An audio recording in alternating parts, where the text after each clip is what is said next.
Twin Arrows Navajo Casino and Resort and Loop, Arizona on the Great Navajo Nation. Today's date is Friday, July 8th. 2022. The time now is 10:20 a.m. We do have a proposed agenda that has been posted more than 24 hours in advance. Presiding is myself, Seth Amon, Speaker of the 24th Navajo Nation Council. With that, we're going to call the meeting to order. Let me go ahead and go to a roll call. Honorable Elmer Begay. Oh, Ms. Sosi's on the line. Not Ms. Soto. Honorable Elmer Begay.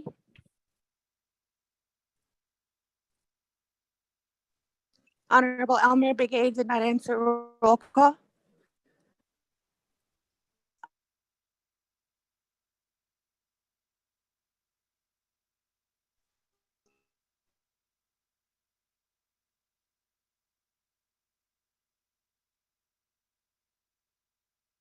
Honorable Kealan Begay Jr. did not answer roll call.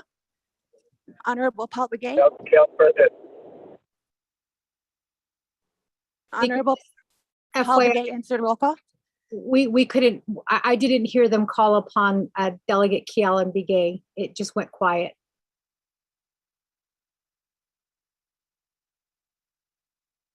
Delegate Kealan Begay Jr. is present. Honorable Kealan Begay answered roll call. Honorable Paul Begay. Delegate Paul Begay is present.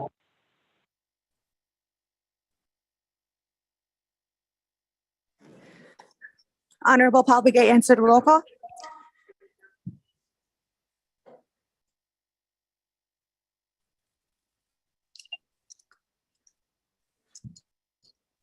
Honorable Eugenia Charles Newton.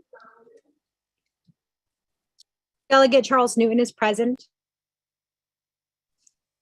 Honorable Eugenia Charles Newton answered roll call. Honorable Nathaniel Brown. Honorable Nathaniel Brown answered roll call. Presiding Chair, Honorable Speaker Damon is present. Honorable Herman Daniels Jr.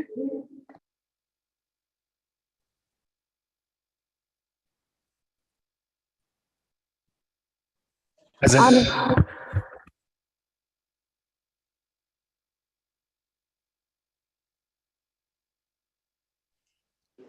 Honorable Herman Daniels Jr.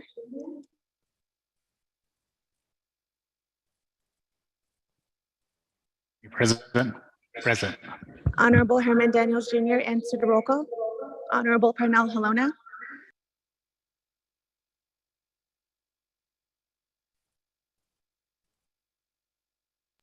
Honorable Parnell Halona. Halona is present. Honorable Parnell Halona answered roll call. Honorable Vince James.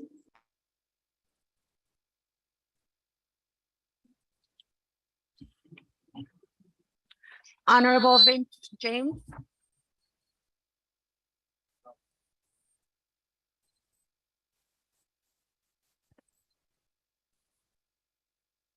Present.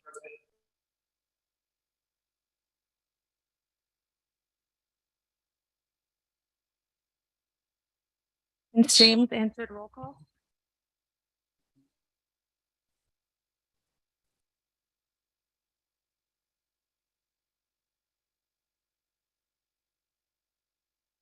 Honorable Amber Knez-Bakrati.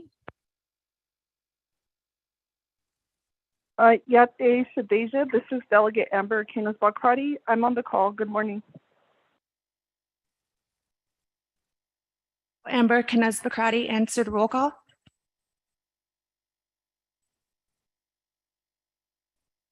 Honorable Mark Freeland. Good morning, Delegate Freeland on the call. Thank you. Mark Freeland answered roll call. Honorable Carl Slater. Well, Carl Slater answered roll call. Honorable Eugene So.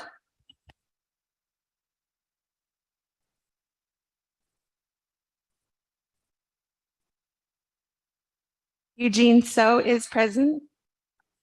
Honorable Jamie Henio.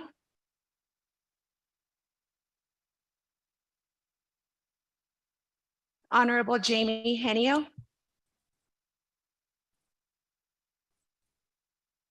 Honorable Jamie Henio did not answer roll call. Honorable Rick Nez.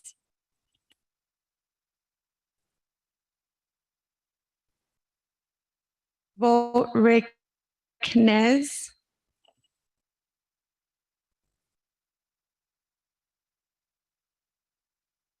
Well, Rick Nez did not answer roll call.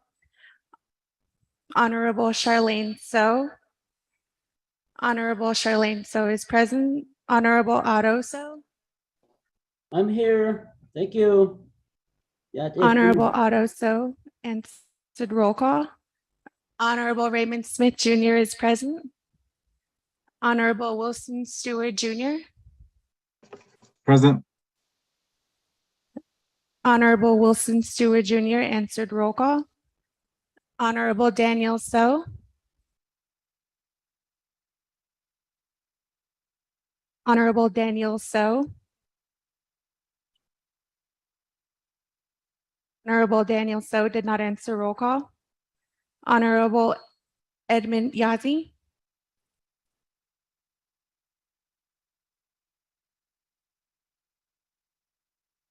Honorable Edmund Yazi. Honorable Edmund Yazi did not answer roll call. Honorable Jimmy Yellowhair. Honorable Jimmy Yellowhair.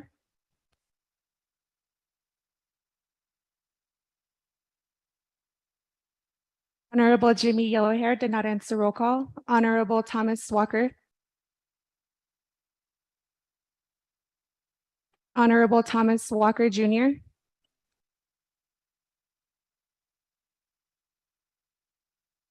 Honorable Thomas Walker Jr. did not answer roll call. Honorable Edison Juanica.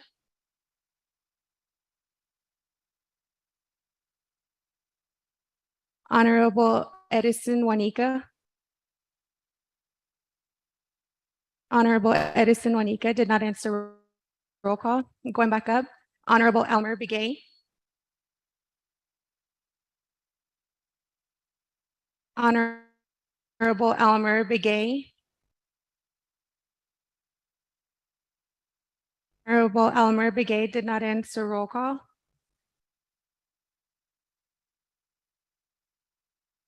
Honorable Jamie Henio.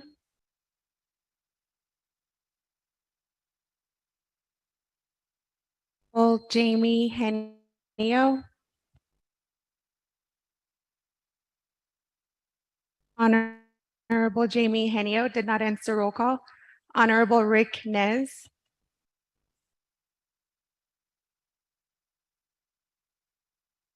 Honorable Rick Nez.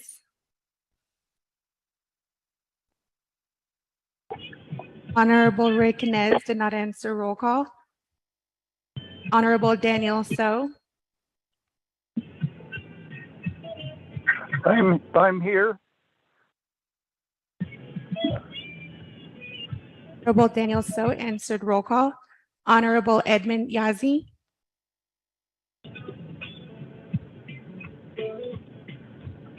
Honorable Edmund Yazi.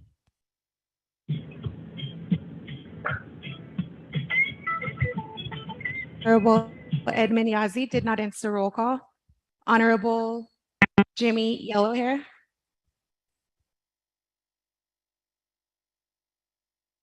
Honorable Jimmy Yellowhair.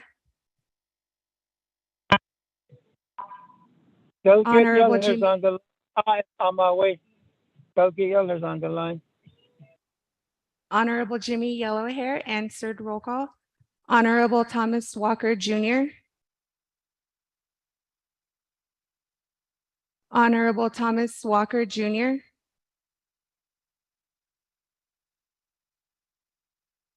Honorable Thomas Walker Jr. did not answer roll call. Honorable Edison Juanica. Honorable Edison Juanica. Honorable Edison Juanica did not answer roll call. Delegate Brigade, this is Elmer Brigade calling in. Honorable Elmer Begay answered roll call.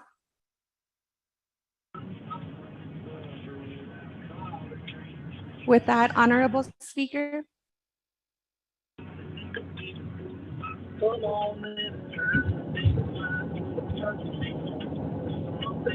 Honorable Speaker, you have 18 delegates who answered roll call and 6 delegates who are not present this morning. The Delegate Henio calling in. Well, Jamie Henio answered roll call.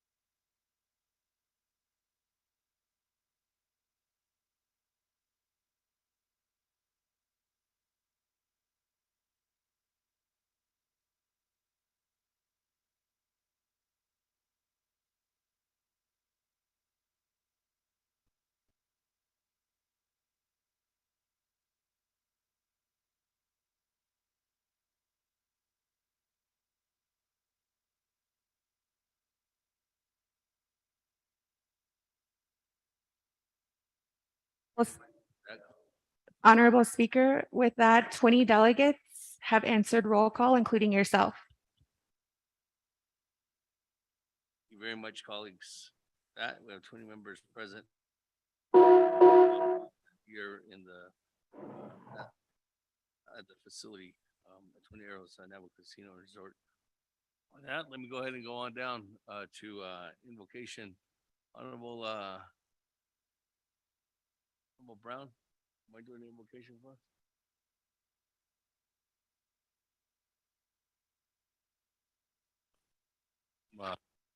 This, no. Ayate, 24th Navajo Nation Council, Shanant Ado the Nabanal Ketnit Lini, Doshik Adoshit Nequegi, Dale Nishigi, to all our staff, Adoshik Adoshit Ned Isanaltagi, Quegi Shi, Sadil Zendole, Shitra Shidian, Quegi, Najono Hanaod, Quegi, Tok o Sleepy Yagi, Adon Hamano Hossa, Adon Chidigini. Ado San Lini Peggy, Hashin Zaja, Hashin Song, Tahano, Londe, Ado Shimano Hassan, Ado Niajane Way Neatle, no cart the end the neatle, Ado Kodunche, Disha Hanaot and Linange, Nani Khan, Lindo let Peggy did the Beshbans and it Lining Nanish, Ado di Queggy, Naabik'íyáti Holiga, di Queggy A. Hanane Jet, or Peggy the ne. Nikinant ishi dandle ya kwedo nan nishin kahan des lado kwegi bikil ti in lindo le kweji jo pansik ke sinkik do nikhalchen leni no selen leni ado nikaman je nikamasan che nikinale dahallo ado kwedo hot aya hashin zaj kwedo ndankin kindo belsoda dilzen kwegi bizad bandilian le shitha shidin ado kwegi hashin soshin Bahanna dil trattle or Belahanel in Leshatrash digin a condequia get a job body needle shatrash digin Quegi di nanishin linea Bache Nitzendo ba aha winzen an ea nanishin dazend a conde a Nihidene a you a yard eho yangich a hadatze Nijonago ahot Bizad Hadadin dan lo Nikido Kodo Gizad Hadadin dat le lido le Linkenahata Ado Nase in Ejequegi Nikidene Bansi case Nakaman Hossam Bansi case Naltloshi Ado Alt Hotide Dahuinan Lini Ado Chelnan Set Tras A Alt Hodide ya Tidi Tras A dat Hashinela A Bitch Choil in le A ya Benache Huni na alto da an hebela ashlaidi ya shin kwegi din kamana hossam ka khuni nada kodot khon lini bichel so dil zen linkla ado kodo al tsoyaj iyan nkeze naslin lin do lesh trashdin trokwegi sakanigi eshin keze dan lin do le kin se kesne yoshon inkizad yadat ehibe khanetse lin do le bodon khalchen hiaje kwegi khawins do yad eho bahuit aldo le yad eho banzi kesto bi kina dinil zindo le trashdin ado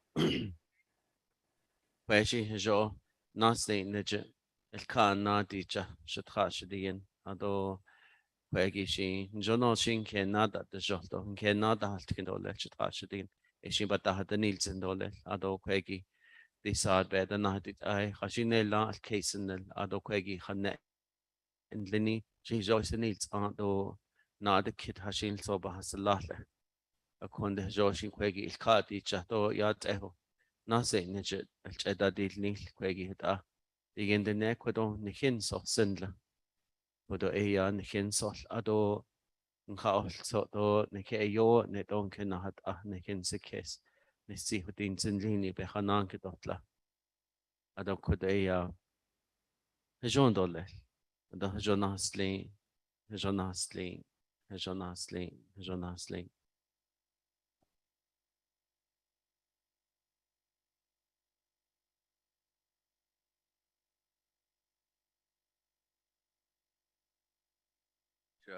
Honorable Brown for that wonderful invocation this morning.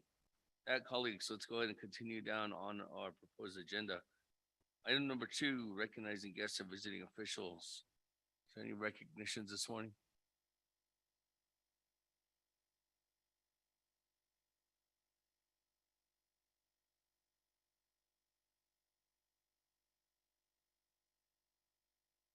Twice. 3 times. Colleagues, let's go ahead and continue on down then to item number 3. Review and adopt our agenda. Mr. Rico, if you can't mind reading the agenda into the record, and then we'll go ahead and I'll ask for a motion in a second. And if there's any comments, questions on the agenda, we'll go to the floor. Mr. Rico. Thank you, Speaker and members of the 24th Nomination Council. This is the Naabik'íyáti Committee of the 24th Nomination Council agenda, special meeting via telecommunication. Twin Arrows Navajo Casino Resort Loop, Navajo Nation, Friday, July 8, 2022. Proposed agenda, presiding chair, Honorable Seth Davis, Speaker, 24th Nomination Council. 1, call meeting to order, roll call invocation. 2, recognize guests and visiting officials. 3, we're going to adopt the agenda. 4, review and adopt our journals. There are no journals. 5, receive reports. Report A, update report by the Naabik'íyáti Committee Toilet Task Force per NABI AU-22-21 report to include a brief history of the Glen Canyon Dam area as well as updates on area water levels, safety and economic issues within the Antelope Point Marina, tribal consultation challenges, and other task force findings. Presenters will be Honorable Paul Brigade Jr., Chairman, Mr. Leonard Sosi, Vice Chairman, and others. 6, old business, none. 7, new business A, legislation 0003-22, B, legislation 0007-22, C, legislation 0258-21, D, legislation 0065-22, E, legislation 0066-22, F, legislation 0021-22, G, legislation 0022-22, H, legislation 0024-22, I, legislation 0092-22. 8, close the meeting. Announcements, adjournment. Mr. Speaker.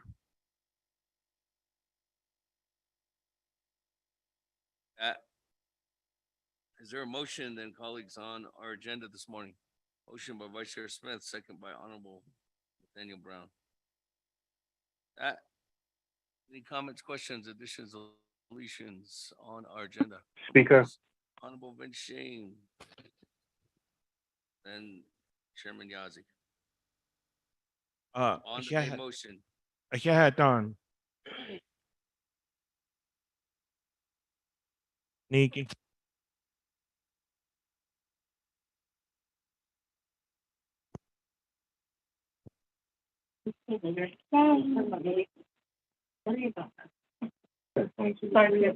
Yat Snale Ado Shinat Notlinigi do Hitlonigi do Sheltraha Singlo Isenot Agi Ado Kodo Belke no Ajigi Behedolna do Be Kate Ninyahigi Ado Kodosh Beshma Saan Notlinigi Kodon Hinch Kedo Lithigi Yad consent agenda what ad hinge kedo lit do adonana kodo be dishna that's in so as an amendment 1 ya di kodo alt koda new business be higi item A B C D E F G H and I what ad kodo be dishna do lit chanale speaker yeah. That on Amendment 1, colleagues, raised by Honorable Vince James, there's a motion for a consent agenda, and that would be all new business items A through I. Legislation 0003-22, 0007-22, 0285-21, 0065-22, 0066-22, 0021-22, 0022-22, 0024-22, and 0092-22.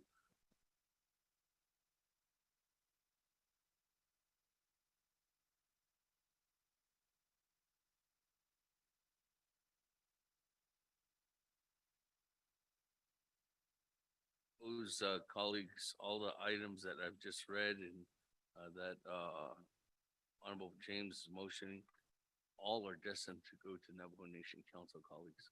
That, is there a second on the consent agenda items? Stewart.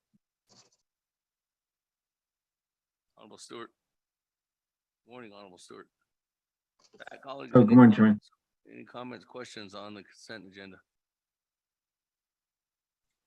Order, Honorable. Mr. Speaker, also. Hold on, there's a point of order. And then I'll put you in the queue, Honorable Otto. Point of order by Honorable Vince James. I mean, by Honorable Eugene. So,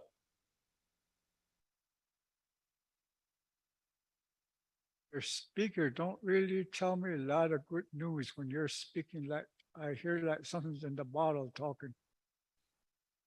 That's my point of order. Thank you. can you hear me? Oh, you got. You had to turn my mic line up. I hope there's no feedback. Thank you. Colleagues, there's a motion by Honorable Vince James and for Amendment 1, we just read the agenda into the record. You have a motion by Honorable Vice Chair Smith, second by Honorable Nathaniel Brown.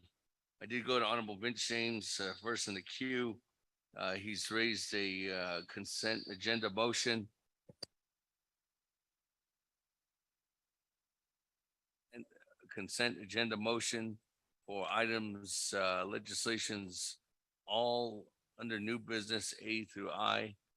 I could say them again, legislation 0003-22, 0007-22, 0258-21, 0065-22, 0066-22, 0021-22, 0022-22, 0024-22, 0092-22. Colleagues, with this, all these legislations are destined for Navajo Nation Council. There is a motion by Honorable Vince James on the consent agenda, second by Honorable Stewart. That I'm going to the floor, Honorable Otto. So, Mr. Speaker, I have a question on all of them. Thank you. please, there's a question on all the items. So with that, there's no consent agenda. Honorable Vince James. That, moving forward. Any other comments, questions? Let me go on down. Honorable Chairman Edmund Yazzie. Speaker,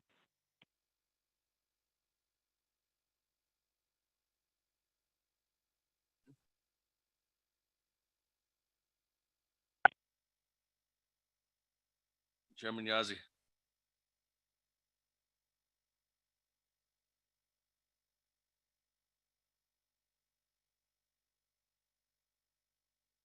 Chairman Yazzie, I don't hear you. Speaker, can you hear me now? Hello? Can anyone hear me? You, but hold on.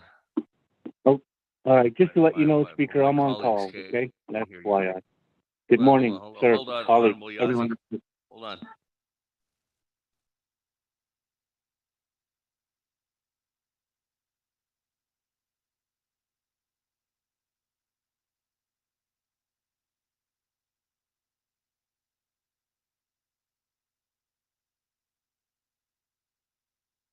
Chairman Yazzie, can you hear me? Can you hear us?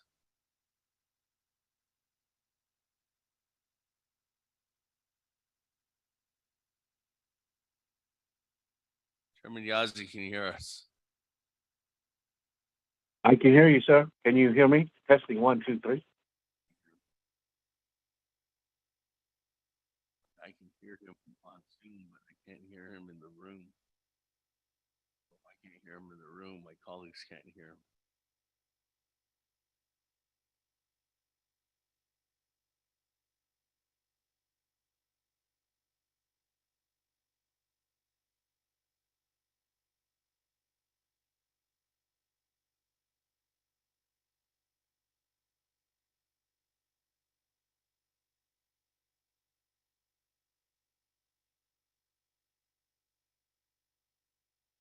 Speaker, members of the council, testing 1, 2, 3. Maybe it's just you, Chairman. I can hear Delegate Yazzie fine. Speaker, I can barely hear you. I can hear you too, Madam Chair. Okay, thank you, Madam Chair. But what I'm saying is, I only can hear you on the Zoom app. Can't hear you in the room here at Twin Arrows. We were able to hear you. Speaker, I can barely hear you. My volume is all the way up. I'm not sure if if my colleagues are having the same issues.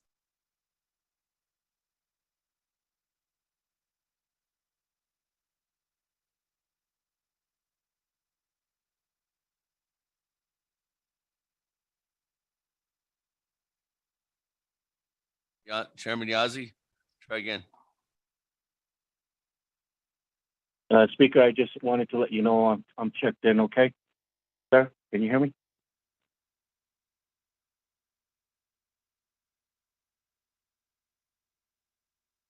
Thank you. Okay, thank you, Speaker, Council.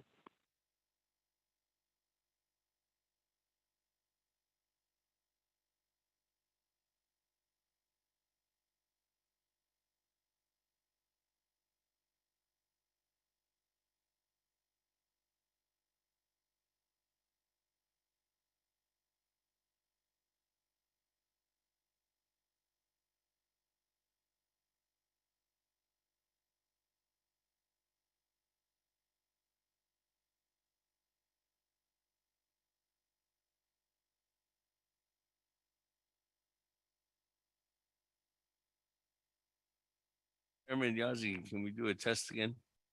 Can you speak?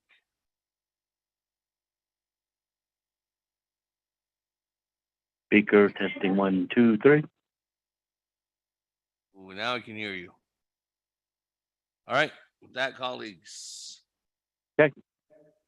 Thank you, Chairman, for being on the line. Any other comments, questions, colleagues on reviewing and adopting of the agenda at this time? Everybody else in the queue?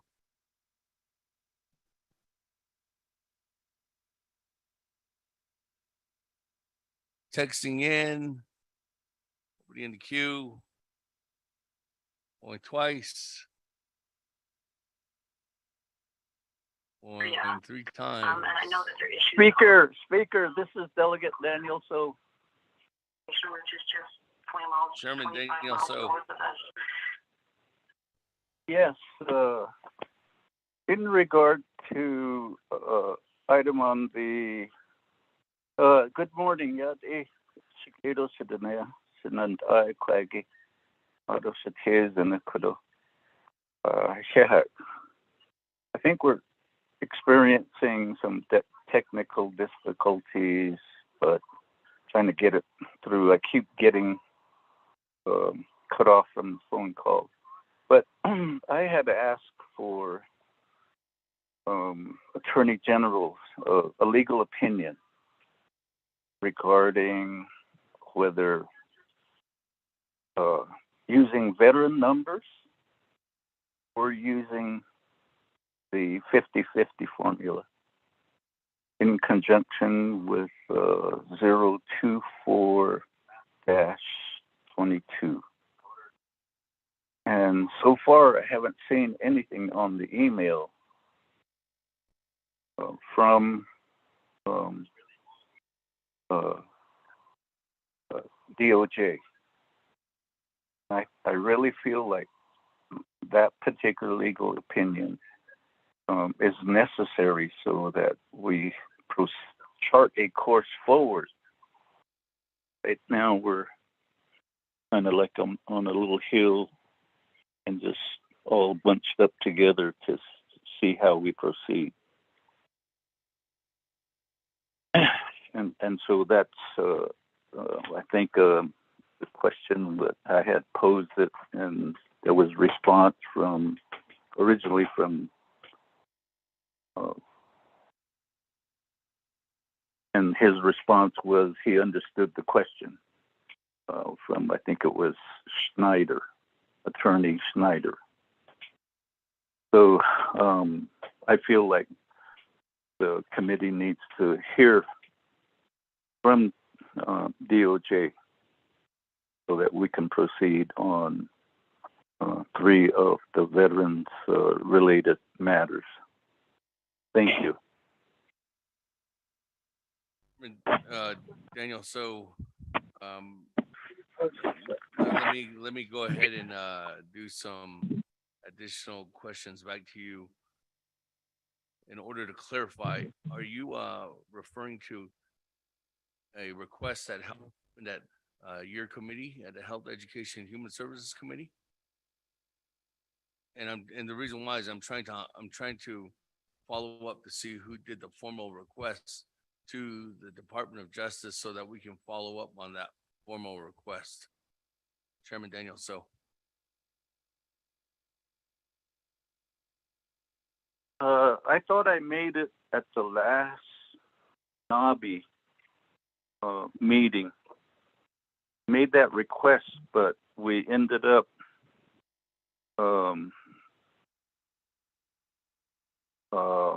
recessing before we addressed those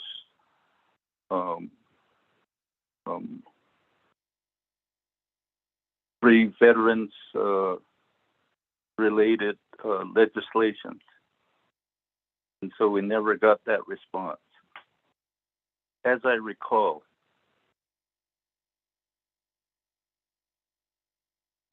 Speaker, this is Legislative Council. I have numerous staff. Well, let me go to Ms. Barboff first. Ms. Barboff, good morning. Yes, good morning, Speaker. Good morning, Chairman So and NABI Committee.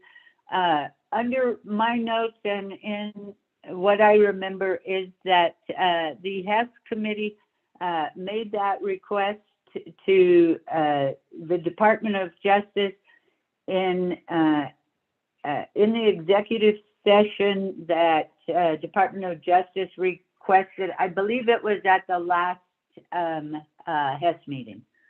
Thank you, Speaker. Thank you, Chair So. Chairman Daniel, so with that information, I'm looking at staff, and staff cannot recall at the last Naabik'íyáti committee that there was a request made at the NABI level. With that, Chairman Daniel, so I'm gonna go back to work with Office of Legislative Council Services and work with the advisor, Ms. Angie Benali, to get that information and see if she sent that formal request over to the Department of Justice so that we can follow up on that. If it's an email or a memo, call it staff to reach out to Ms. Benali. so that Mr. Speaker, this give is the some Department of Justice. I'm additional Chris Schneider. information over to make sure that Department of Justice is aware of that request. Chairman Daniel, so Office of Services will be following up on that, Chairman.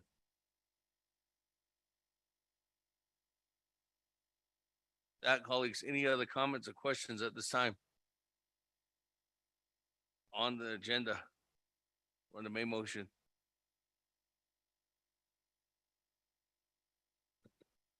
Twice. Question, Speaker. This is Delegate Charles Newton. Madam Chair Crotty, good morning. Or Madam Chair Charles Newton, sorry. Good morning. Floor is yours. Thank you, Speaker. So this is the second request that I've heard regarding the veterans budget coming from the Controller's Office, a report, and then also Department of Justice as well, Speaker. So my question is, was there an official motion made to add that as a report? I'm a little bit worried because the sound keeps going low, and I'm afraid I'm going to miss something. I just need some clarification on whether we're adding a report to today's Naabik'íyáti. Thank you, Speaker. And Speaker, if there hasn't been an official motion, I would like to add that motion under receiving reports to add item B as in boy to the agenda under 5, receiving reports, to get a report directly from Navajo Nation Department of Justice, as well as the Office of the Controller regarding the veterans budget. Speaker, I'm a little bit concerned because we were informed that there's going to be a huge, I guess, decrease in the budget. I believe the amount is between 4 to 6 million. That the veterans budget would be, that's how much money they would be missing out on because of the 50-50 formula. And with budget coming up, Speaker, I think that, we all need to be aware of this shortfall that is being reported right now to veterans. And I think that that is the concern that both Delegate Crotty and Chair So have raised regarding this report. So again, Speaker, if I can make the official motion to add a report regarding the veterans budget, specifically from the Navajo Nation Department of Justice regarding the 50-50 formula, as well as the Office of the Controller and the possible shortfall that the veterans will be facing this year. Thank you, Speaker. Please, you just heard that request to have a report from by the Navajo Nation Department of Justice on the Veterans Trust Fund and utilizing the 50-50 formula, and also to have an update from the Navajo Nation Office of the Controller on the status of the Veterans Trust Fund and what the possible shortfall could be for FY 2023. That, colleagues, there's a motion by Madam Chair Charles Newton. Is there a second? And this is a report. Second by Henio. Second by Chairman Henio. That, colleagues, any comments, questions on the motion? Again, this is a report. Colleagues, and since we did not get this information in advance, again, stated on the record, I'm not too sure what detail the report will be, as we will Delegate Henio. find them this morning. Chairman Henio, on the report, floor is yours. Speaker David, because on the report, when the Chairman Henio, you are breaking up. You're going in and out on service.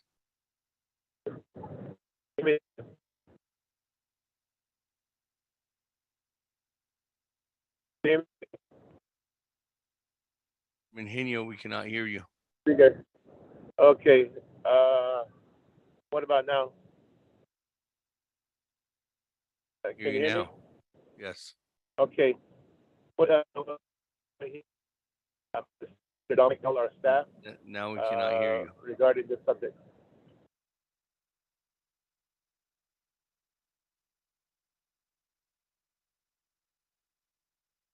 Chairman Henio, we cannot hear you.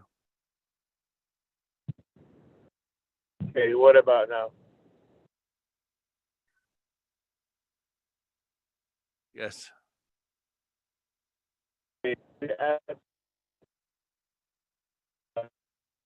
Chairman Henio, we cannot hear you.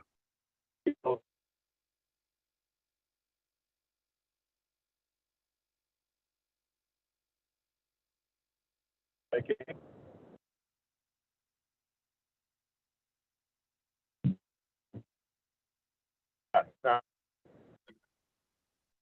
Yes, so Chairman Henio, again, we cannot hear you. You are. okay.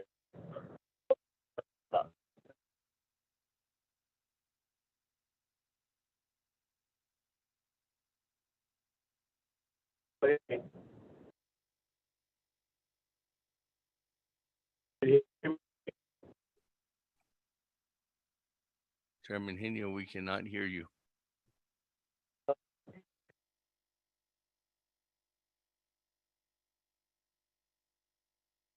Okay, colleagues, Chairman Henio, we cannot hear you.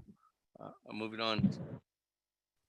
Colleagues, any other comments or questions at this time on Speaker the Damon? motion by Madam Chair Charles Newton on the motion to add a report under new item number B from the Department of Justice, Office of Legislative Count, Office of the Controller.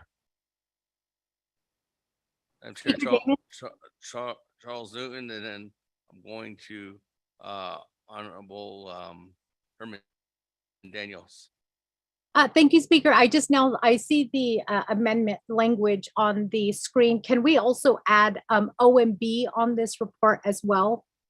Thank you, Speaker. Thank you. That staff has added that information. Honorable Daniels.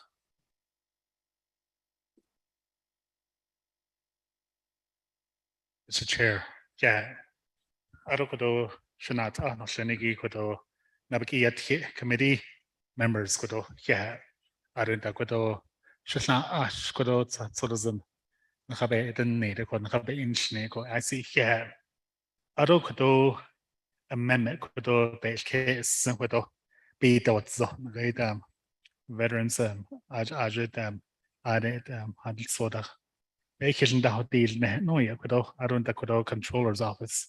A stock kudo a court o kudo oban sets case so ya kudo I see ben yeah a date neat as in so did a court I don't know veterans administration that's I don't know if they're on the line. I don't controller's office though. Then though I don't know if they're on the line as well. So kudo na gait zada kha that na gait next week. En yet we deal ashen son yet did this a last so as a beson and degi by a deal tin son yet over bands case or did cut it eggy died or no go na halong a or yet or you don't scash one got watched at the need added and the yashed at that aid because I jump away I seen John Doe lessons no I she says then though it just a lot so a shouldn't even not the snow did so la jump away did did the year was a baby kitchen that did and so yet that one says case because she says then though Mr. Chair thank you. Thank you very much. Request to modify Madam Control or Madam Controller, Honorable Madam Chair Charles Newton to add on the Office of the Veterans as well.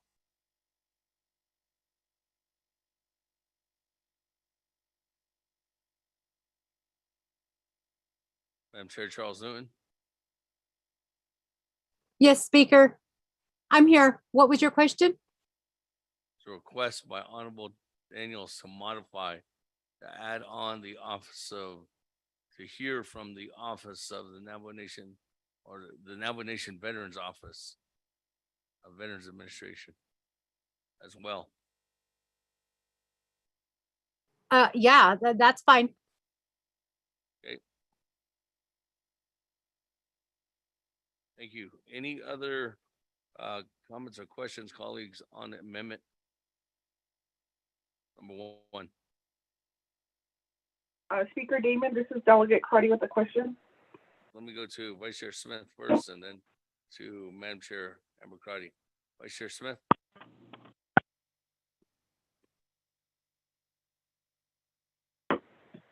Good morning, Chairman Damon.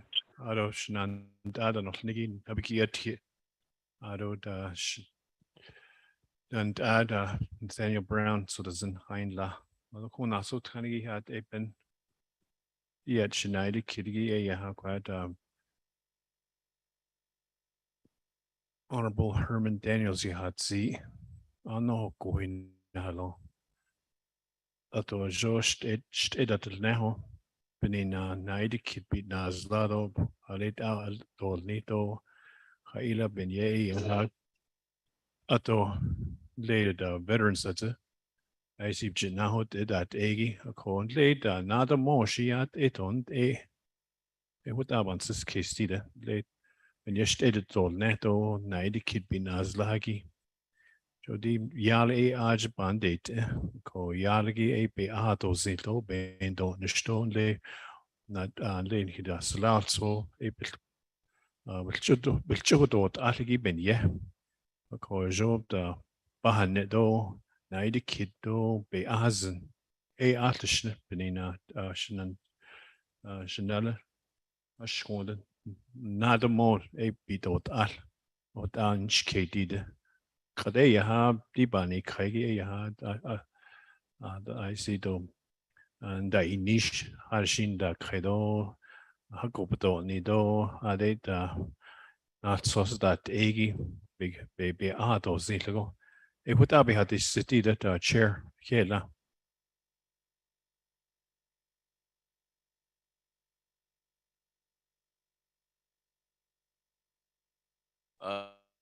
Thank you very much.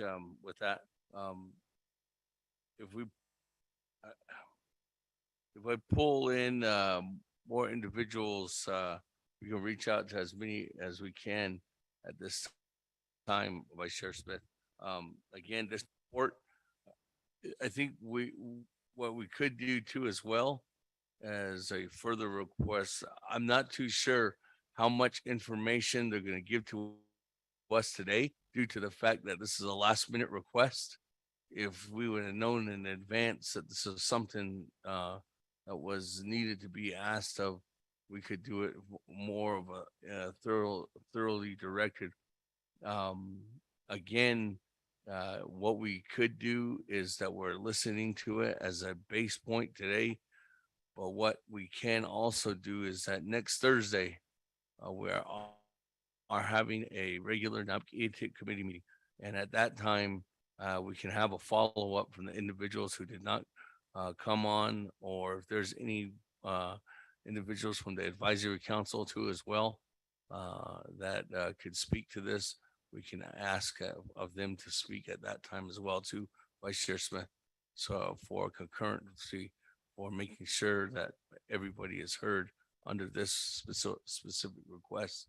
So Office of Legislative Services, we can have a follow-up next week. And then also at the Health, Education, and Human Services Committee, Vice Chair Smith, I will reach out to the Chairman, Daniel So, and see if he can give an invite at that time when the overall Veterans Administration is going to be presenting on this year's annual budget, when they do get that information out so that everybody can listen in. And most likely we can make sure that that is televised or streamed live moving forward. That, colleagues, let me go to point of privilege, Honorable Keelan McGay. Yate, Chair. Good morning. Point of privilege, asking the Legislative Council, the the three legislation, obviously it's been referenced. I don't believe none of them are funding appropriation, and I don't believe none of it should be even any effect of how the 50-50 formula distribution should affect these three legislations. I believe this is just more of tactic from the administration being utilized to further delay in addressing these three legislation that we're trying to push forward, Speaker. So I'd like to ask Legislative Council if these three legislation are deemed considered as a funding appropriation or it's just more of a legislation, a policy change. Speaker. Thank you. That point of privilege. Let me go to Ms. Barbara.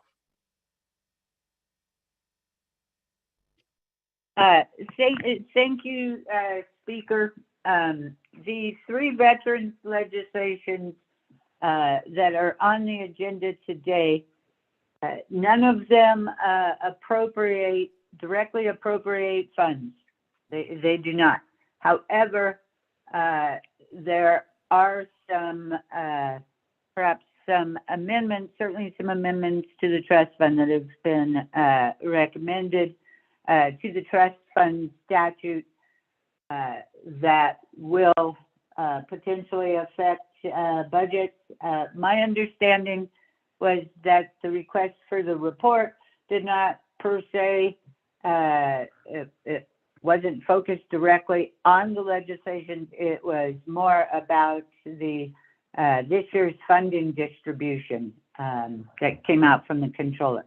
But yes, Delegate Begay is correct. His three veterans legislations do not actually do an appropriation. Thank you, Speaker. Thank you very much for the response, Ms. Barbara.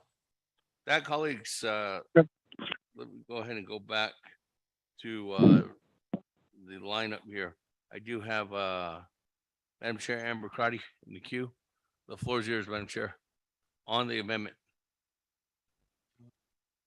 Yes, thank you, Speaker. On the amendment, so for this report on the veterans, is it the Veterans Trust Fund or the Veterans Budget? We've identified Department of Justice, Controller, OMB, and now the request is to have the Veterans Director.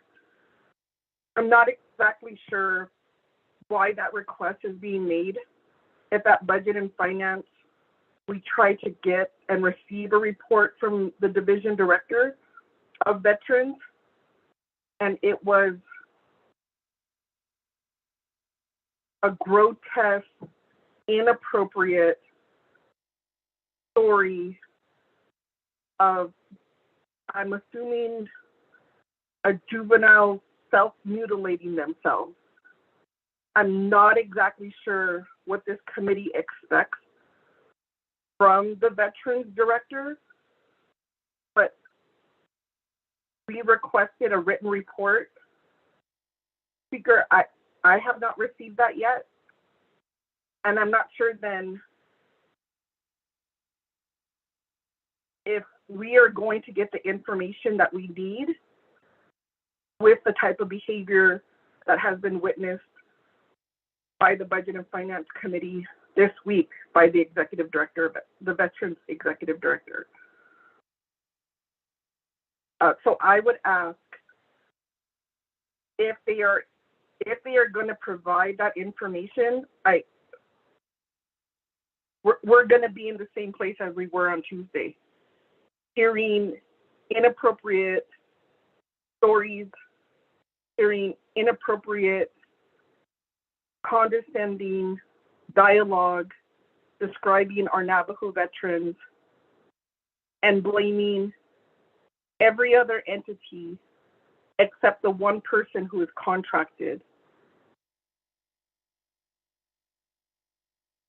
and paid on behalf of our Navajo veterans using our Navajo Nation dollars.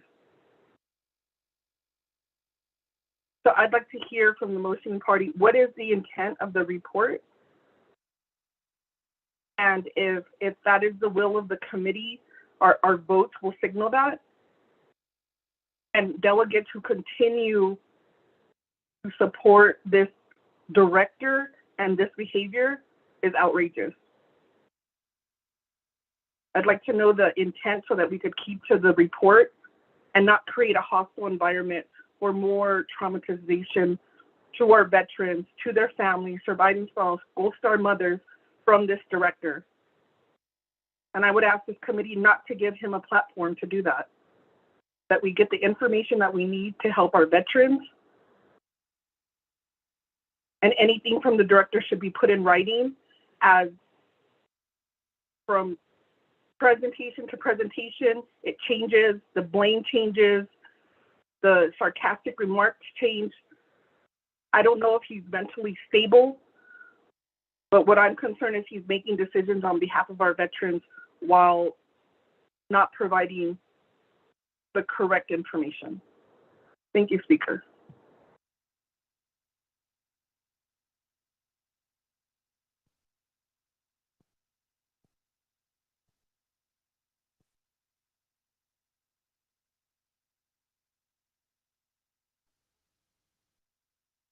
Thank you for that, or those comments, Madam Chair Crowdy.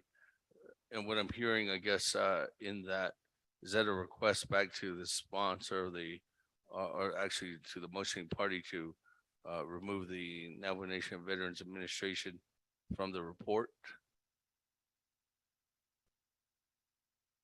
at this time, Madam Chair Crowdy?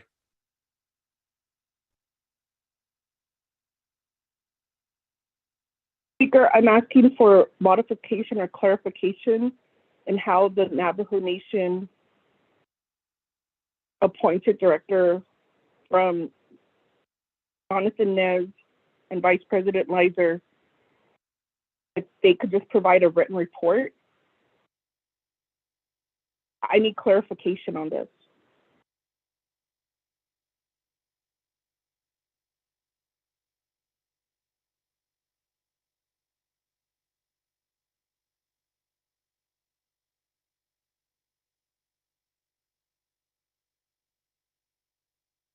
So, Madam Chair, beside the report that's going to be given today, so what we're going to do is send a memo over to the president and vice president's office and asking them specifically the process of selection of the current executive director. So we'll do that separately. Madam Chair, is that what you're requesting? Speaker, committee members, I support that request too. What I'm requesting is to be clear. The delegate requested Navajo Nation Veterans Director to be added to this report. But then we had another delegate provide insight on why this director needs to be involved. And I'm letting this committee know on Tuesday, 3 days ago, this director was on the Budget and Finance Committee and had requested to be on the agenda, and his report was inappropriate. His report was demeaning to our veterans, condescending to Navajo Nation law, and at the beginning, with, I don't know who knew what he was going to say, provided a story, which I'm assuming may be a juvenile, with self-harm.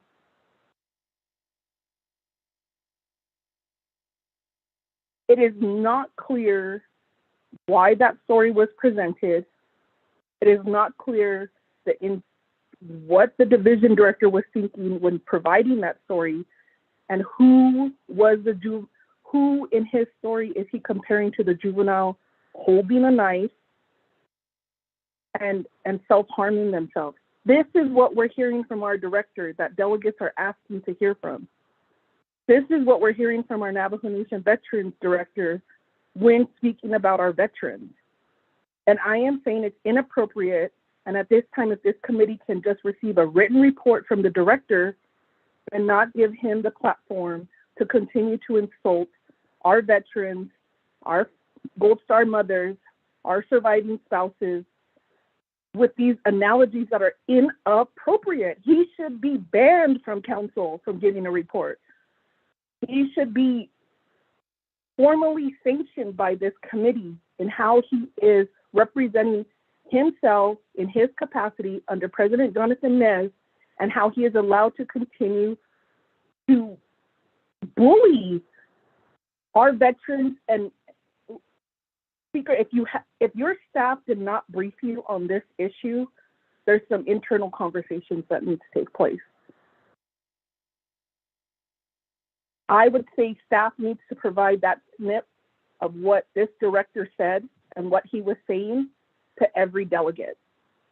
And this report should be about how this committee needs to reprimand this director in his capacity, and that he does not speak on behalf of Navajo Nation veterans. He should be stripped of any authority he has. He should not be speaking to our Navajo veterans. He should not be speaking to the state. He should not be speaking to other tribes. He should not be speaking to the federal government. This committee should not allow him to speak for us. And he does not speak for all of the veterans. That is what I'm saying, Speaker. Very much for the clarity. So let me go back to the motion party, Madam Chair Charles Newton. There's a request to modify, and that modification is that at this time to strike the request of Navajo Nation Veterans Administration Director to present here today, but do that in some kind of a formal written fashion to give the director's office that I guess that possible willingness to provide their position on this possible shortfall and the 50-50 formula understanding. Madam Chair Charles Newton. Thank you, Speaker, and also thank you, Shadeja Delegate Crotty. I will say, Speaker, that I too was appalled at hearing the grotesque statement that was made by the Veterans Administration Director at the Budget and Finance Committee. And I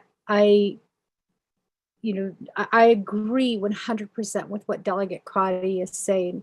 The issue I think right now that is happening is we do have delegates who are not aware of what the director is sharing with veterans regarding the 50-50 formula and how there's going to be a shortfall with the budget. So I have been listening to the delegates. And I disagree that, the statement made by Delegate Smith regarding, it's Friday, some people have taken time off. We are working on behalf of veterans. And so I think that they should be on the call to provide us an update on what is happening. And, if we have directors who would rather, take the day off and not provide to council a possible shortfall that we should be addressing right now, since budget is coming up, then those people should not be employed with the Navajo Nation. And so I think that I found it offensive because we do work on behalf of the Navajo people. And I'm not ready to go back to my veterans and say, I'm sorry, we didn't get a report because it's Friday and people have the day off.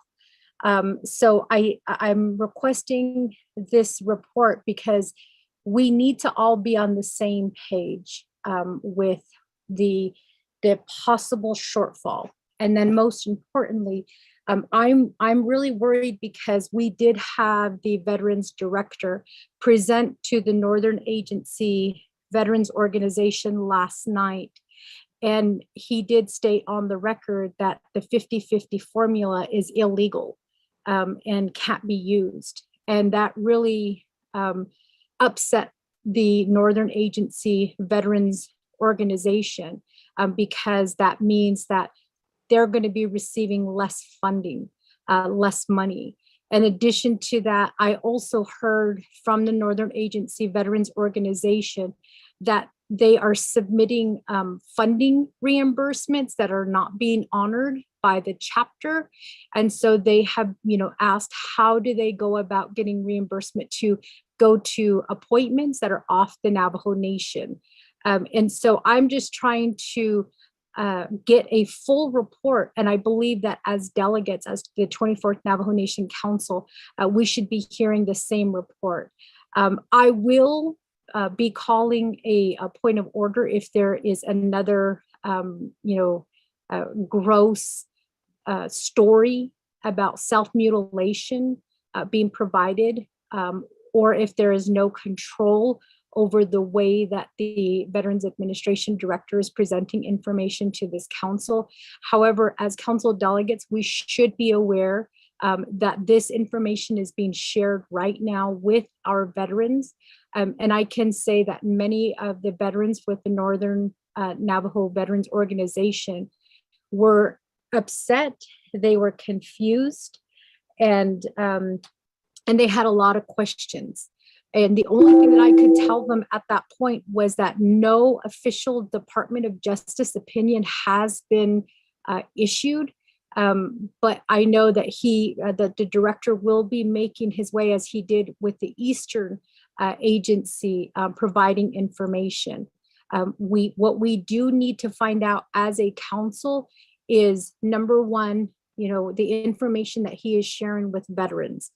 Number two, the information regarding the possible shortfall of millions of dollars. And then number three, whether that is being corroborated or it's being supported by the Department of Justice, as well as Office of the Controller and OMB, since it does involve them, and then what changes need to be made to the legislation to correct a lot of these issues. And a lot of it stems back to the 50-50 formula. A report was provided to the Health, Education, Human Services, and a report was provided to the Budget and Finance Committee. However, I don't know if RDC and Law and Order, I can say Law and Order Committee has not received that report, which is why for me, logically, it makes sense for the Veterans Administration Director to come on and share with us what he's sharing with veterans and then go from there.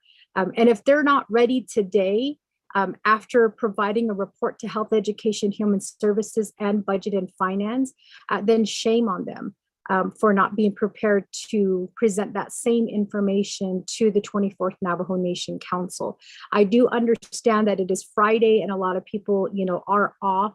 However, we need to be reminded that we do work for the Navajo people. And right now we are trying to get answers for our veterans. And I think that, starting with the Veterans Administrator, the Administration Director, we can start from there so that there's no missing information. And I disagree that we should wait until next week. I think that this needs to be provided to us. And if we have to have a second report next week from the Veterans Administration, the Department of Justice, Office of Management and Budget, and the Office of the Controller, and whoever other stakeholders need to be involved in this conversation, so that we are prepared for budget and we are prepared to address any of the legislations that have to correct this issue. So I hope that I was able to, to make that clear. And then the other thing too is I just want to point out that as a, maybe I'm wrong, but as an appointed, a political appointee, there's no such thing as leave. And maybe I'm wrong on that, but we have the Office of the Controller, the acting controller. I don't know if she is afforded leave, as well as the appointed director for Veterans Administration. But I know as elected officials, we don't have any lead that's available to us. So, and that, you know, our appointed directors and officials, you know, and elected officials, we're 24/7. Even though some of us may say that we're not, we're 24/7. So hopefully we can call these people and they're ready to present information to us, especially information that they've already presented to two different committees. Thank you, Speaker.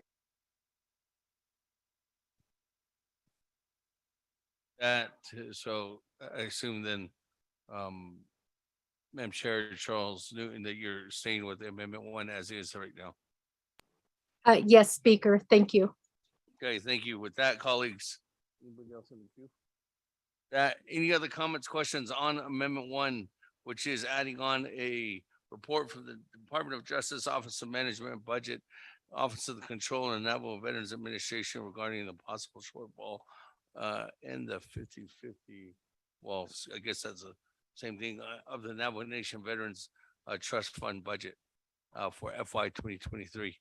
That, colleagues, let me go back to the floor. Honorable Herman Daniels.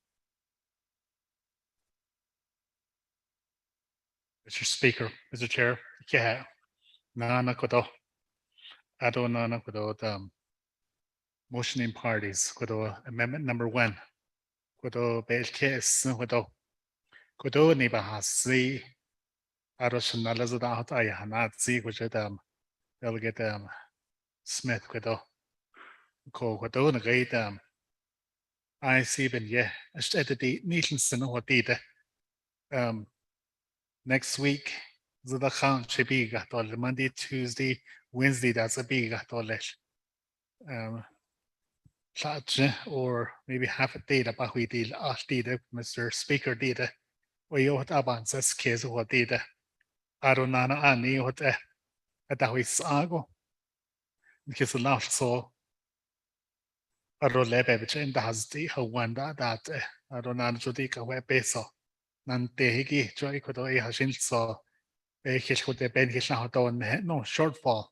So what that ego that oh you go bit that did so last so you got a banana at did what the that nation has just so did so last so what did and that one ne aros to sunny don't no ben down ne so so could to bad see what by night could next week begin what the nations did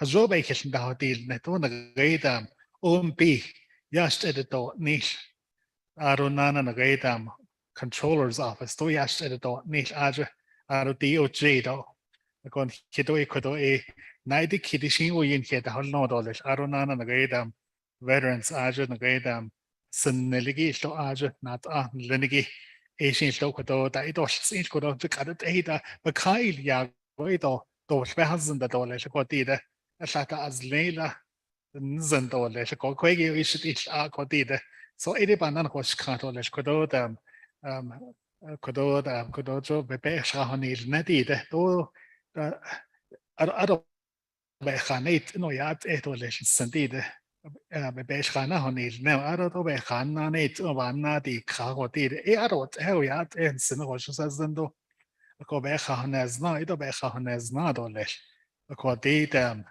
do amendment 1 ki oba na oska ko do na gaida next week it's at la jibike ko the nation so yeah the snem ko data so Mr. Chair one so ba si dollars ko do arona na ko do alle that ben de shot and so on so ko do na gaida illegal get a directive to the guys speaker's office that's to set up a meeting go down the with all these go down Tabakagi DOJ OMB controller's office to talk about this the shortfall and other issues. So Mr. Chair, thank you. Very much for that request, Honorable Daniels, and we'll look into the calendar. As we know, next week, I do believe there's a meeting every single day, so Well, I will work together with Office of Legislative Services to figure out as soon as possible we can get that meeting going. Especially since the budget session have not started yet, but we can get that information before the budgets sessions start. That colleagues, any other comments or questions at this time? Honorable Vince James, Honorable Vince James, floor is yours on the amendment to add on a report from DOJ and OOC. Akehat Snale Ado Kodoshinat Kodo Quaikit Loniki Yat a Doshal Kahasing Lo Ako Quaikit a Kodo Belke not Ajiki the last so has Anje Aje Banit and Leko Ako should shade the hands and so Kodonanish Inko Honorable Leonard Sosi Kadan that's a hard zihin so hashi Kodonanish Inko Obatlon Sinako or your microphone jet that need here in the che public gate on nail in gate echo Akoyat Ado Nana Dide hat egita and hit that neither planning hit that no ben hit yet here quichin hello Ado not an jello chokot out pohonetza Ado hat egita Ado lepen hit hat zeho Alchet that need be Edo ta atlati le hat ni koko. What are the topics? What's the meeting going to be about? Can you please give me enough time to prepare? Ahoda aquada beshilhosne benie naha alchet dishni. Jokot ao hota nihite yoki don hitot hodi nihle beshpansa anni tlenigi. What's the purpose of the meeting? Why are you calling for a meeting that he didn't know? What on he didn't he dash on the baby chen ha hate zileko. Ako dikodo bel kinit ajiki apo honetza jokot eko. Hanesha belche hodot ash. Dikodo the mob is can't know what it nana hahoshin lay the next week. Added eya it hidi ka. Deep in the air, the deal kid هنا أعطي كونك أتنشد هويت نخبة أجد ديلني شكوت بيبجن خاو تزيو شيلتوت آيات توكو أكو خاجلا كدو نهات شكوت أكو آشي أني دي بيل خانا هتنيل نس أستوكو آدو خاشيد إيشيد أو يوشيد هنديل سكوتو لس بكيدو نانا آشي إنكو جوهت آبايكا to that hiti nin de kodonat anini tlinigi ado kunot adolche kunit ahoyat oti no ebelche hanetzi nason hitat abet belat khahe ito nena hiti no da hot asad be yana nil tkin leko ako kodon his last son tlinigi khajoba ninzen ashi ani la ebel ada ko Taba sko okut sko ba yel Hashit eshi bihliat ado hashit eshi do bihliat tahle el toko.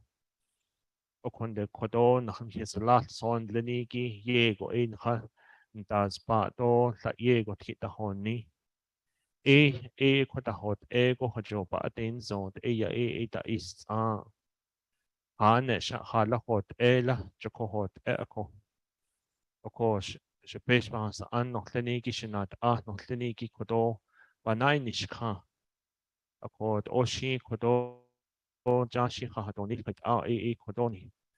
Ba Kendi nesto next week ad art on Hitato Nido Chakot Eko.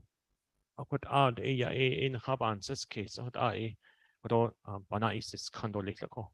Shinat no Linigi what aho Bahanana state or little National speaker. Honorable Jameson, again, working together with the different organizations. As soon as Office of Legislative Services gets working together with Office of Speaker and Office of Legislative Council and trying to identify what we need to do in order for us to go ahead and have a accurate time before the budget process begins. We will reach out to everybody to make sure that they're available so that everybody can be prepared. Honorable James. With that, colleagues, is there any other comments or questions at this time? We are on Amendment 1. This is to add on, as you can see on the screen, add on the report from Speaker DOJ, Office of Management Budget, Office of Controller, and Navajo Nation Veterans Administration. Madam Chair, Amber Crotty. Yes, thank you, Speaker. If I could ask, Budget and Finance requested a written report from the director. I'm reviewing all of my documents and do not see that written report. Is a written report available? If we could confirm with our advisor. I'm going to be put in a hard position here, but I'm willing to vote against having the division director provide a report to this committee. And seeing his behavior just this week at Budget and Finance, I do not believe this council or Navajo Nation leadership should give him one more minute, a platform for him to continue his behavior unchecked, his behavior, obviously not learning from his years of ridicule and condescending comments. There's no improvement. And I cannot vote to give him one more minute of the people's time, and any information that he provides can be in a written report. And I'm going to stand firm on this position because I'm receiving votes of no confidence from our veteran organizations. We're receiving letters in terms of how to get this individual defunded. How this council then can take action. The veterans have marched. The veterans have contacted delegates. The veterans have provided their concerns. And so to ask him to continue to provide an oral report, to me, is just going back to the source of the problem. And in the work that we do with trauma-informed care, we would never have that type of person continue to go before the individuals that they are causing harm to. And so that is going to be my position. And if we look at this through a trauma-informed lens, we would not allow this individual to continue to cause harm to our veterans and their families. Thank you, Speaker. Well, I'm having Mr. Rico reach out to the advisor of the Budget and Finance Committee to see if Mr. Nakai received any document ahead of time or recently or within the past week from the Navajo Nation's Veterans Administration Director. And if he, Madam Chair, Roddy, any other comments, questions on the motion to add on report? And this is under Amendment 1, motion by Madam Chair Charles Newton, second by Chairman Hinyu. Chairman Hinyu, I couldn't hear you before. I don't know if you still want to speak on the amendment.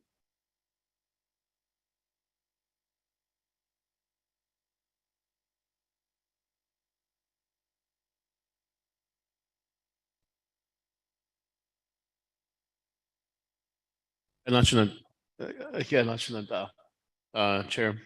Just Madam Chair, Charles Newton caught my dialogue when I was trying to speak.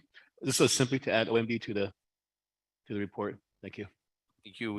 That they have been added on. Colleagues, if there's no more comments or questions, anybody in the queue? Nobody in the queue. Only twice. This is to add on. When I go to vote, this is to add on Amendment 1, as you can see up on the board. Only 3 times. Let's go to board. Honorable Elmer Begay, how do you vote?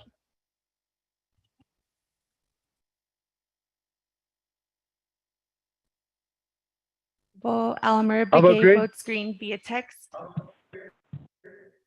Again, Honorable Elmer Begay votes green. Honorable Key Allen Begay, how do you vote? Green.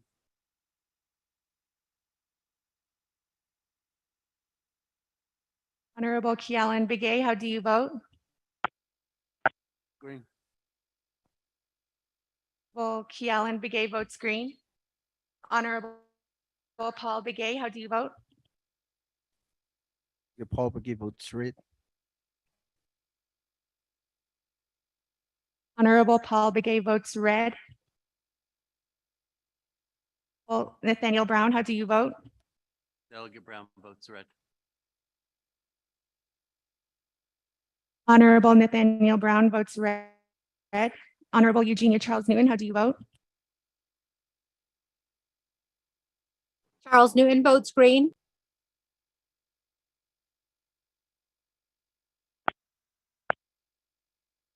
Honorable Eugenia Charles Newton votes green. Honorable Amber Canes-Bacrati, how do you vote? Shadeja, this is Delegate Amber Canes-Bacrati. I will not listen to one more word of that director. I vote red. Honorable Amber Canes-Bacrati votes red. Honorable Herman Daniels, how do you vote? Vote red. Honorable Herman Daniels votes red. Presiding Chair, Honorable Speaker Damon not voting. Honorable Mark Freeland, how do you vote? I vote green. Honorable Mark Freeland votes green. Honorable Pernell Helona, how do you vote?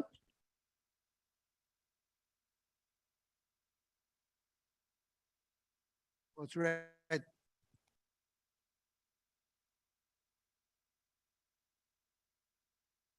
Honorable Pernell Helona votes red. Honorable Jamie Henio, how do you vote?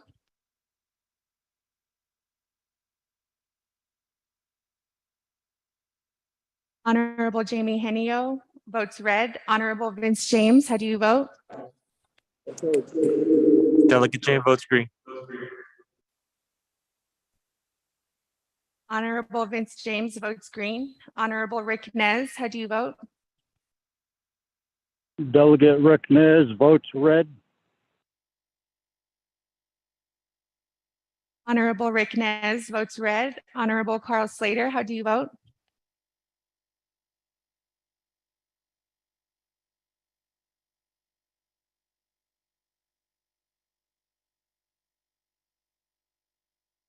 Honorable Carl Slater votes green. Honorable Raymond Smith Jr., how do you vote? Red.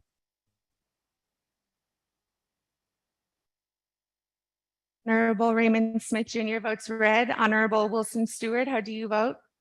Red. Honorable Wilson Stewart votes red. Honorable Charlene So, how do you vote? Red.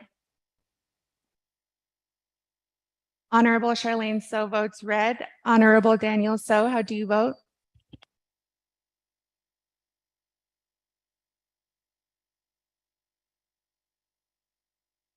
I vote green.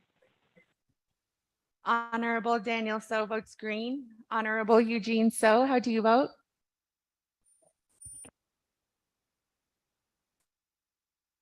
Honorable Eugene So votes red. Honorable Otto So, how do you vote? I vote green. Honorable Otto So votes green. Honorable Thomas Walker, how do you vote? Red. Honorable Thomas Walker votes red. Honorable Edison Juanica, how do you vote? Honorable Edison Juanica votes red.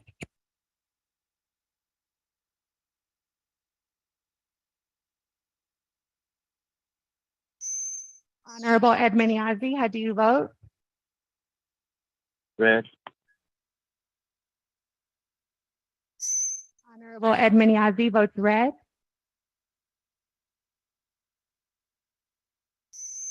Honorable Jimmy Yalohair.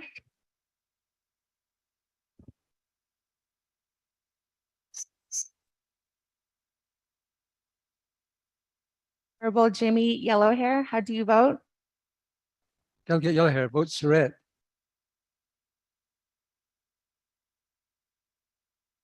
Yellowhair votes red.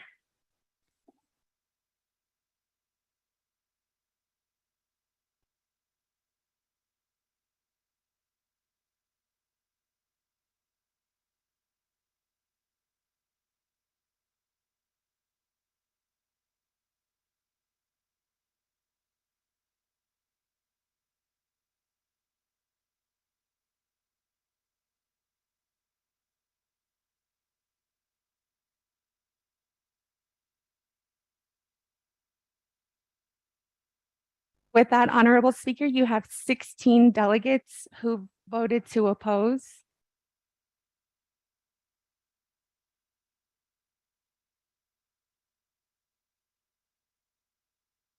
And 8 delegates. One moment, I'm sorry.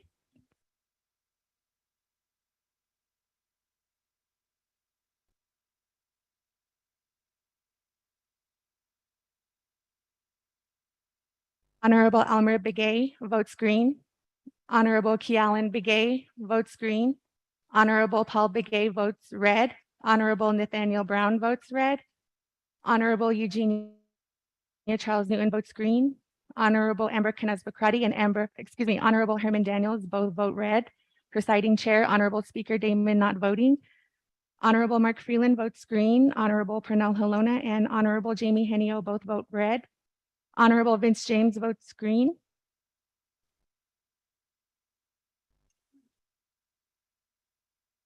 Honorable Rick Nez votes red. Honorable Carl Slater votes green.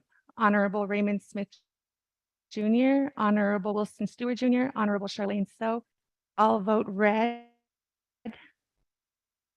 Honorable Daniel So votes red. Honorable Eugene So votes red. Honorable Otto So votes green. Honorable Thomas Walker Jr. votes red, as well as Honorable Edison Juanica, Honorable Edmund Yazzie, and Honorable Jimmy Yellowhair. Delegate Daniel So voted green.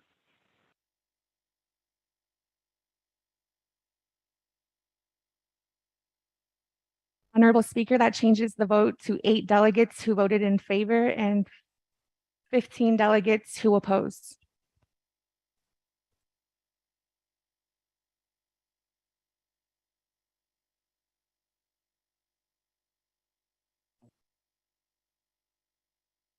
Colleagues, with that, 8 in favor, 15 opposed, chair not voting, motion fails. That, back to the main motion on review and adopt the agenda. Colleagues, any other further comments or questions at this time?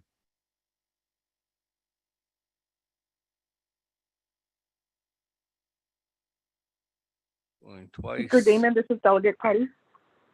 Yes, Madam Chair, Grady, floor is yours. Good morning. Yes, thank you, Speaker. I would like to go to my original request. I'll make an amendment and request a report from the Office of the Controller and Office of Management and Budget regarding the memo that was provided to delegates regarding the Veterans Trust Fund for fiscal year 2023. Thank you, Speaker. And by Madam Chair Amber Crotty to have a report, which would be new item number 5B. And that's a report from the Office of the Controller, from Acting Controller. Yes, report B, and there, Elizabeth Speaker, it's my Gay, understanding, Acting Controller. Mr. Rico sent this to all the delegates a few minutes ago. Thank you, Speaker. You there from the Acting Controller, Ms. Elizabeth Begay, in regards to a memo dated July 7th, 2022, and an update regarding the Navajo Nation Veterans Trust Fund. With that, colleagues, second, my Speaker, you're choppy on my end. I'm not sure if anyone else is having audio issues. and then request Madam Chair, Karati. That's a motion. Second is by Honorable Slater, but Honorable Slater is going to ask for a modification. Honorable Slater. The modification is to either ask for DOJ to be present or include them within the report after OMB and OOC. To modify, Madam Chair, Karati. Yes, I'll modify to add DOJ. Thank you. Modification, Department of Justice added in there.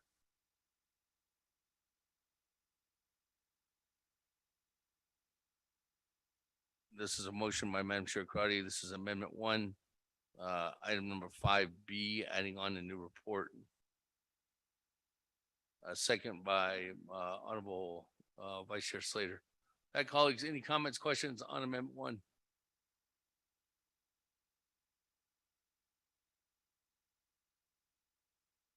Going twice. Vice Chair Smith on Amendment 1.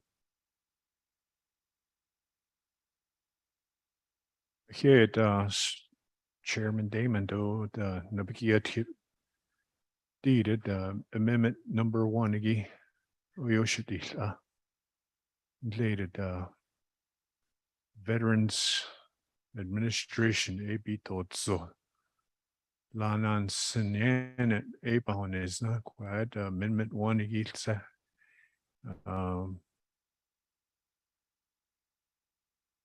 Bin additionally ana Q but na to ana hoko hinahalo ko shinandada no sanigi hala handlated Veterans Administration aja yal yata halyado that egi bedas and do his ani bitas so ko bin additionally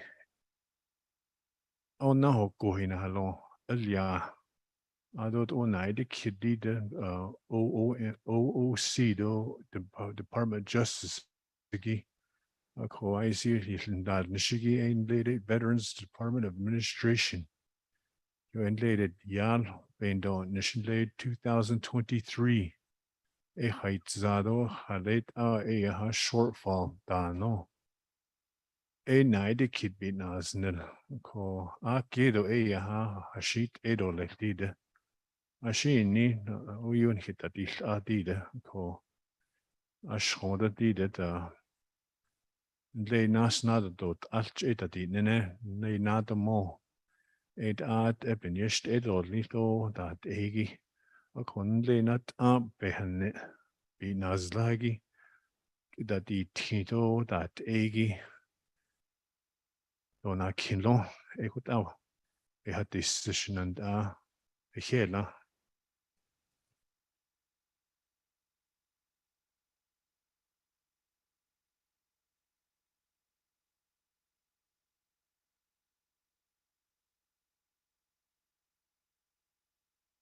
Honorable Vice Chair Smith. With that, Madam Chair Karati. Oh, sorry. Can you hear me now? Thank you, Honorable Vice Chair Smith. With that, there's a request to modify Madam Chair Amber Karati. Thank you, Speaker. If I could have Vice Chair Smith clarify his modification. I'm just looking at the vote, and so it doesn't correlate with his request for the modification. If I could get clarification. Thank you, Speaker. Chair Smith.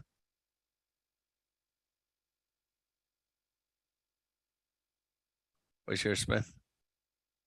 Request to clarify. Here, Chair, yet le nada mo a agent dot al nishkedi ako AIC ben yehudat egi nada mo ehota nishkedi Amendment 1. Okay.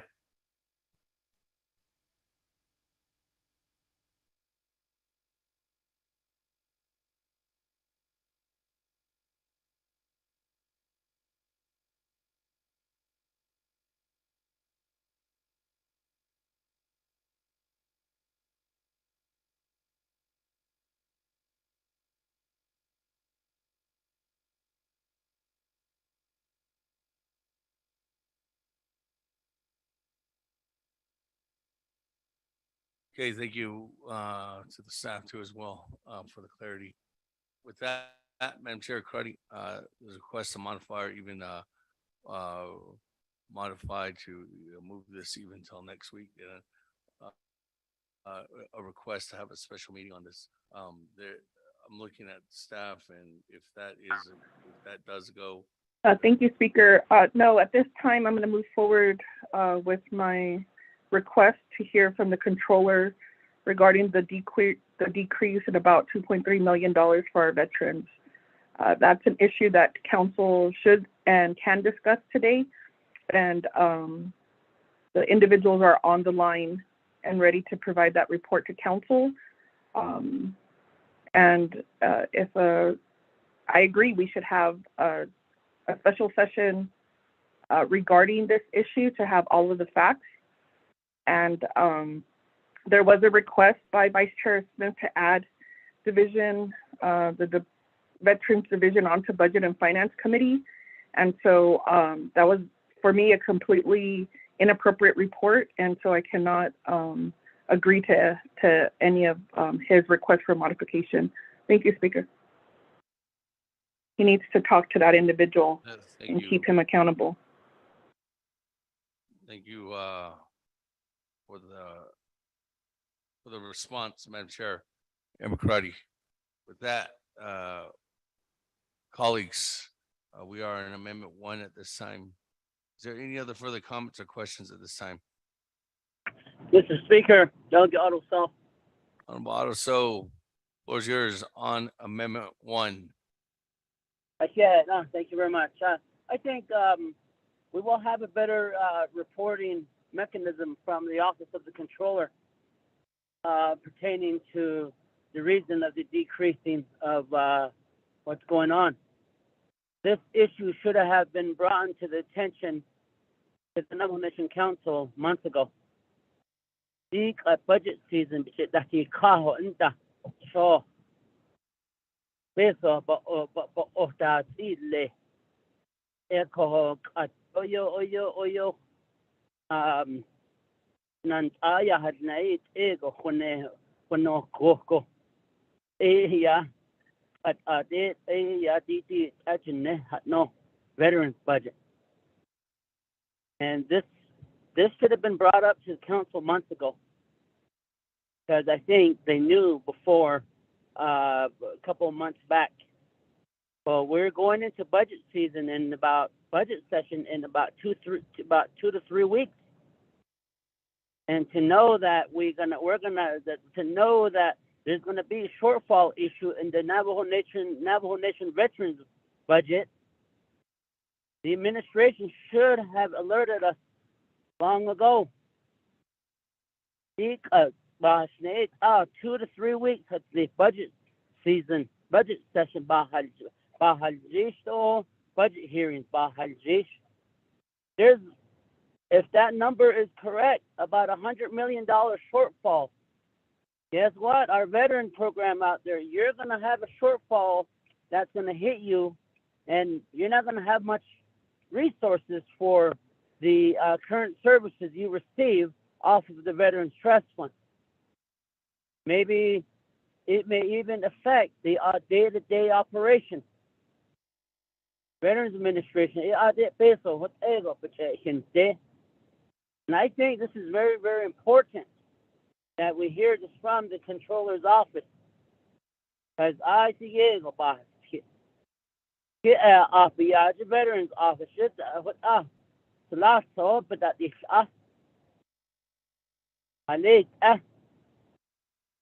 for understanding, but on the yasik so zohlo. But that initiate Office of the President, APIADO, Veterans Administration, it's on it. I said, was Nahata where I don't lie on the case with the snake. In that, but those kids with the story go, what up, queer she back, the. And now it had leho in the idea, because they hold no hat neho idea that you chase it with the shit. I believe that this is in order to have the Office of the Controller and the team to make this report because aja peso na yego aye tahni. Ako what up because you see. I am very, very interested in how much the shortfall is. Because guess what, my fellow colleagues? What's going to happen is the council is going to get blamed for this.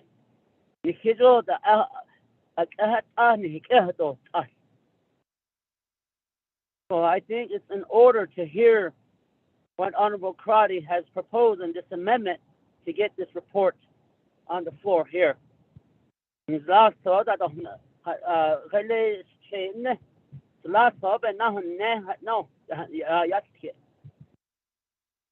is not an election issue. This is a funding issue that is very, very important, and it's going to devastate our veterans program. Oh, what's up on such kids? But I really, really hope that this is not an election issue. This is reality. If it's $100 million shortfall, guess what?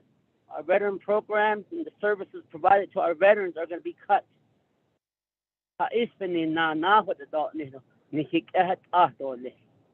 Even now, I believe this is an order to hear this report, and it is very, very important. It's a Navajo Nation business. Oh, but then that's oh yes, it's so. Yeah.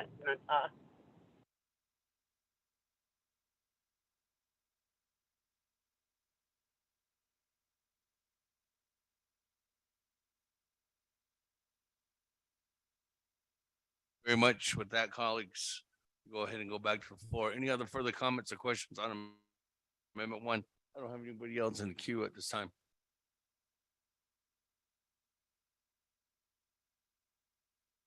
Went twice. Honorable Yellow Hair on Amendment 1. Yeah, so Speaker, around the 24th now when it's council, Kwabanit any cross not ike. We need a very good thorough report on veterans because accountability is important. And this to your Katie, Honorable Raymond Smith. Sliat nizone eden zina bandit in the conta. Yat what are now. We have some experience of Budget and Finance Committee. The veteran from Mr. Square was not even ready, was not even prepared, and being that committee didn't accept the report. And talking about the county, for national county is important. We need to find out what's going on with veterans, veteran money. It's better appropriate to do it until sometime such next week, just that subject. What on Jonathan Klinigi? Jonathan Lepanit on yat what according to Baharistin. So this should is uneven. I don't hear those and sang it on there. Yeah, wants to go past state or the Shiroshi Ashina should kitchen or the fourth state is coming Saturday. There's going to be much justifications, accountability. We need to see, tell our people to be honest, be upfront. Wants about state or okay, to the speaker. Very much, Honorable Yell here. That going back to the floor, colleagues on Amendment 1. Any other comments, questions? Honorable Daniels on Amendment 1. Thank you, Mr. Chair. Arokodo not ano sheniki. Arokodo get stack shokodo. Nikina has takodo kya. Arokodo sheshka has sin shokodo that I not sagi shotnano. Akodi kodo Amendment 1 kodo, and it's that before that there was an amendment. Kodo. Oh yeah, I but nagaita Veterans Administration they antahana. It didn't shahats. Oh yeah, what either. So it over banan was kanana kodo shenat ano shenigi kodo Naabik'íyáti committee kodo shenat anin shenigi نقيت بحسيت نقيت نا دموغو دمو بسخانة دمو دونا كيتشن تخاكيتشن زخان شبيه لحتوليل at least half a day or all day that is nail data kitchen that will night data or you go to the nail jet so bahana city or a day by banang was kan ko da nana ko so a day ya ko behanana city ko Mr. Chair. Thank you.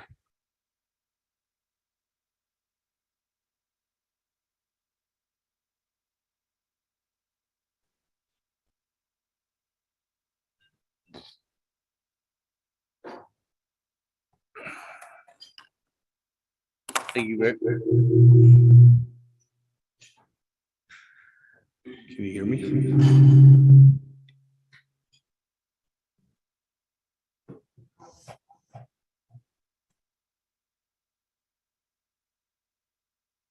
Thank you very much, Honorable Daniels. With that, colleagues, I'm going to go back to you. I don't have anybody else. Colleagues, we are on amendment 1.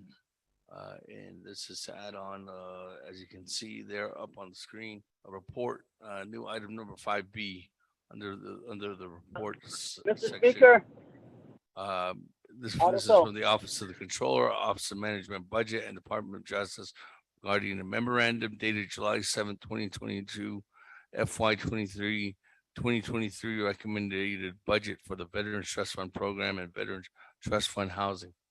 Yes. Honorable Otto So. thank you very And much. Honorable Eugene So. One area relating to the trust fund, is it something that requires an executive session?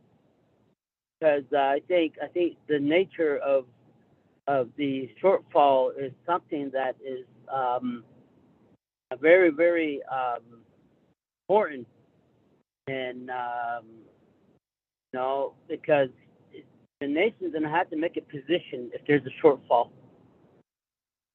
and definitely it's gonna affect those veterans that rely on these, because that veteran trust fund provides a hardship payment to them, provides utility assistance for them, provides other services for them, and this thing's gonna directly impact them. It's gonna directly impact our veterans who benefit from this trust fund.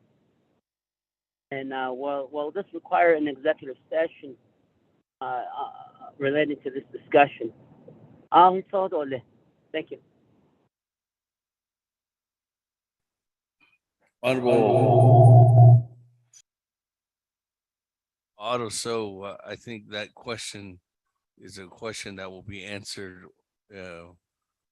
specifically during the presentation.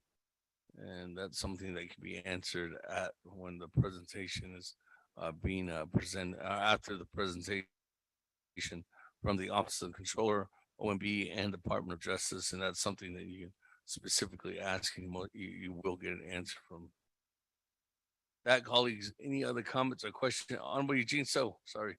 Floor is yours. Speak about it on a question. Sahaja, Zen deal source. Maybe we should set aside about 2 or 3 hours to set the agenda, so we can go after the ones what we should be really going conclusion legislation and then last and then it on a cure that another agenda approve in again Zaba lit was it Hayate on so photo set the only veterans bandit is the acid as now bandit is based on the data and that's it all even now going to wait that Point of order. you're kidding.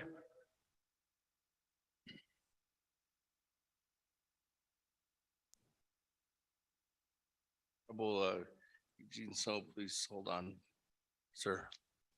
Point of order by Honorable Otto So. Good morning, Honorable Otto So. What's your point of order?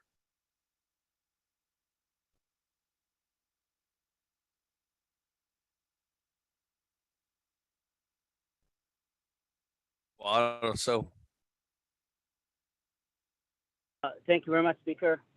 Honorable Eugene So is infringing on delegates' right to add and delete items from the agenda. It's the delegates' right to do this, and I believe we are in order with this. And Speaker, keep decorum pertaining to this matter because the motioning delegate has motioned this amendment, and that is Honorable Crotty's right to add and delete items from the agenda. Very much, Speaker. you raising that point of order. Honorable Eugene So was clarifying the position of what he believes too as well. Honorable Honorable Eugene So, in the clarity, understanding that delegates do have right.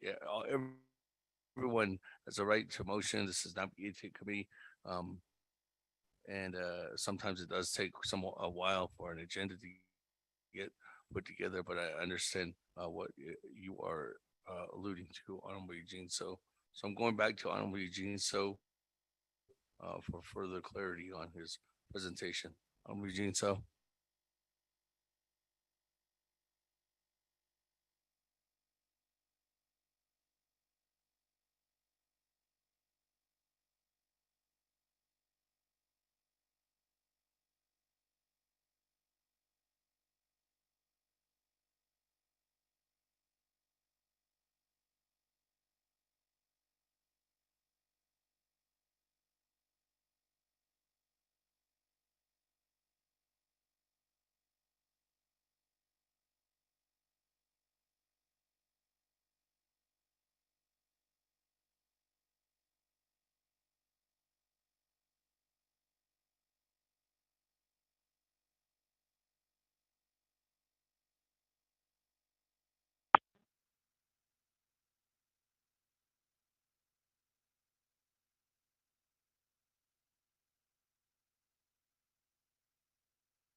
Can you hear me online? Okay, great. Good. We can All hear you right. With that, colleagues, went twice. Any other comments, questions on Amendment 1?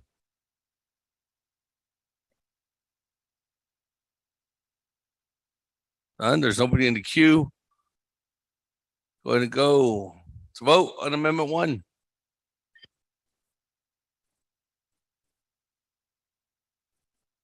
Honorable Elmer Begay, how do you vote? How about green?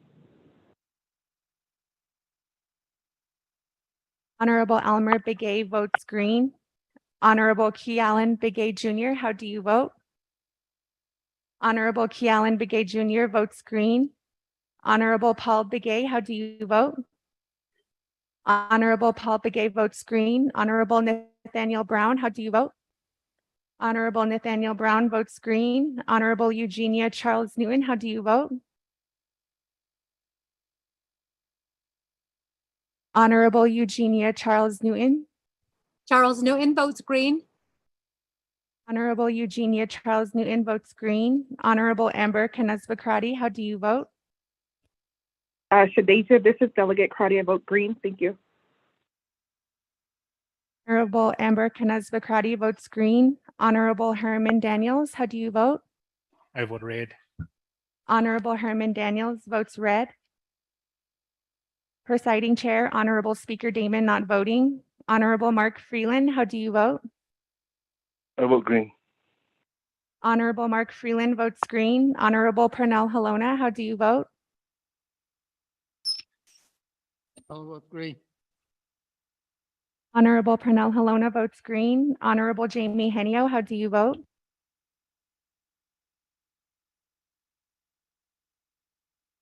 Honorable Jamie Henio votes green. Honorable Vince James, how do you vote? Delegate James votes green. Honorable Vince James votes green. Honorable Rick Nez, how do you vote?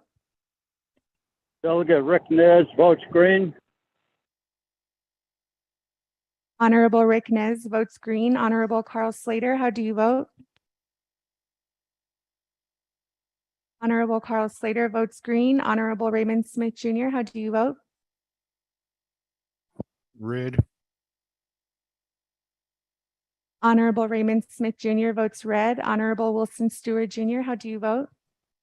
Green. Honorable Wilson Stewart Jr. votes green. Honorable Charlene So, how do you vote? Honorable Charlene So votes green. Honorable Daniel So, how do you vote? I vote green. Honorable Daniel So votes green. Honorable Eugene So, how do you vote?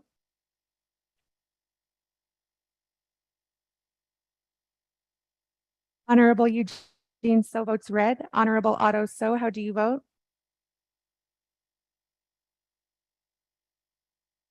I vote green. Honorable Otto So votes red. Green. Excuse me, Honorable Otto So votes green. Honorable Thomas Walker Jr., how do you vote? Green. Honorable Thomas Walker Jr. votes green. Honorable Edison Juanica, how do you vote? Honorable Edison Juanica votes red. Honorable Edmund Yazzie, how do you vote? Red. Honorable Edmund Yazzie votes red. Honorable Jimmy Yellowhair, how do you vote? Delegate Yellowhair votes red. Honorable Jimmy Yellowhair votes red.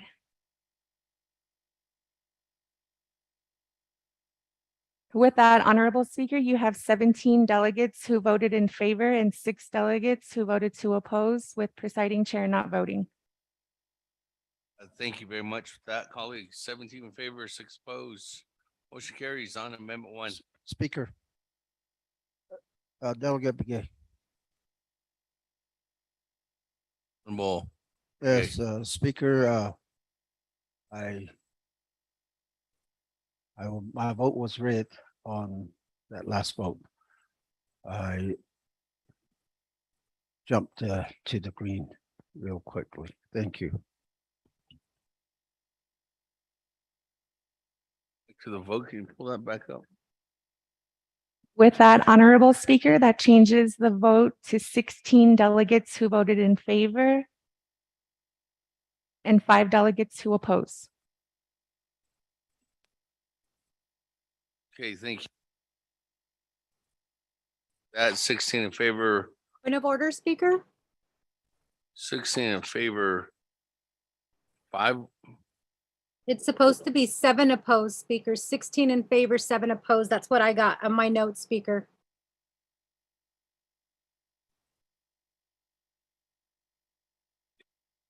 Yeah.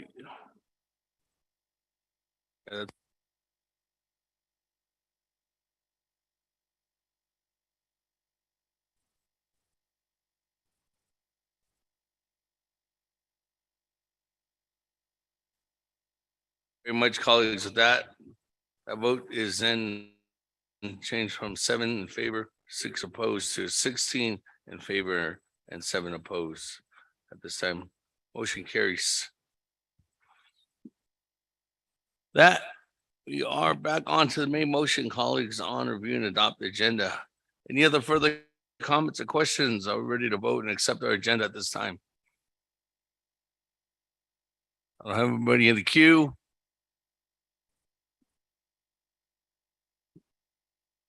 Going twice.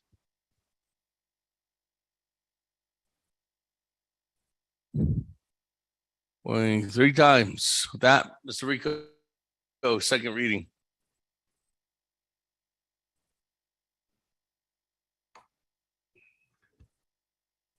Thank you, Speaker. Members of the Naabik'íyáti Committee, there is one amendment. Amendment number 1 is a new item 5B, which is an update report by the Office of the Controller, Office of Management and Budget, and the Department of Justice regarding the memorandum dated July 7, 2022, in regards to FY 2023 recommended budget, Veterans Trust Fund Program, and Veterans Trust Fund Home. This memorandum was provided by Ms. Elizabeth Begay, Acting Controller. Mr. Speaker. Thank you very much. With that, colleagues, let's vote on our agenda for the one amendment.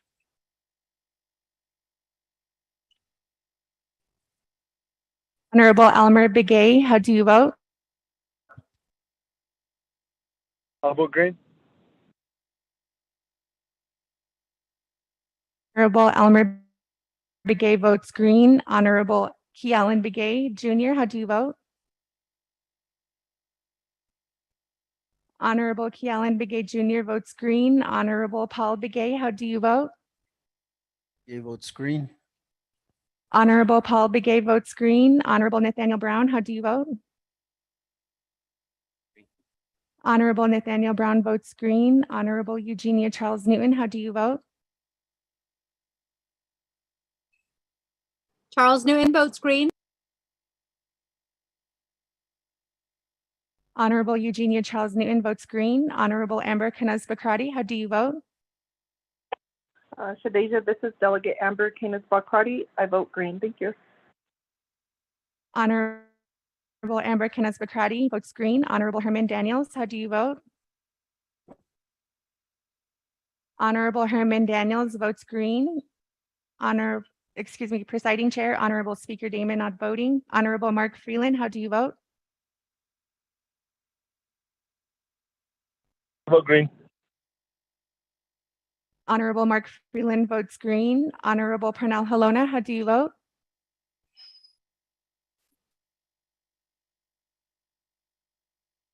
Honorable Pernell Halona votes green. Honorable Jamie Henio, how do you vote?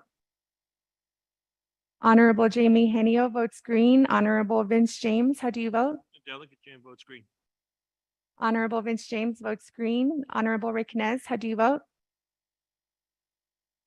Delegate Rick Nez votes green. Honorable Rick Nez votes green. Honorable Carl Slater, how do you vote? Green. Delegate Slater, green.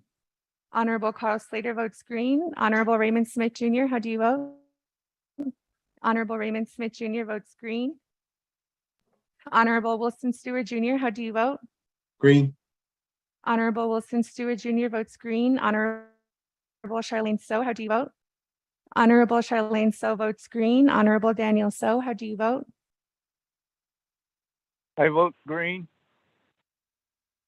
Honorable Daniel So votes green. Honorable Eugene So, how do you vote? Honorable Eugene So votes green. Honorable Otto So, how do you vote? Otto So votes green via text. Honorable Thomas Walker Jr., how do you vote?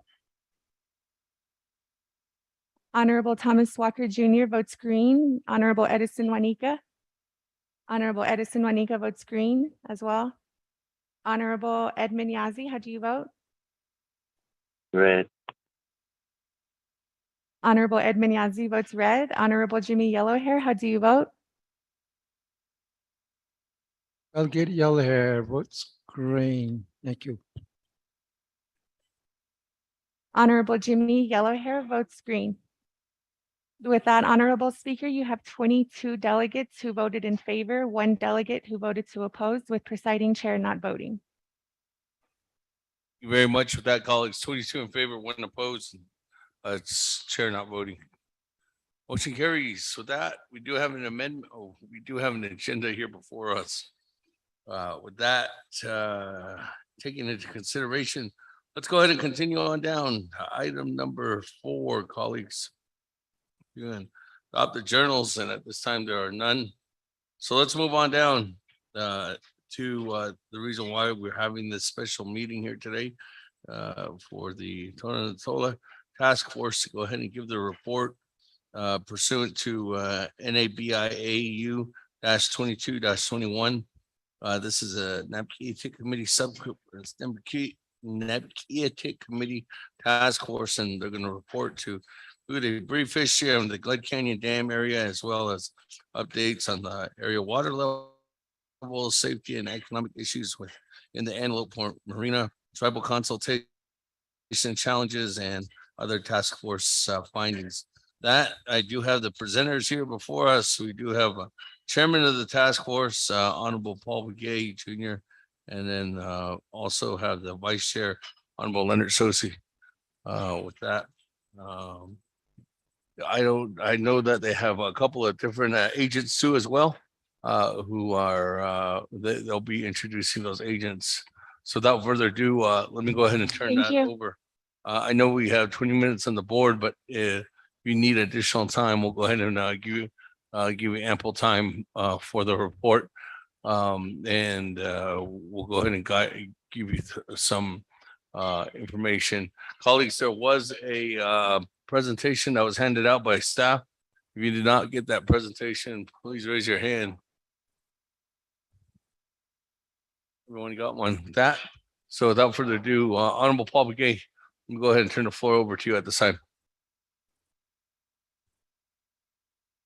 Thank you, Chair, Honorable Chair Seth Damon, colleagues on the 24th Navajo Nation Council, staff, those other people, interested people that are here with us at Twin Arrows Navajo Casino, and all those that are on the call, colleagues on the call, and other listeners that are virtually joining us today. Paul, Delegate Paul Begay, Tradition to Nanslino, be between Abashin, or the chain that should say, okay, on nation, that Kodoshi Aya, D20 task force was Yehegi Asian Aya, where Haneki Pedate go a Kodon Hitch Kodilni, a call a large Ikido Lesaki Aya, D20 task force was Yehegi in his bars and dollars. Nagaiden Aya quadrilateral agreement task force was Yego. Okotego Aya Ben Hitochin there. Age Latina Hekoshi, the next that is a court, National Park Service, so Bureau of Reclamation, Ado Navajo Nation, Ego Iya, Ascada de Stanco, Nalso Spaka Alia, a Codi, Bescada de Staniki, Adiki Toto, do Anigo Aliala, a court, oh, Hayugo Iya. The Nen Glengi don't hit the a cut end a be September 2020 yen down a coita a quadrilateral agreement task force for Diego Nijin Bedan Ben Hill Ilsen there a conde in a rede yanoi a hide and nigo Tibe anigibni na 80 yijiki do chos ida do le sako sakot ego ya yijin do tlisin to ni ako ebenacha ya isabe dano di tahiki adlia legislation alia ebenacha in hijiki sahot out adelia ako ton task force with lego ako enre ne kaya naho consto Adbe Nahol Aki Ad Marina Holo Traska yet on the dot Adole da Galdo Adole Nas in Yet and da Kagi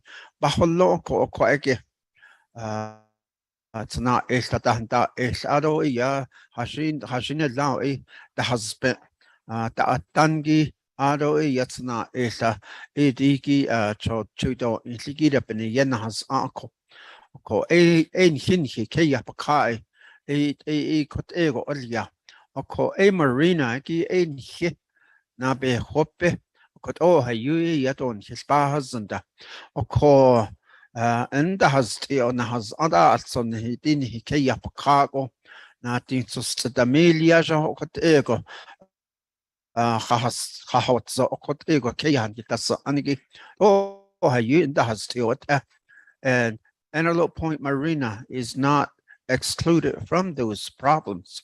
Ako and the has egi egi ko nikit is agi e ba nate ingo the task force agi elia. Ako ede ya on filtratish asto ado ya dit Delegate Neat Lingy, Delegate Neat Lingy, Honorable Delegate Herman Daniels, Honorable Delegate Otto So, Honorable Delegate Thomas Walker, and Honorable Delegate Nathaniel Brown. Ya AD Task Force that need ya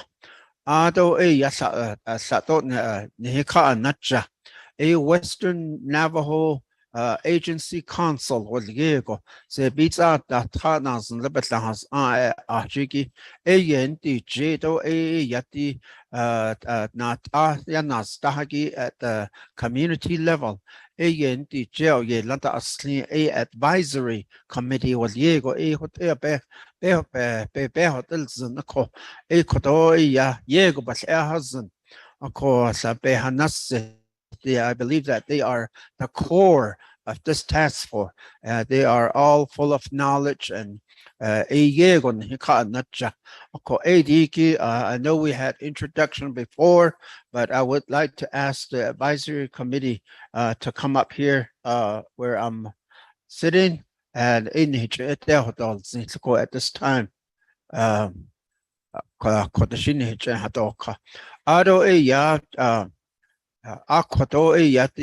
Task force my colleague sige shikitatil niyo ako even na a lounge igita sentado lichito nito ako a chair gishilya we had a representative from the office of president and vice president Shanala honorable delegate former delegate Leonard Sosi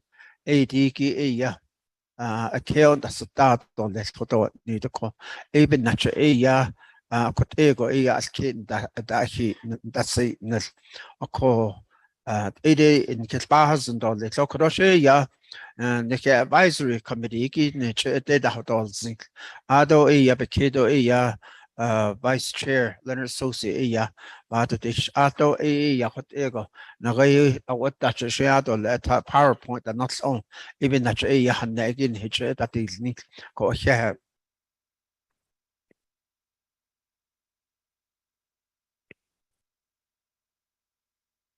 Good morning, Naabik'íyáti committee members and honored delegates, travel staff, and visitors and guests. Shea Floyd Stevens in Shia, the advisory committee member for representing District 1, comprising 5 chapters.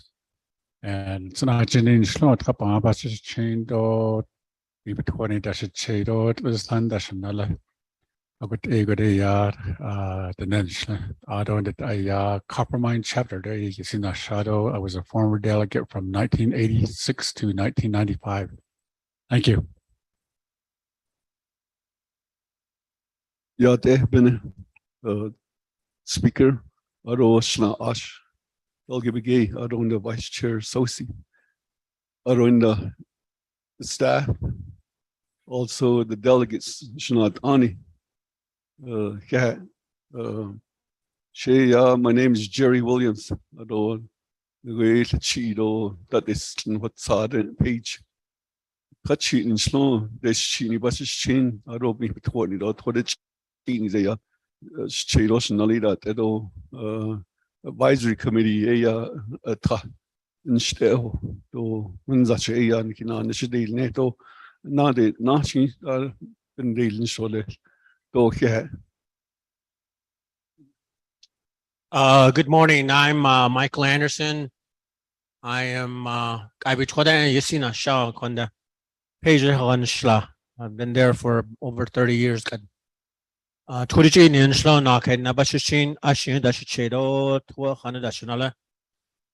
morning to our task force, the speaker, chair, vice chair, and delegates and members of the audience.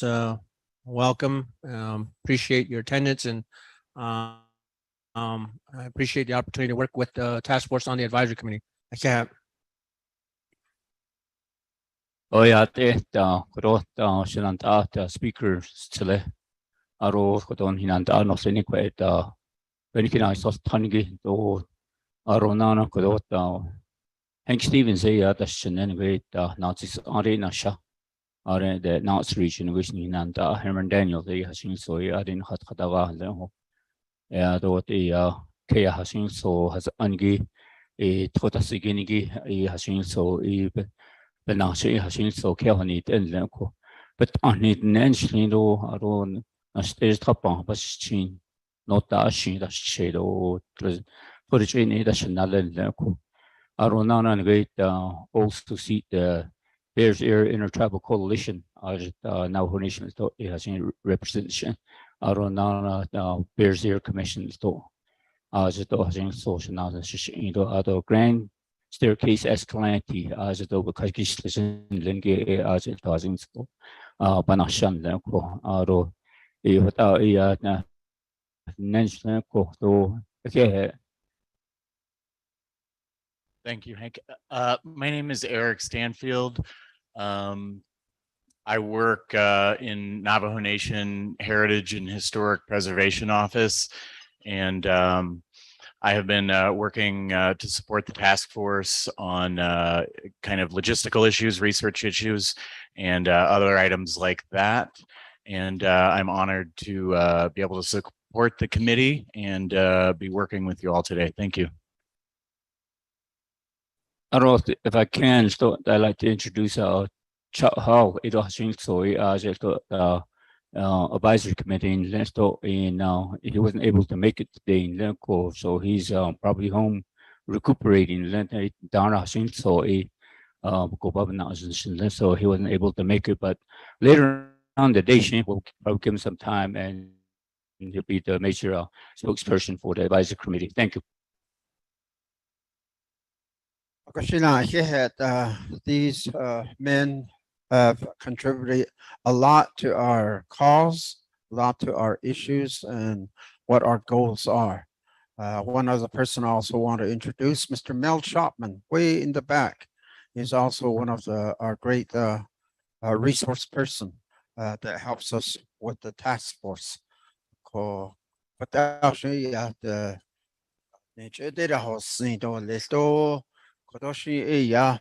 Mr. Leonard Sosi, but the Shato Econ Antelope Point Marina, though ABT task force, but they take Asian Kudon Kishalnet on this.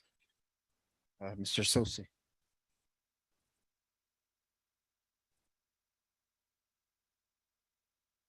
Yes, another Chairman McGee, Aro Speaker, members of the council, Shinandai, Aro Koroshaho, Age, Aro Areno Saito, Aro Arenkano Yagi, Ashin Soedi Shidona, no Senigi Yat Eto Hiha, Koredi Ashin Soba, Intenishi, and hit Aro Idisi, no song. Before I start, I'd like to also mention that we had other resource people that helped the task force besides Mr. Stanfield, and I think some of them are here today. One is from the Tribal Parks and Rec Department, and that was Martin Begay or Efiazi. Out of Fish and Wildlife, we counted on Gloria Tom. Water Resource Department was Jason John or Robert Kirk. And then the one that was always attending our meeting was Catherine Bazowski from the Department of Justice, another lawyer. And of course, the one that from OLC that was assisting us was Mariana Khan. Then the speaker staff here and there and the economic development staff, and sometimes the chapter officials would also attend these meetings and allowed input into the process. Speaker staff, and lately they've been here and they've been helping us. The PowerPoint that you see was with the help of the speaker staff to put that together. And so and then they work to make it a professional looking copy and to assist us. And we appreciate that. Just the other one too, just to let you know, is that there are in this discussion, these discussions, there are legal implications because how do we go forward? So it's up to the committee and then speaker at a certain point, maybe down the road, we might have to have some executive sessions to talk about legal issues and legal implications. The other one too is that just for the committee's knowledge, there's also a PowerPoint by the Historic Preservation. And we leave that up to them and Speaker of the committee, how you wish to proceed with this. Aro do shano sinige ya kronish ichi ya Leonard Susi Shiro Shady Tochanen Schlido Nanish Machine Shihne da Shiro na Kredene da Schnella. And aware that ya and Genatani President Nazaya Ajit Khadna Adil Wachno. It was President Nez that appointed me to this task force. And I thank the Naabik'íyáti committee and the Navajo Nation leadership in giving me the privilege to serve on this task force, to work and try to work with the council and other resource persons to address some of these issues. If you look at the real early resolution, it limited the task force to only addressing the quadrilateral agreements. And after, I believe it was Speaker Damon that wrote a letter to the federal people, and then under the Trump administration, the federal people responded and said that they deemed to have the quadrilateral agreement expired. And so after that, then of course the Naabik'íyáti committee amended and then made a new legislation that we are operating under now. We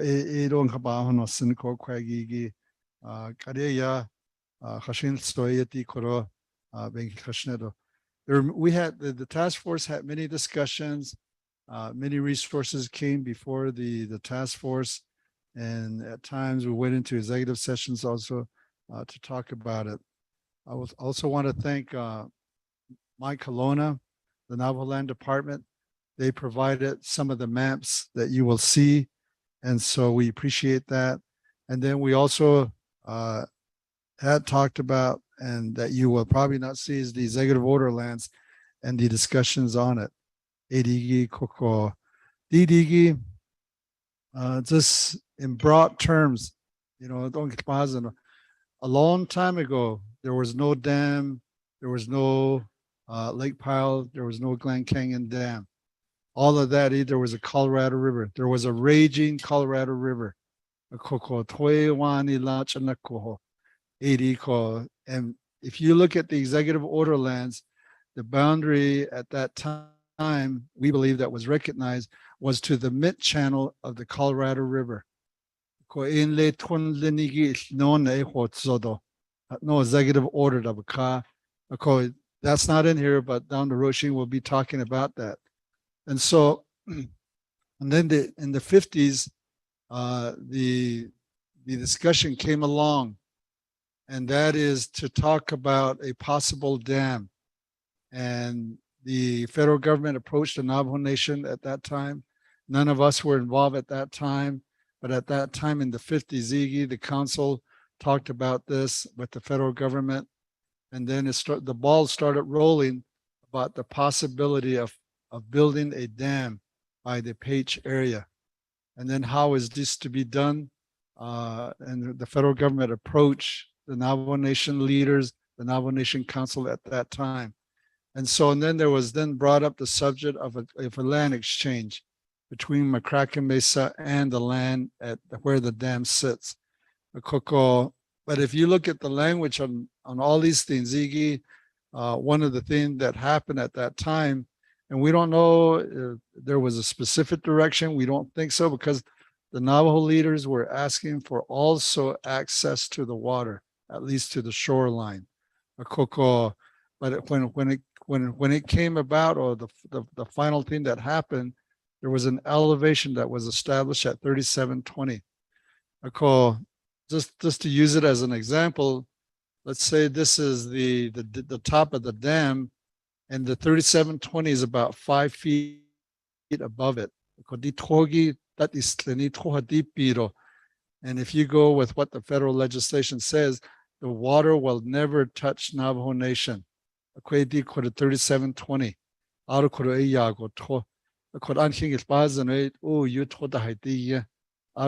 The water line, the mileage is about 200 miles up, inlay back into Colorado and back into New Mexico, San Juan. And the task force and the advisory committee did take a tour of the area. So at one time in the 1980s, the dam did fill up only one time. Even at that time, the water was not reaching the Navajo Nation because there was a 5 feet difference. And that wasn't, I believe, and was my opinion, that it's intentional to have Navajo Nation not touch the water.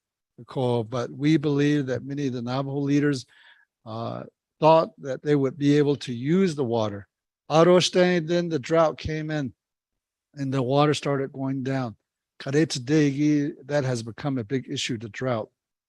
And so if the drought continues and you know, it might reach what they call a dead pool, where the water will no longer go through the dam, and then the generation of it. So it's got implications for electrical production. It's got implication for the water. And then we know where much of this water was going. You know, it was to Phoenix. And then the electrical production, where it was going. Because very, very minimal amount, if any, went for the benefit of the Navajo Nation. So we go to the economic development, the quadrilateral, the only one that we know of that was where it was an agreement was consummated was the Antelope Point Marina. And what's going on with the National Park Service not really being supportive of it. Because today, at that time in the 50s, so there was a parcel B and a parcel A. Parcel A is the Page, Arizona. Because that was a workers' camp, and eventually that became the city of Page. Parcel B, under 3720. When the task force went out there, when the water was full, when the dam was full of, what we saw was mineral deposit lines.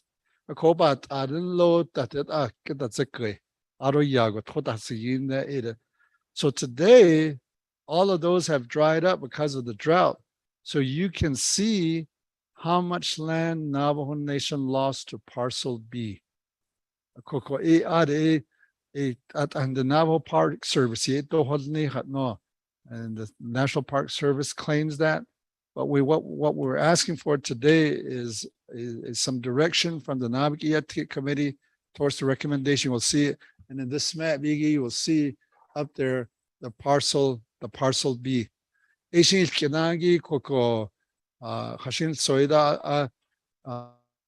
National Park Service. When you go out there, and some of you have taken tour up there, you see the beauty of the land. You also see the water that's out there, you know, the potential of that water, the use of it. The Navajo generating station came along, and some of the water was used for that. Outer Rainbow Bridge, Navajo Park Service, Rainbow Bridge,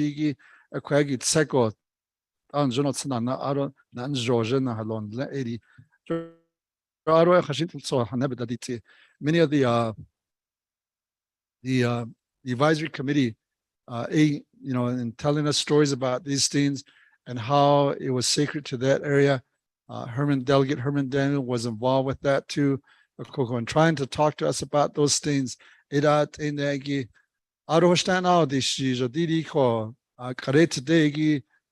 National Park Service is saying that there is no longer any quadrilateral agreement. So what we like to recommend, and the task force has talked about this, is that is ask for the return of parcel B, the reversion, and begin to discuss this with the federal official and pertinent, and if congressional legislation needs to be changed, to pursue that. It's many acres, and the Navajo Nation needs to touch the water again. So we could then begin to use it for economic development. It doesn't make sense to the task force and to us how we cannot be allowed to touch the water. And it's actually undermining Navajo Nation economic development and social development. Le San Juan River, when we took the tour, the advisory committee showed us where the farming used to happen. And when the dam was full of the farmlands there, the agricultural development a long time ago, those agricultural developments were inundated with water, so they couldn't use it. Kadeya, today, you can see that farm plot again, but it's all, you see Russian olives and tamarind growing now. But that is part of parcel B, and that's the one we wish to have returned so that Oljeto area, Navajo Mountain area, and others would begin to use these lands in Navajo Nation also. Parcel B. The other one that was brought to us in terms of economic development is the road. And Delegate Daniel and others were kind enough to show us all the area, and they want to build a road there. And a big portion of that is in parcel B. So with these developments, if the land parcel B is reverted back to Navajo Nation, then Navajo Nation will do its own development under its own laws and regulations. You have to go to the National Park Service and do a concession agreement with them. And then, then we're beholden to the National Park Service. And that's what's going on at Antelope Point. And so if parcel B is returnal, then we don't have to do that anymore. Navajo Nation, then its own laws and regulation covers the developments there to do that. The other thing that we talked about too, and we really need more legal studies on this, and that is the mid-channel. And we would ask that the Naabik'íyáti committee give us direction to the task force and even provide the resources to study this issue of the mid-channel. The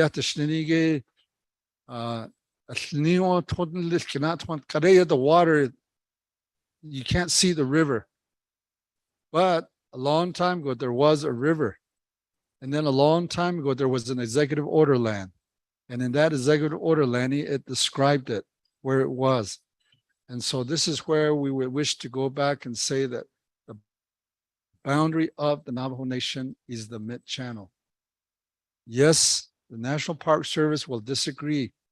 Yes, the federal government will disagree. But the Navajo Nation should pursue, based on those executive order lands, is to go back to the mid-channel. If you look at a map of that lake pile, they actually show a mid-channel. And that's where we're saying that the Navajo Nation boundary should have been that. The Navajo Nation should pursue that again. And yes, we will face objection from the federal government, but we wish to now begin to talk about it with the federal government and say, Ashonda, Ginantai, Didigin Handa do they the Nepinde, a cocoa Korea, a hundred itato, Saho and the Nil, a cocoa the Nepin pedit in dot late, Ronitson, ADG, Ayati Ni cocoa, the mid channel league, lay parcel A over at Page DGA. Page has developed certain areas here and there. And one of the things we talked about too was the unused portion of parcel A. The 80 that's iton hundred dot at the cocoa days cannot the nependa a cocoa hashin so 80 digi o a young kia hat agitza the cocoa quaggy asha hundred dot a cocoa but see shlijin law not anin liquor Secretary Holland. Aisha job at the how deal ne. Aisha bande di can't. Jodi ne a cocoa task force, see the advisory committee. Equa ebene di kill, edi gilto. Out of the cultural little benit in it, the Toya what zagi benna on has kinigi go out of Toya one is even nine. Eshi Mr. Stanfield yang neto. Oh, you a yahashin, so there were cultural properties over there. And it is the opinion of the task force. We talked about this and said that belongs to Navajo Nation. Those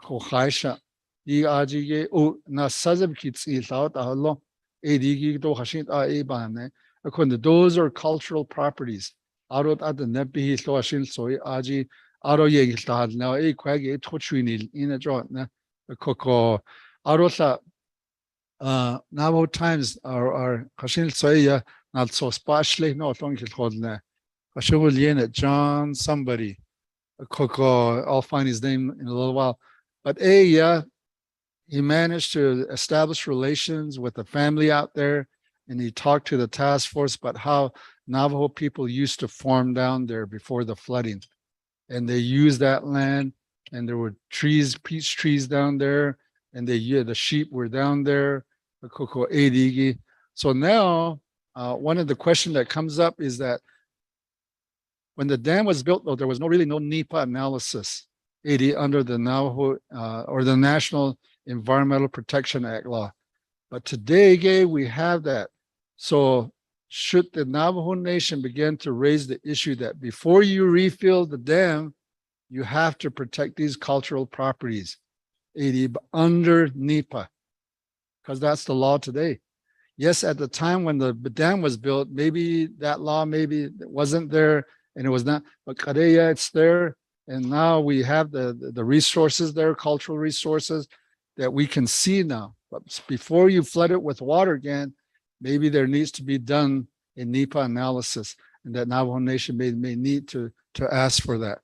So, Aro, we did talk about the McCracken Mesa, and there are issues related to that, but that is in Utah. We're really not touching that. So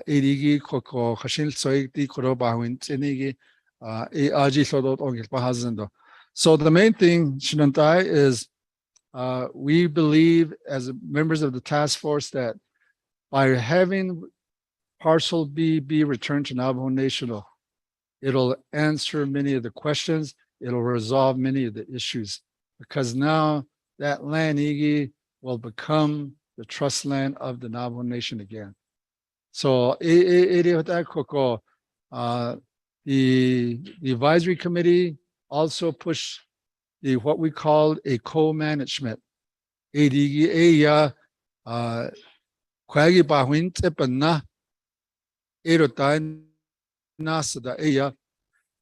federal government, the National Park Service, to do co-management. That Navajo Nation will be a manager, and either the National Park Service or the Bureau of Reclamation or other entity of the federal government be a manager, and that we would stand side by side. National Park Service we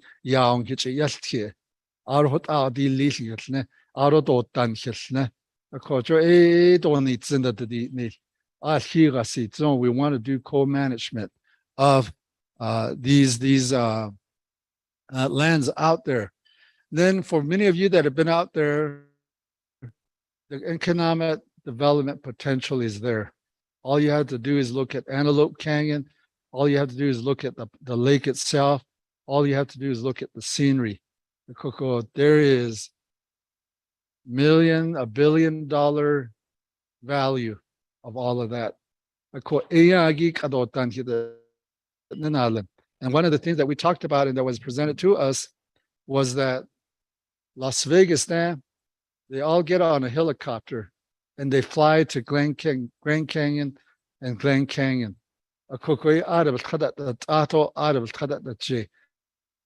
And then they go back to Las Vegas and they eat there, they hold the economic dollars.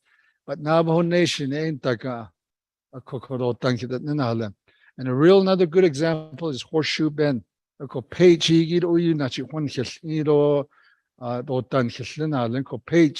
the city of Page, Horseshoe Bend, one of the advisory committee did talk to us about that the city of Page doesn't want to see Navajo Nation develop any tourism development south of Horseshoe Bend. Toy don't get the slaughter. Basic cheer don't get the slaughter drink the Page now. Even that Ankajo Bao na saw Tado or Argo, which in the Hadland. Hard idea be Catlaro Gaya or Incender, Patlina Hadland. We want to change that. and say that, we want to work with the city of Page, and we want to approach them and say that let's work together to help develop the Horseshoe Bend area for development. ADG Koko. The other one, I think, is the Antelope Point Marina. I'll just do the slightly touch that because you've already addressed that, and that is Karatagi later tada altahagi steps, not ramps agi karotan dalcha. A Koko HA ya, but I think we've shown that, and HA yet okay. And I want to thank the speaker and the members of the council that went out to Page, and you heard all about this. Navajo Nation is supposed to be sovereign. So see that that's 20 minutes. Okay. So Hold on. Let me just see. There's no objections. I can give the Mr. Sosi and our honorable Sosi and honorable Paul Begay additional time. Seeing there's no objection. Okay. Thank you, 20 Speaker, minutes. and thank Go ahead. you, members of the committee. So, I think the Speaker and the President are addressing that, and that is, and through your action too, and through the action of the council, when the press release was done regarding the Director, AD, the Speaker and the President wrote a strong joint letter about that, and the the Director of National Park Service, and this is where Naabik'íyáti Committee, the Council, and the President needs to work together to put a person in there that is friendly to Navajo, that is a friend of the Navajo. And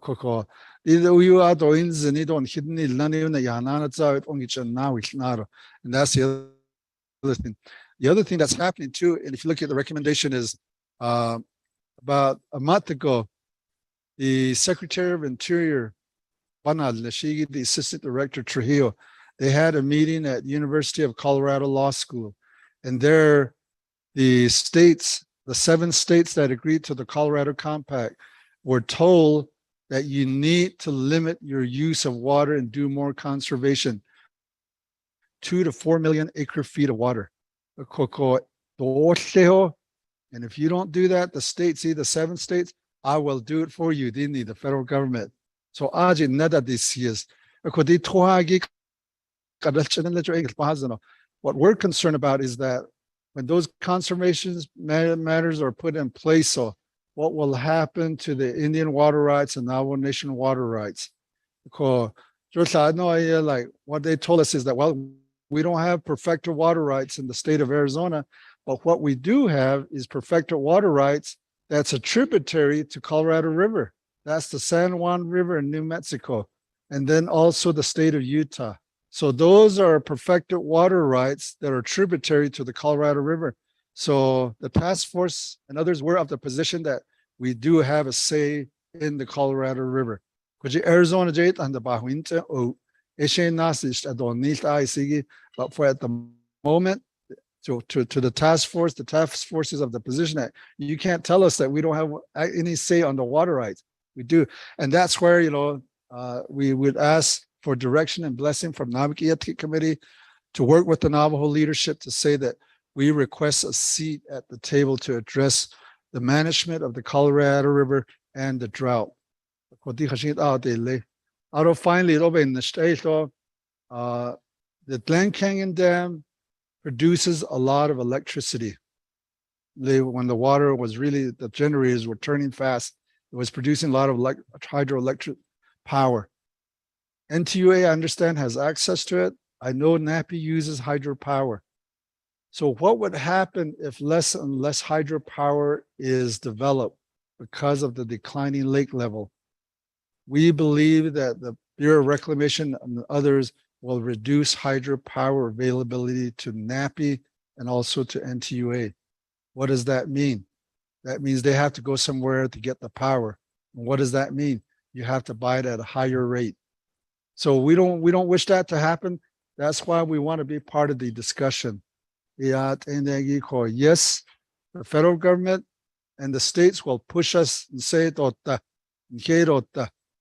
but what we wish to say as a Navajo Nation is we are sovereign. We've been here before you.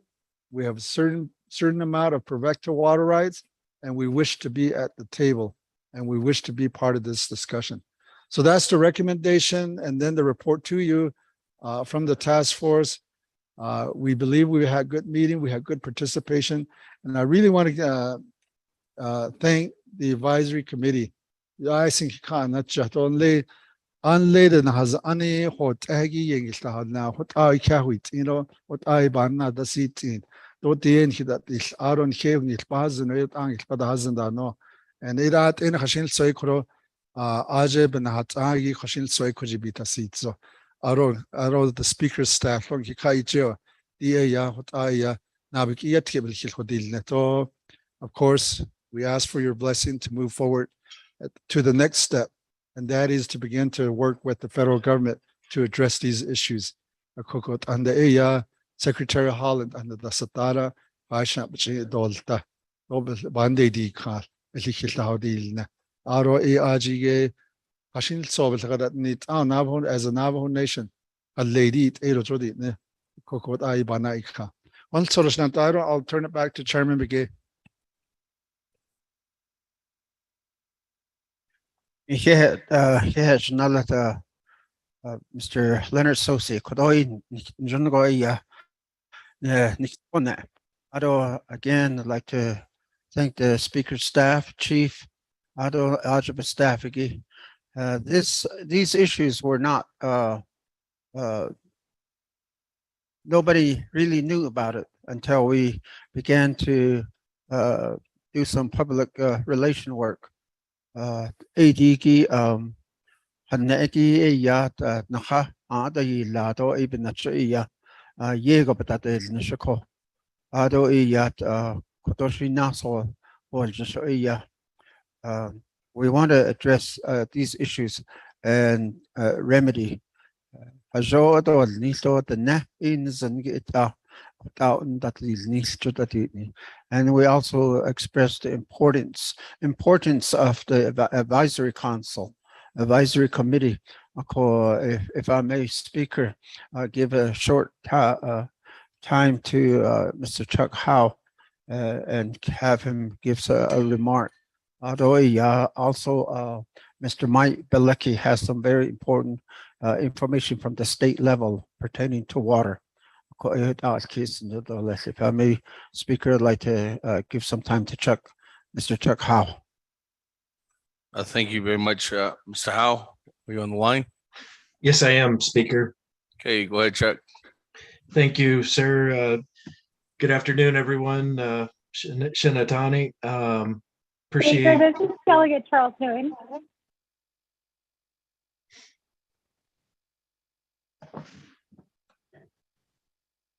Oh, Madam Chair Charles Owen. Mr. Howe, hold on, please.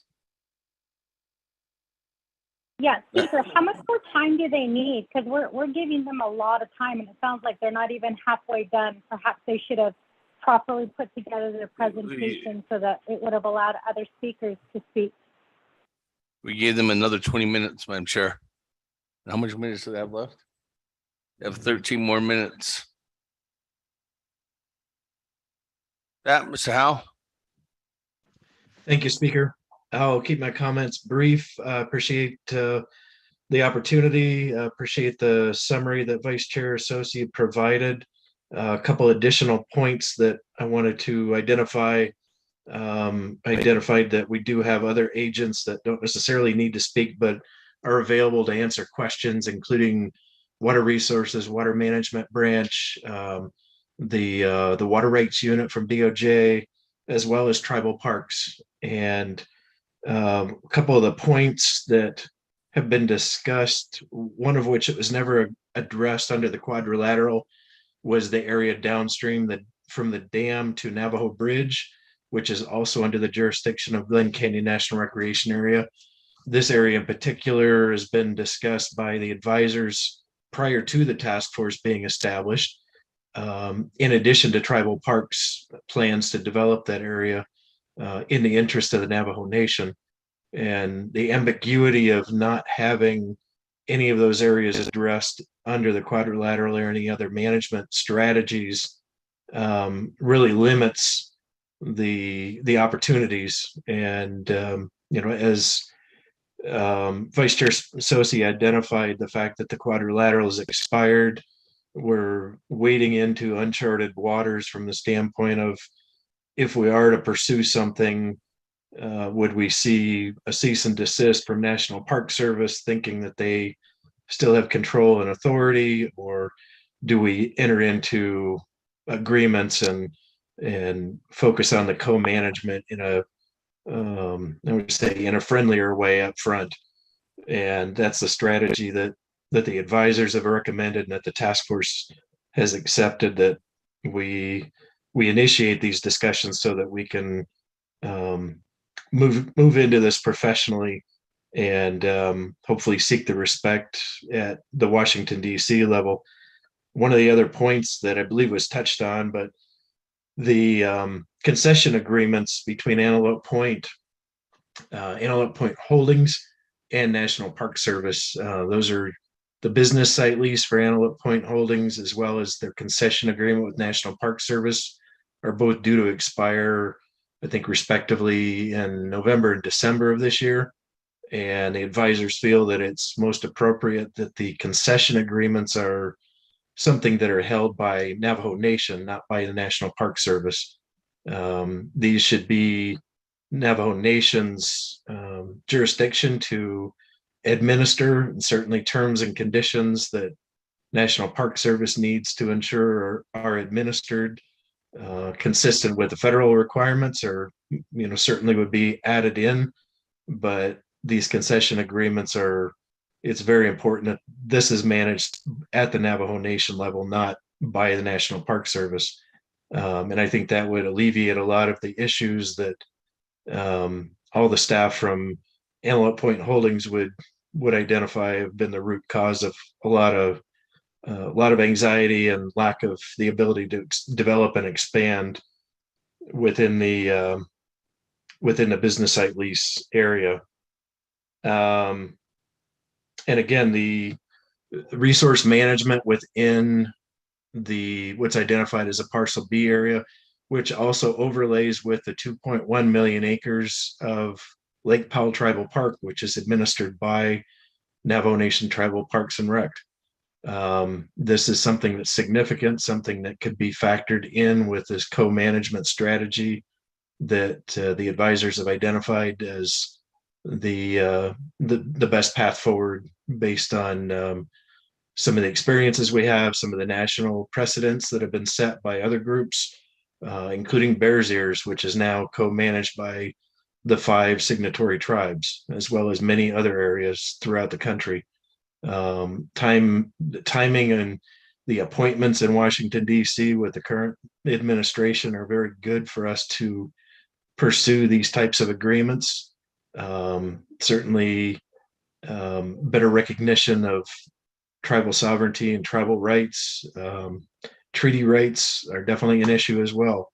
And these are all things that we continue to advocate for, and they're reflected in our recommendations at this point. And I believe that's all that I have. I'm certainly happy to stay on for any questions and answers. Thank you, sir.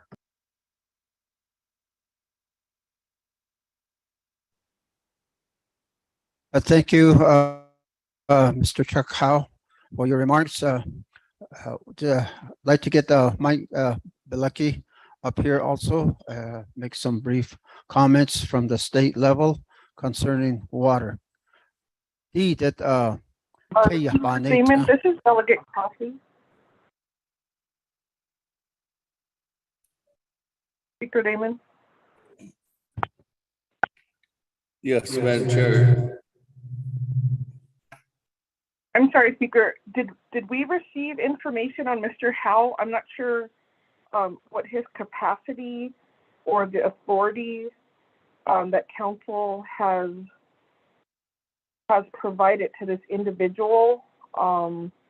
I'm trying to situate myself who the players are and how they're speaking on behalf and providing recommendations to Navajo Nation Council. Thank you. Or to Naabik'íyáti Committee. Thank you. Mr. Chuck Howe is a member of the advisory council. Madam Chair. I think he's the Yes, but who spokesperson. is the speaker? And he's Is he a Navajo Nation citizen? He's a spokesperson for Is the he an elected advisory leader? council. Mr. Chuck Howe, can you introduce yourself for the record? Absolutely, and apologies, trying to keep my comments short. I'm Chuck Howe. I'm from Shanto community. I've been there for about 15 years. I'm the in-law. I represent planning and zoning for Shanto chapter, and professionally, I also represent a business interests as a consultant for many companies across Western Agency. Also do consulting work for the Navajo Nation through Navajo EPA as well as Navajo Nation DOT. Thank you very much. Yes, thank you, Speaker. If that information can be provided to the committee, I appreciate it. Thank you. Thank you.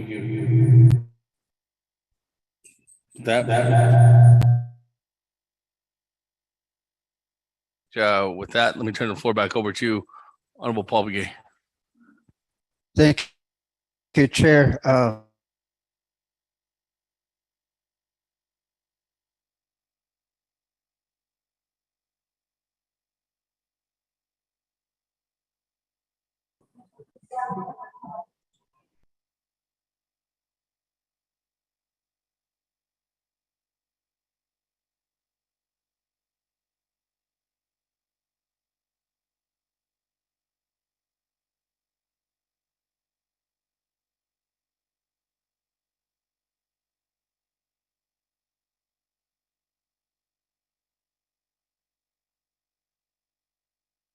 Service does.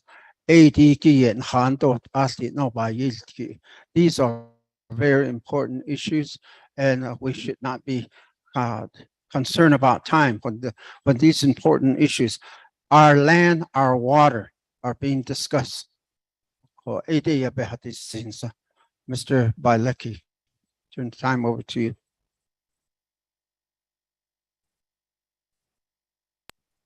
Speaker, I'd like to call a point of order on that comment that was just made. So, hold on, Mr. Bilecki. There's a point of order by Madam Chair. Good afternoon, Madam Chair. What is your point of order? Speaker, everything that comes before this council is important matters on behalf of the Navajo people. And to state that, that this issue is making it sound as if Western Agency is the center of the world, I disagree with that. I think every issue brought before this council is an important issue on behalf of the Navajo people. Thank you.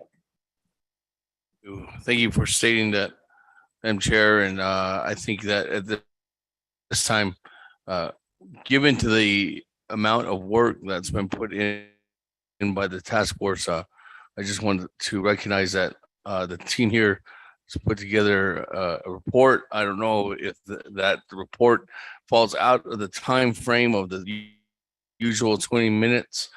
Committee did indicate that give them additional time. So at this time, how many more time is left? I have about 7 minutes left for additional time. There's additional time needed. It's up to the committee that has a capacity to give them additional time further that needs to be. With that, I'm going to turn the floor back over to Mr. Bilecki. Mr. Bilecki, as a agent for this report. Mr. Bilecki, the floor is yours. Mr. Speaker, Chairman Begay, thank you. I'll be very brief. Arizona is facing a water crisis of magnitude, and it's happening. It's not a potential thing happening yet. We are already in tier 1 cuts that are demanded from a previous agreement, and those tier 1 cuts will target specifically farmers, most of which will be in Pinal County, Arizona. And they're going to have to go on to more expensive groundwater for as long as that lasts. But as I began investigating more of this, you know, I was in the governor's office in 2000 when we were starting the drought. We actually had a planning session for the drought up there. That drought has never stopped. And the question is if we're facing a new normal, is there simply a permanent circumstance where there's more money or not money, but it's sort of money, but water coming out of the Colorado River than what the Colorado can supply in terms of rights to all the states, California, Arizona, Utah, they just list them all. So there's a real press for almost a crisis mentality. Mr. Sosi mentioned a meeting. I've got some copies of a press release from the Arizona Department of Water Resources that came out of it. I've never seen a press release like this, where it's accentuated that they're going to do no matter what they have to do to make the system not crash, to stop the system from crashing, those turbines in those two dams, no matter how painful. That's for Arizona, but what the commissioner from the Bureau of Reclamation said, they're going to give till August to figure out a plan that continues to allow those lakes to quit collapsing in terms of depth, or else the federal government's going to do it for them. So what you've got is a ongoing negotiation going on now between the states.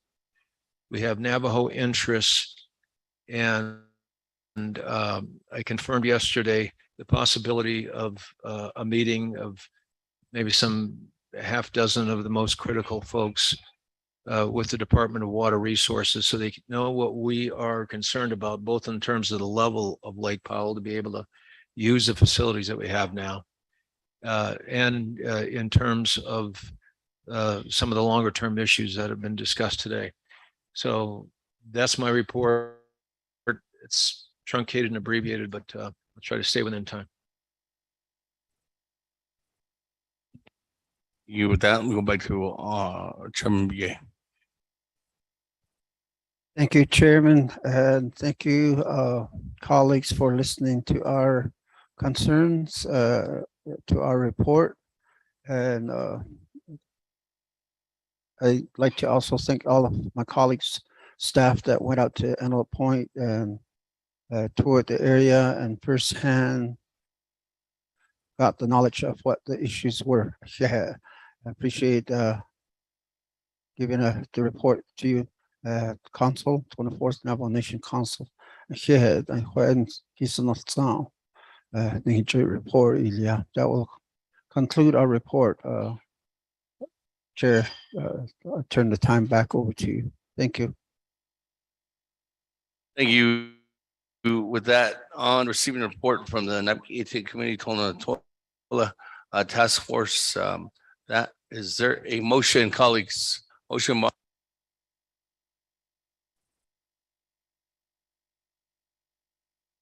Lona, second by Honorable Edison Manika. That, colleagues, let me go to the floor. I do have Honorable Eugene So, then Honorable Keon Begay, and Honorable Helona.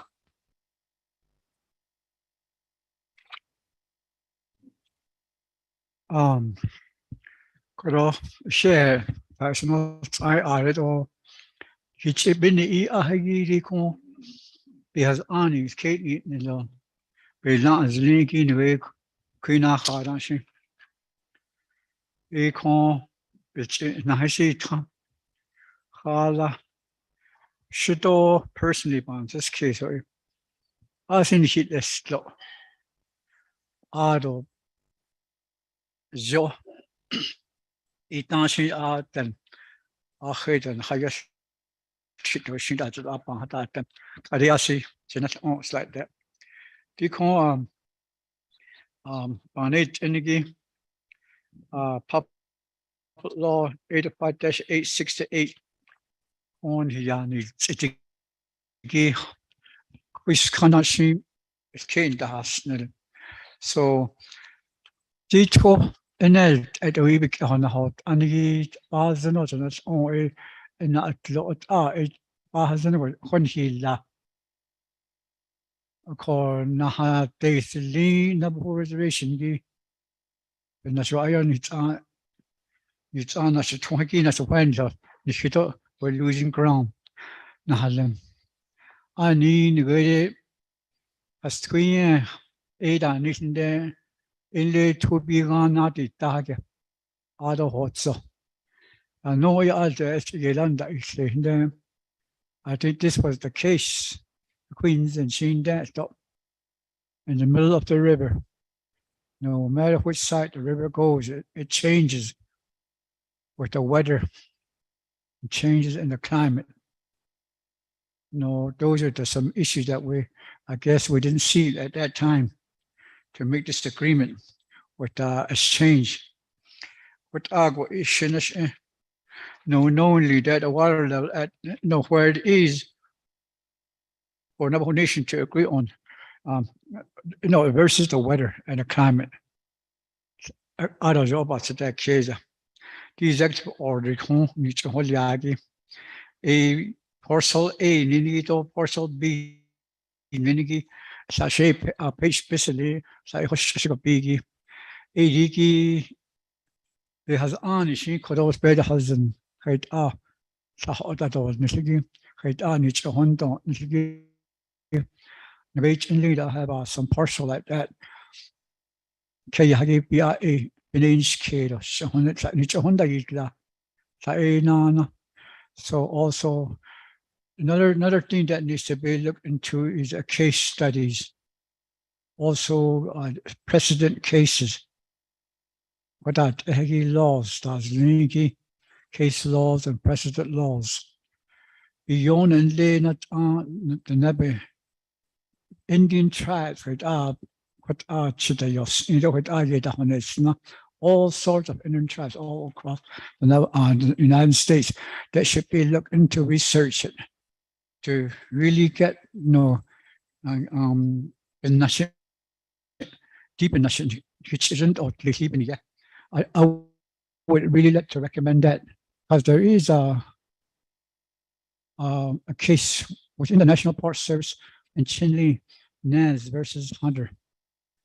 The land was disputed on the National Park's land boundary, but because of the dispute was land use permit and grazing permits and home site lease. But this case went all the way to the Indian Hearings and Appeals in Washington, and it was decided over there with Nez Aboriginal rights. So that means we have Aboriginal rights. If we can prove that canyon floor, that there are some hogans that has demolished or anything, sheep, corral, etc. We got pretty sure we got Navajo divers, and we can get it from the Navajo people who did know some people lived down there before the dam.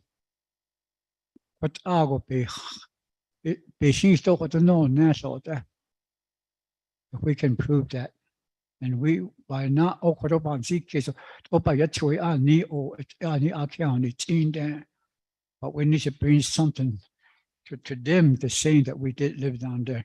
This clan was living down there. Edo, I think that might be a case because Nez versus Hunter, that's how he won because he was gone for over 30 years. And he came back to the reservation for the trailer there. And the reason why he won because that's where he grew up.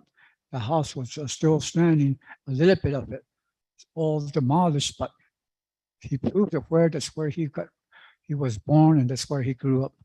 So the case was decided on Aboriginal rights.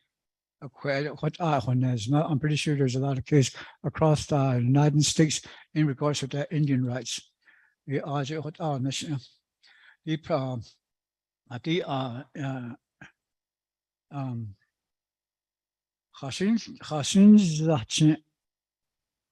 anti point at the Adjournment at that car was at that Anna Horse Service or be aid on Navajo Nation. It's got that Anna Nishishida Yonshinas law, other job when it's an okay, quality need to AMB anhaden. Die nanet we really need something, there are some cases I know, if you look at some books and that's what is it, I'm pretty sure these lawyers have all the know-how to get into those, to make those researches. They can tap into all these books in there. That was before, that was heard before, and the Indian tribe won on those cases. Ko ADRC ko to binge kedo this speaker chichi ito this pa or baby card just a to arch called the hot AD the hot designer art who lived there, who was there, so we can get these people's Aboriginal rights back to the where they're asking for right now. John Hayes ake on it in I don't have been hast told you that I don't know what the hot I don't I don't know. But I think that's a don't need I don't know. We never look at the climate change out of the drought. Don't hit la. I see pension as this not needs. We really got that bad and no other stick not I see the coaching because those heat and it bothers me. It really bothers me what happened, how we were, I guess you can say, cheated. See, it bothers me. That's since yesterday, because I went into that river. Man, this is the closest you can get to heaven. So much. I was happy to see the water and the canyon. And I start thinking, just kids about this stuff. Maybe I should dam up Canyon D. It was pretty. So that's what they took away from us. Basal that's where the money, the gold mine is right there. And we lost it by disagreement that we signed. We need to get that back somehow. So I would really request that we look at research some of those the precedent laws and also the case laws in regards to this situation across the Navajo, across the United States, Indians on this again. Is it beat that such $8,000, but we need that land back. We need it back. That's ours.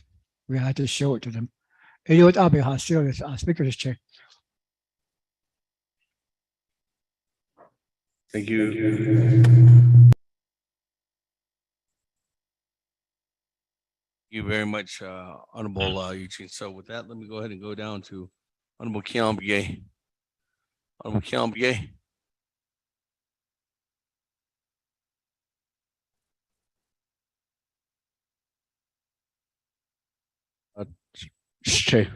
Speaker. Ado kudo nagis chedo ado kudo shana ado kudo task force members of Linigi adan. The one area kudo as far as your recommendation, Nikki, there's several of them, 3 slides. But before that, there's a legislation, directives, and orders. But that's what there's 2, 4, 2, 4, 6. Those are the possible approach to these to this particular effort. The immediate reversion. I mean, I'm not sure what the timeline would be. By legislation agreement, but going back to your legislation that had established your being the task force, it does only say provide a recommendation. Does that particular legislation needs modification to further provide more time to thoroughly review a lot of these areas that needs to be talked about? That's legislation. That's Dana Ade Tadadi Credo I mean, just imagine how many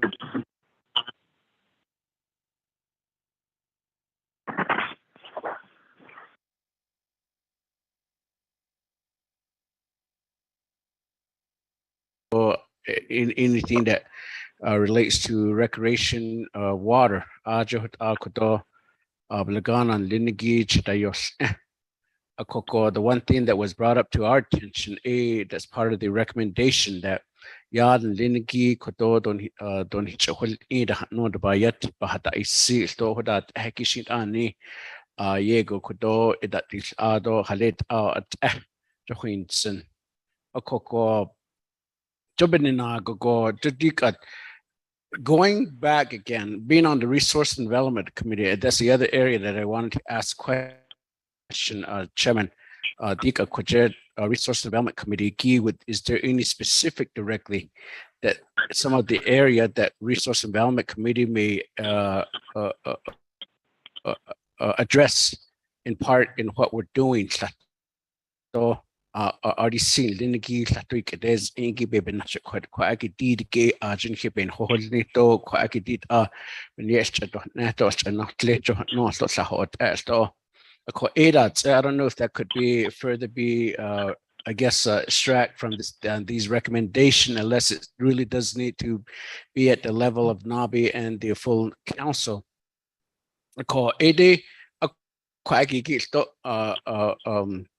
Response regarding the oversight committee, but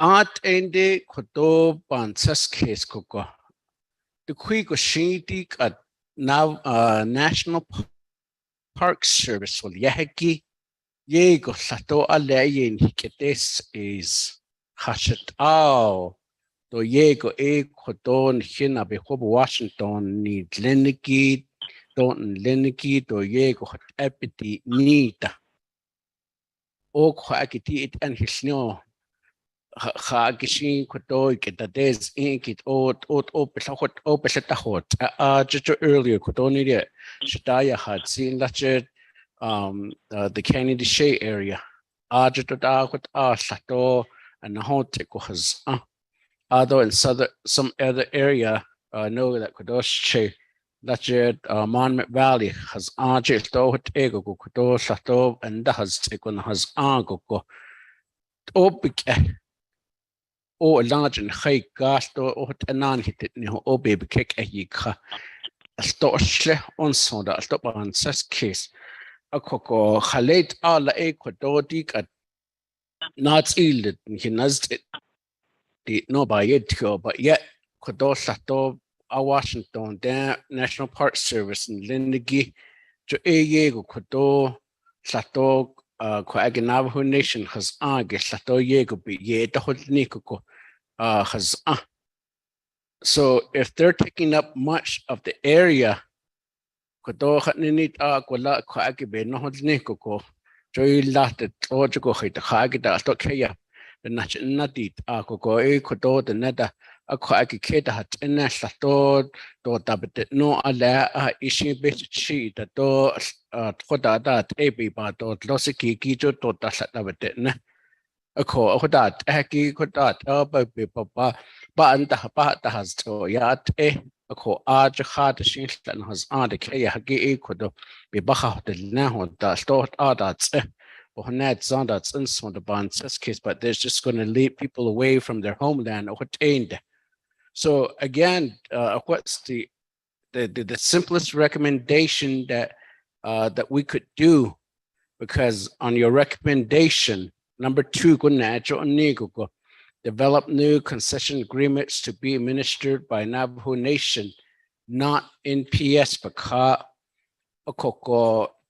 even if they're not part of if they're not at the table, they would still be a problem down the road. Sato and sato and kodoyin hitchin who's not at all yeah quagit at it out has totally elan hit ego when hit as far as the government or the Navajo Nation hit all the age at on nitiki jobe which is nepen or that's yate Aston Soban case speaker. So I know the twin navigatory, they're more focus on the area. But there's a lot of bigger area that the Navajo Nation has to deal with through the Navajo Park, the National Park Service. Akoko aki gidik at recommendation ninigidas akit ahadadas aslato edas esto from their recommendation akit ahada kodo blanket elia go to the other area. That's case, but I don't know if there's going to be just a bigger problem or bigger area that we'll be covering. So and then of course the immediate one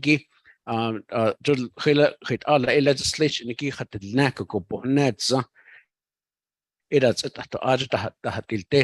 or is this just more in form of a MOU or MOA that's that's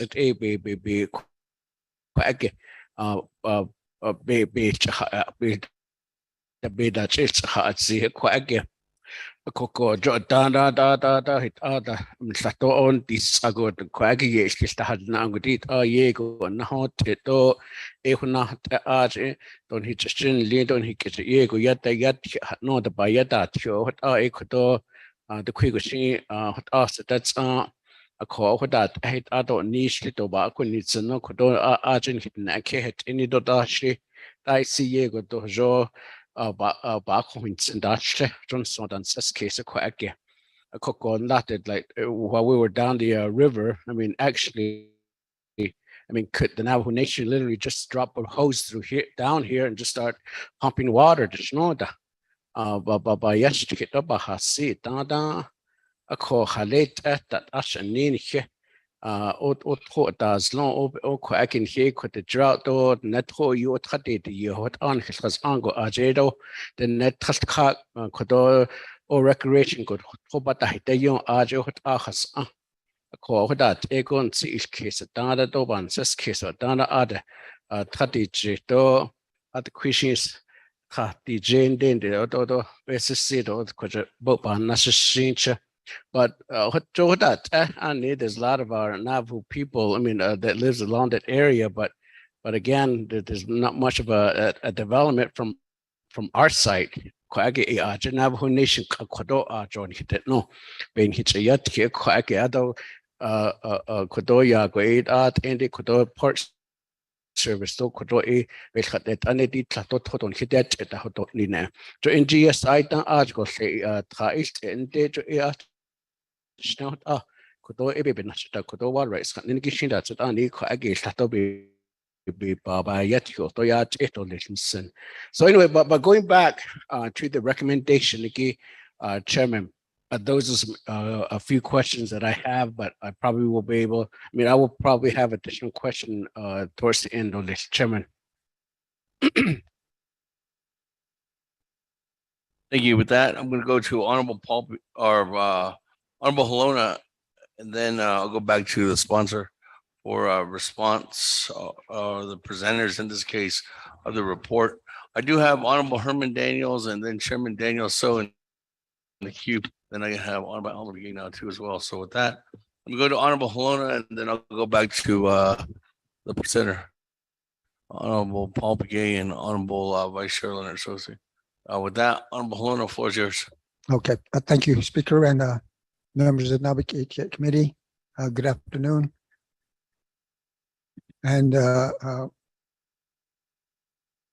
whole committee, thank you for your work and hard work in establishing all the parameters that we're working on here today. These are, am I still on? Yeah, and that the quadrilateral agreement that you guys have brought to this committee, 50 years have gone by, 50 years of the federal government and the states making money off the Navajo Nation. This is what it really amounts to. The land is ours, the Navajo Nation, it belongs to the Navajo Nation. And so I believe that the quadrilateral agreement is ended. And so we know now that it's going to be returned back to us. because there's no agreement. And as the quadrilateral agreement was stated, there was nothing at the end of the agreement to how this situation was going to be handled again. And now it's left up to us to figure out how we're going to maintain the land and to bring it to fruition with some additional activities so that we can continue to make money and progress there. So, and to my, that we don't need an agreement. We're told of an agreement, but they haven't stated anything that there was anything afterward. So I think that I want to, like again, I want to thank you all for your work as far as bringing these issues to light. And that the main thing is the land belongs to us. The government took it away for 50 years. This is not the first time that the Navajo Nation has come under fire like this. Look at NGS. NGS was the same way when we had to give up the water, we had to give up a low price for all that coal that we sold in the early years. And then we lost the plant. And this is going to be another sample if we move forward to combat the situation so that we're not going to be losing any more money like we did with NGS. I think that the agreements that were made, am I still on? Yeah, okay. And the produced are pretty much in plan of what we need to take care of. I think that we should reserve all of that land for the Navajo Nation as far as producing activities for the people. Not only that, but to create more jobs for the people in the area. And when we do get back that land, and as well as the land, I didn't realize that Partial A was concerning the city of Page, and that there is open land there. And these would bring a lot of businesses to the Navajo Nation if we do retract. Under agreement with the McCracken Mesa. Is that agreement completely done and there's nothing that can hold us back from having to return that back to the federal government? That was the main thing that I had a concern about. And I don't know what direction we would go with that. If there's any provisions in the law, in the proclamation that states that that's going to have to be returned. Because in the beginning, that was the development to give that land back 2 pages to receive Kraken Mesa. So those are the only concerns I have right now. I don't know how that's going to work out. I guess I just wanted to get some information on that. Thank you, Speaker. Very much, Honorable Lona. That, colleagues, let me go ahead and go back to Honorable Paul Begay and Vice Chair Sosi. Your Chair, I would like to give the time to Mr. Leonard Sosi to respond to these questions.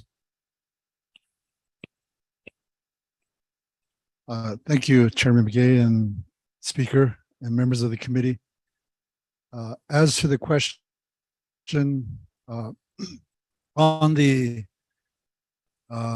looking at the hogans, possible hogans and other Navajo structures on the canyon floor, that is pretty much a question for Mr. Stanfield.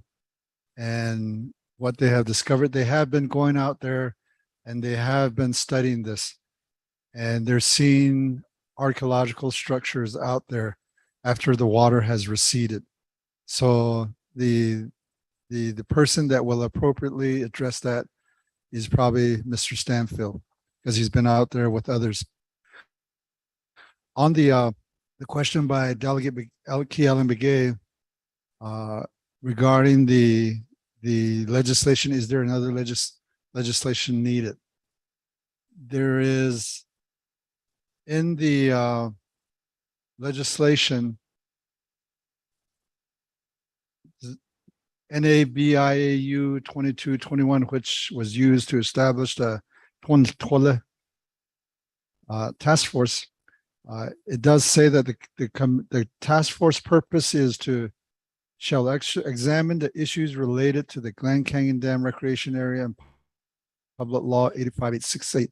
And then the federal resolution that exchanged Glen Canyon land for McCracken Mesa. Then number 2, the task force shall make recommendations to the Naabik'íyáti committee. And that's what we're doing today. To recommendations to the Naabik'íyáti committee as to the action the nation should take. And that's why we're saying that we're recommending certain actions, as a task force.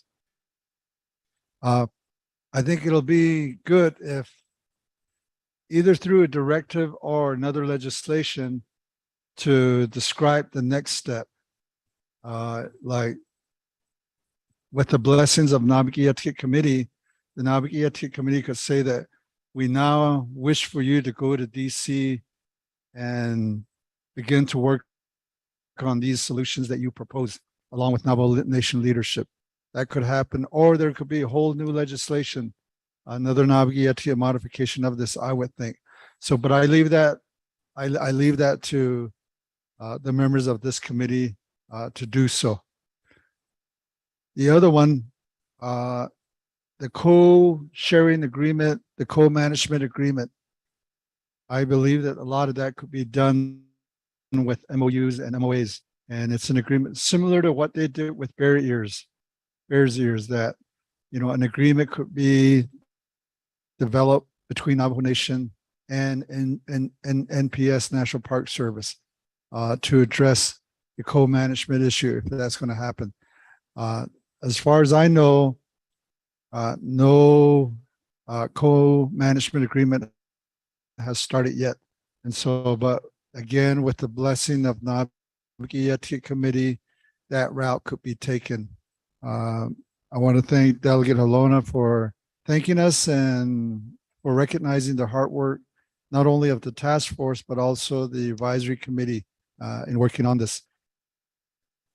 What he said, the McCracken Mesa, in terms of land description, is described in Public Law 85868.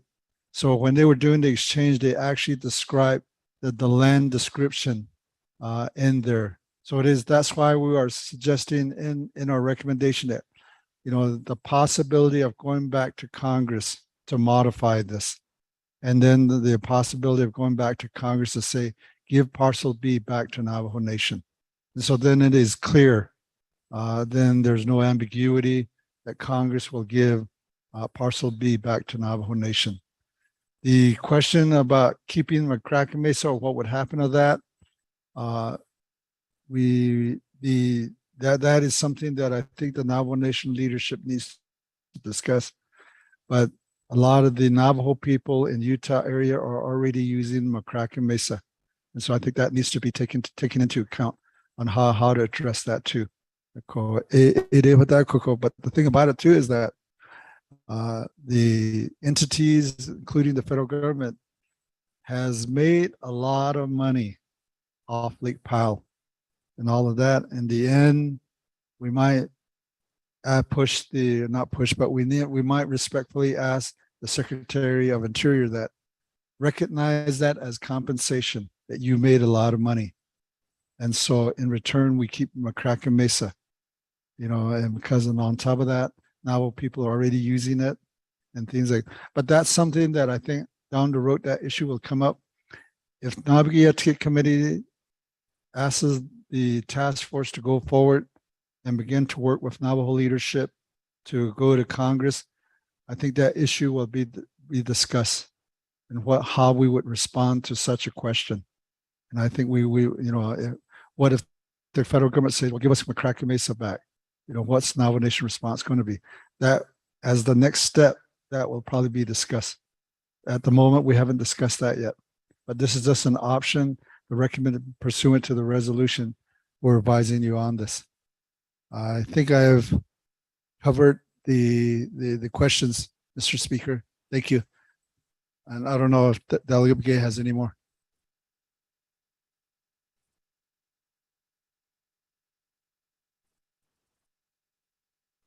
Which, Mr. Sosi. That, let me go ahead and go back to the floor. I do have Honorable Herman Daniels next in the queue. Honorable Daniels, floor is yours. Thank you, Mr. Chair. Yeah, I don't know kudo presenters kudo. Yeah, kudo. Honorable Paul Begay, my brother. I don't know Honorable Sosi kudo. Yeah, I see. Why can't you kudo? Kudo. Ikitla hosos net o nana kudo ikitla huil net o kudo colleagues kudo Naabik'íyáti committee. Naidish kit. I don't know kudo. I see Papa here, Sinoho. Shanat Senegi. Atana yesterday. When that's okay.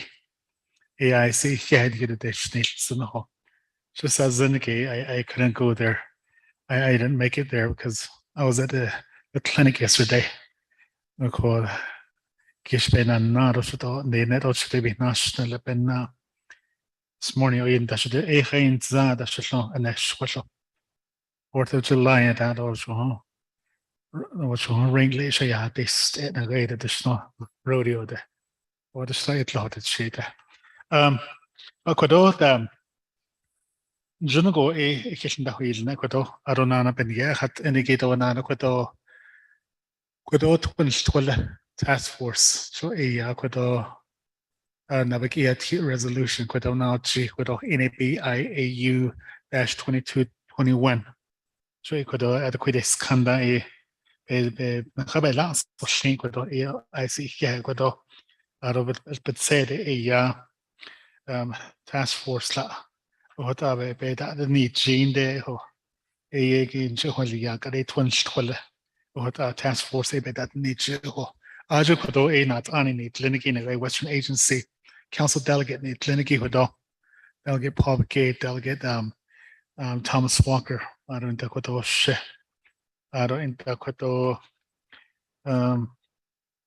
should shade on Sataniki delegate auto so I could not get on I don't know what Shanalan Yol Tanko Honorable Sosi. I don't know we have advisory committee with Ado IC here with the air houses and Halanago Ada laid in Hatada the car with AIC non invitation ko AIC here with Quadona great Junoyan Hasne with Mr. Sosi with Honorable Sosi.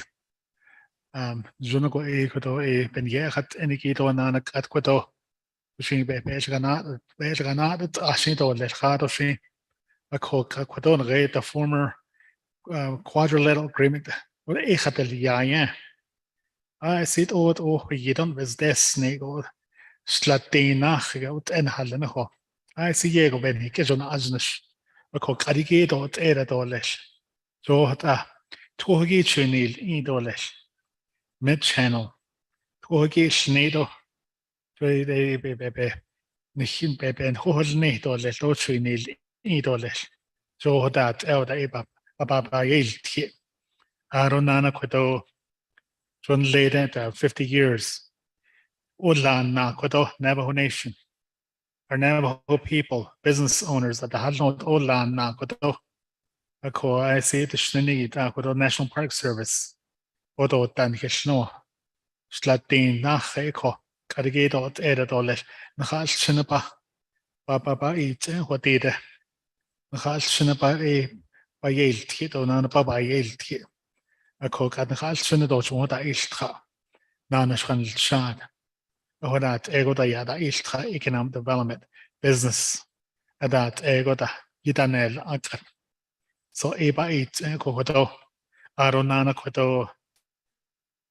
I see Hajopa wins in one raid in parcel B area.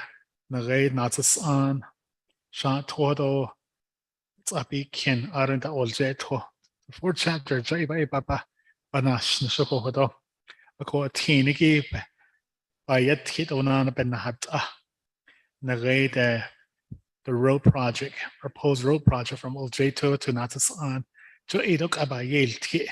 ako ti uye beta te ti na halu na hoti te hota ego ta koto ya kichit to koto ni ni tsini to le chot ekati koto aruna na koto na gaida Parcel B goes all the way to Mexican Hat, Utah, to the bridge. Ako te ho. Ako arente hot na gaida chana gahaki river runners, rafters. Za ede yetri yoshna. Mchedo koto bataro da nit even fishing de oyin hit mcheche ba hot shin. Oda te ho. Ako edi do ere do le koto mcheche lado le so koto. So hot ai koto ba yel ti ko. Ako di koto na gaida quadrilateral agreement had the lianya. Edi na hidi ashkat. Mcheche at ero le. So hot ai koto ban sa kes koto. Ako it is also but I really appreciate the work of our advisory committee kudo aron ta kudo nagay HPD Edo Heritage Historic Preservation Department. I see had it snido les kudo Mr. McGay aron ta ajab dal nishiki hashin so in ha yinagaron kaya yashki ito kudo aron na kudo Zuro yugo betenil jedide. Da ken da hodol nish. So hodat ego da kayan da hidol nash. Aronan kudo da hodigen has ago hon. Nagain is da nada nish. Yel da andal inch. On sada baka.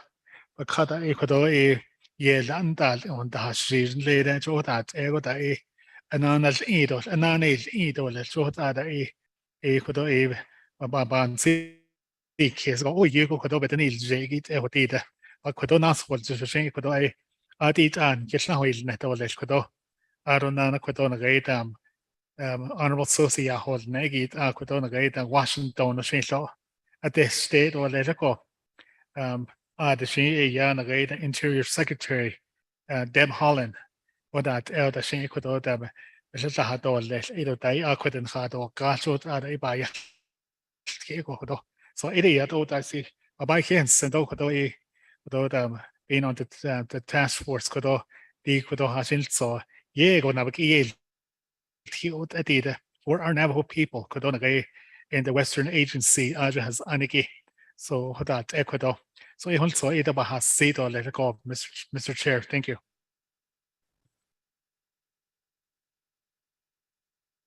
Much Honorable Herman Daniels. That let me go ahead and go on down to Honorable Chairman Daniel So. And then from Chairman Daniel So, I'll go on to Honorable Elmer Begay. And then after that, Honorable Elmer Begay, I'll go back to Honorable Begay.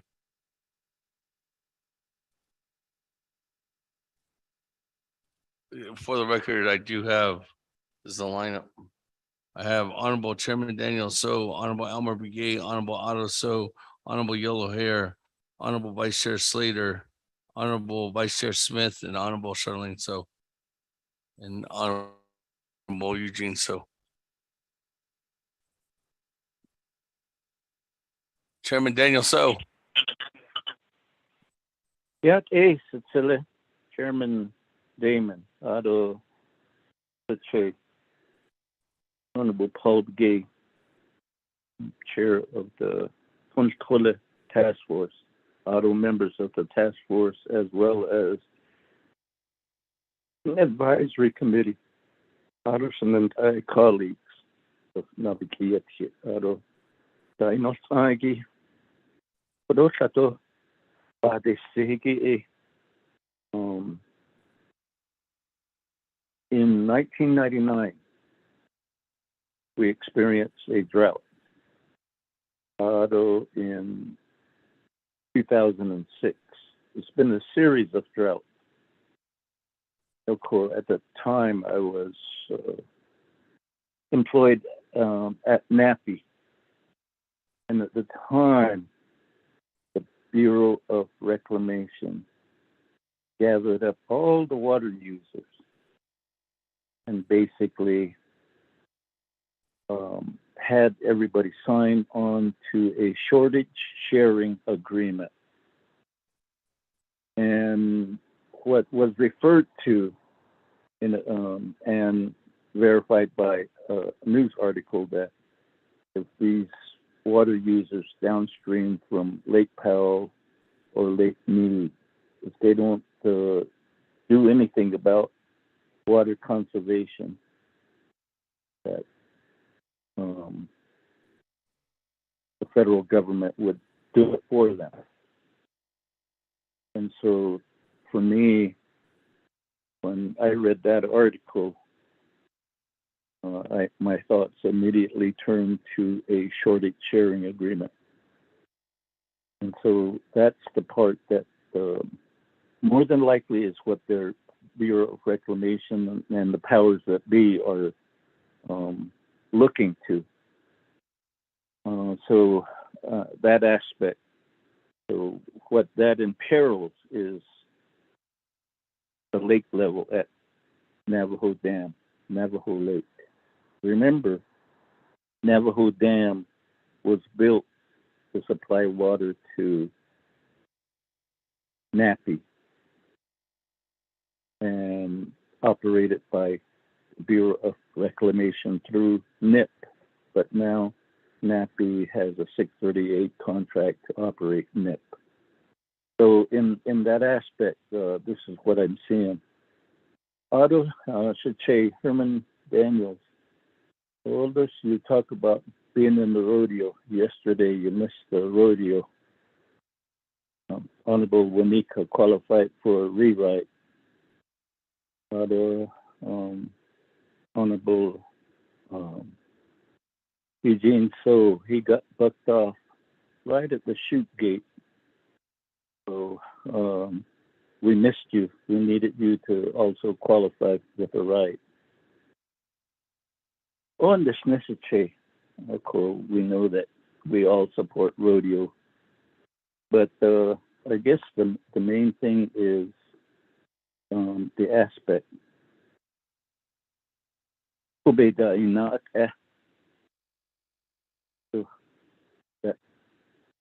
That's a real basic philosophy for Navajo society, and in real life it is. There's going to be range wars over water rights. So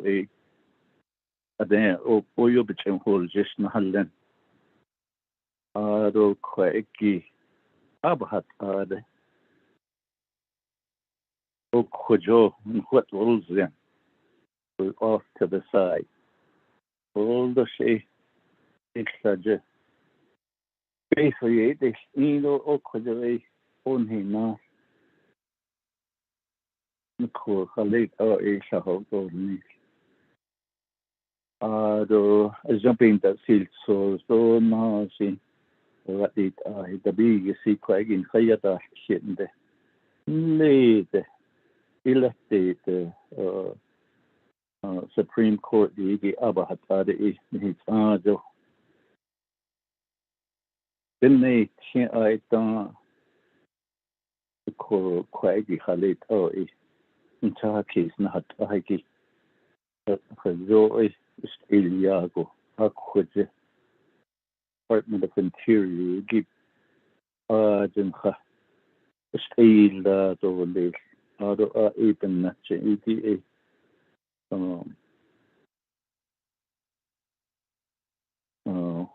We Joho one, to what they Joho one, Igitato, Honado link, say without a sponsor case.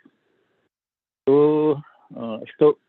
Well, no send all like the potentially 574 sovereign nations.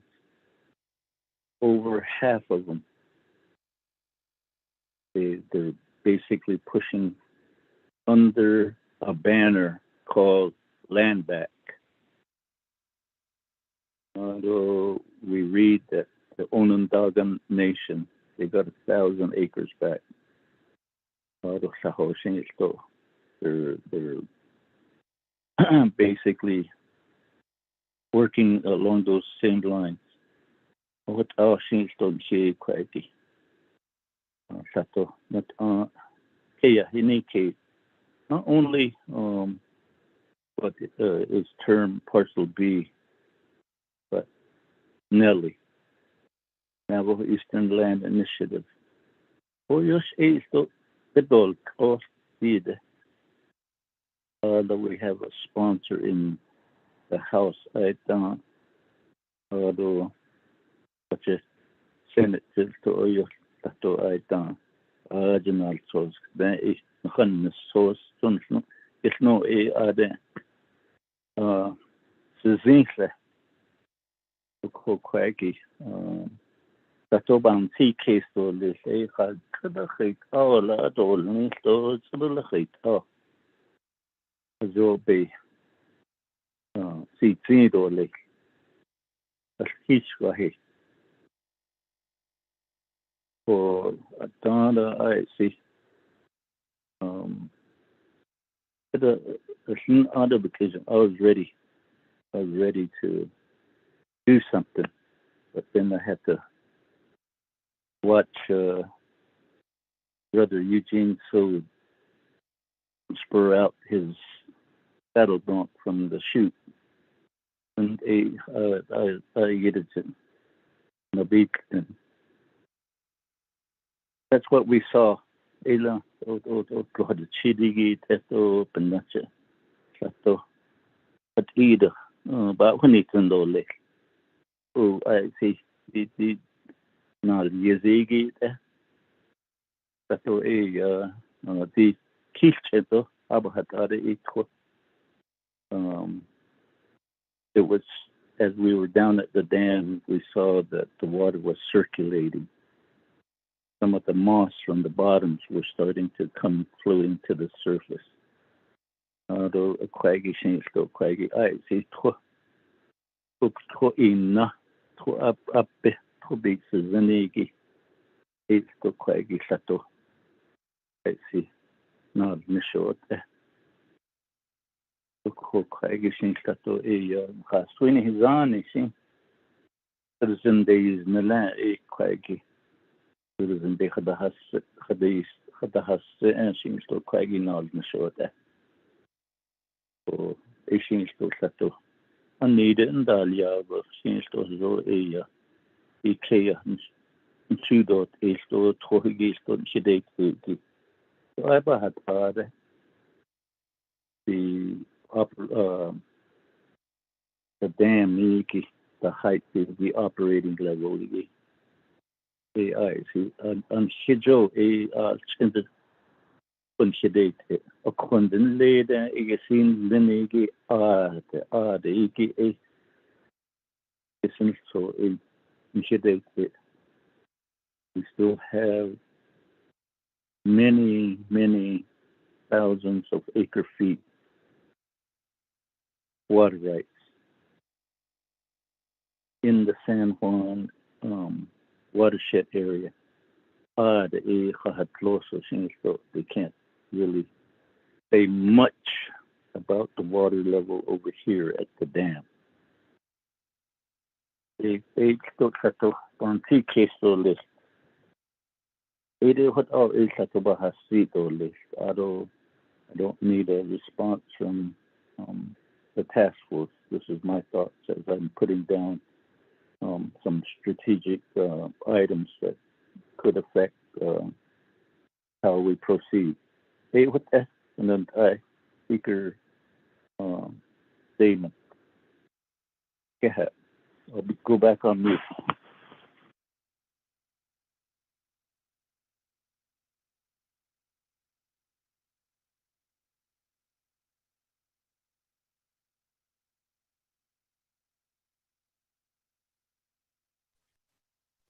Can you hear me now?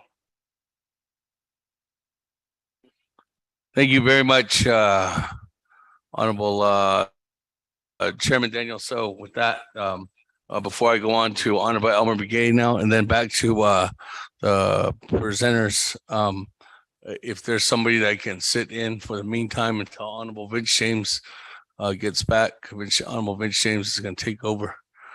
If someone could sit in that pro tem chair. Honorable Elmer Begay, floor is yours.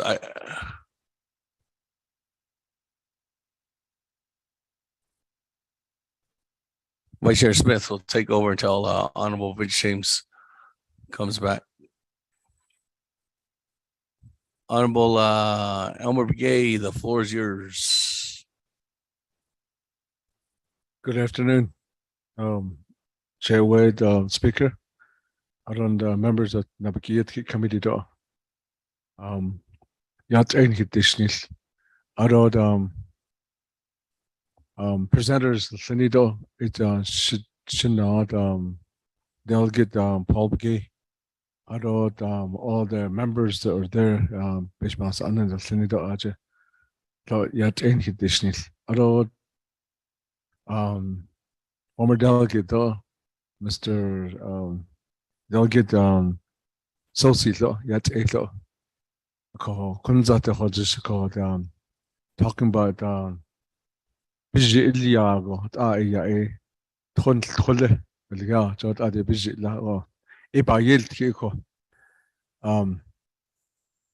would think that to talk about water, this body of water, we're talking about something that's living, something that something that it works very spiritually. So, if there's no water today, if you think about it, how we're gonna live? You know, sounds is it gonna be healthy? So I think it's very important to be part of talking about this water. Water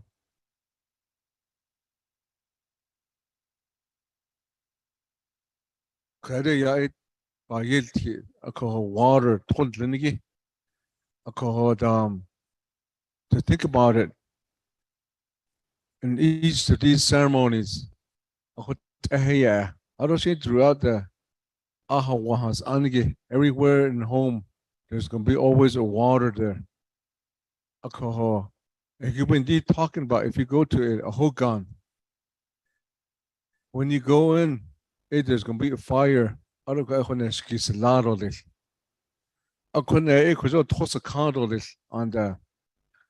if you're sitting from the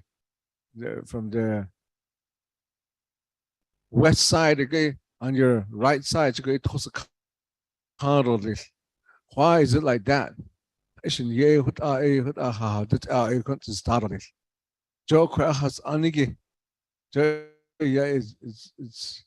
Navajo way of thought in Taha case, Navajo way of thinking. There's gonna be a purpose there why you go over there. Why?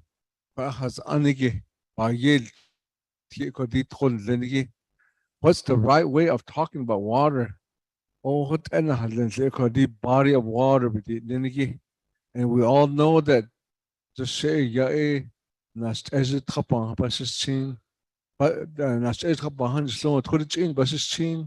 so there's two clans that is part of me. I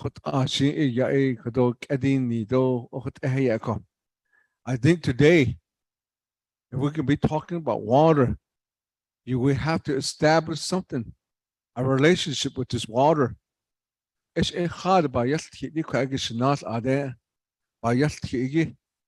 How do we establish this first? How do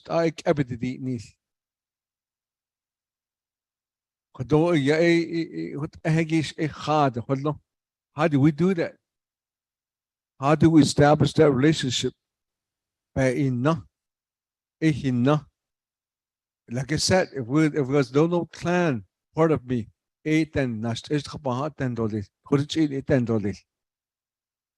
So what is part of me. According to it, at Khalibazi Yago, it was a candle. Pondoka, Nido, Little, Nato, okay, by yet did a Nahotico. So we can be doing that. How do we establish this relationship with this water? Has I ever did it? Has I actually did Anna yesterday? Din Nielsen, Judging Nishin so. Or the quiet a told the honey cut off a cat has tweeted.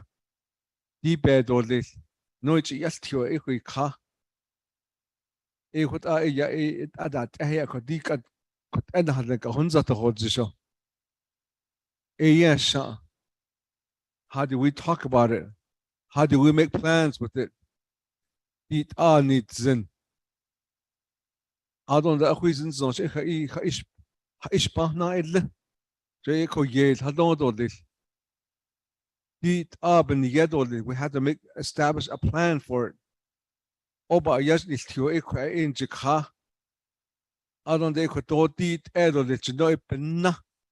You had to exchange that. Could do a deep all this. Jenny. Just the stories to that either.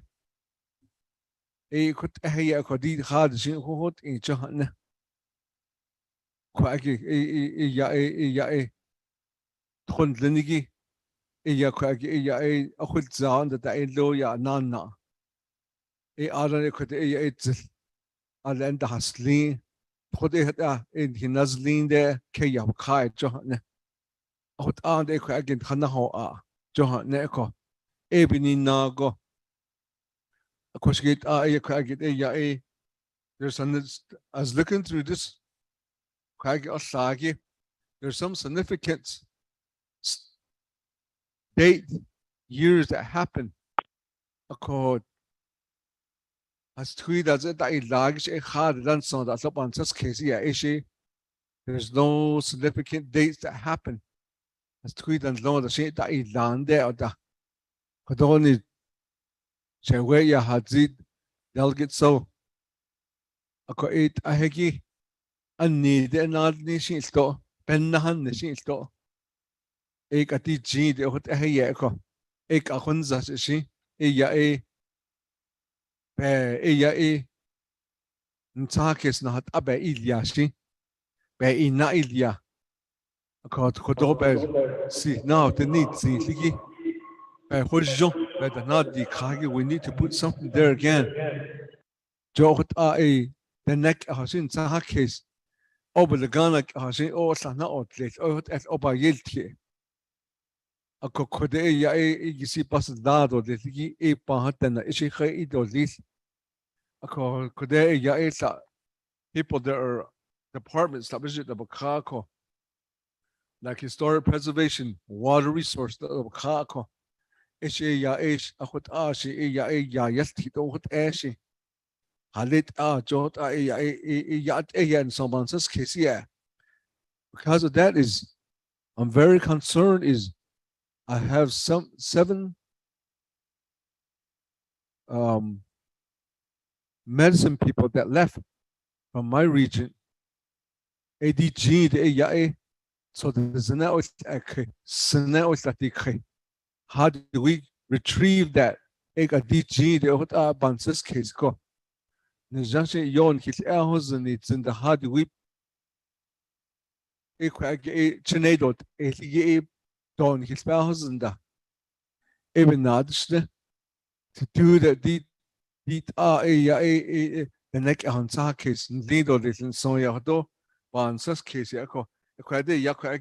Down to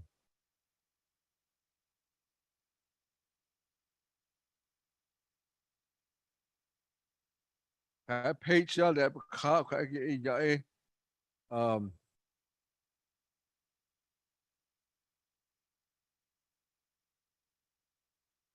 it has so good recommendation that we need tribal council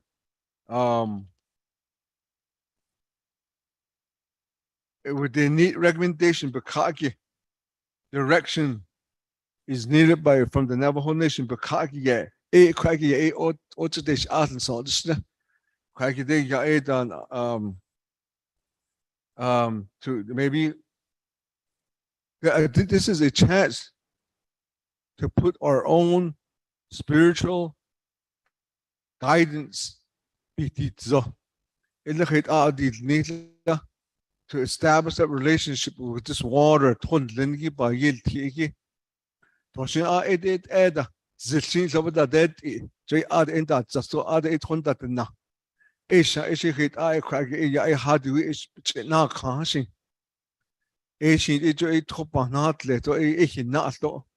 produces steam. It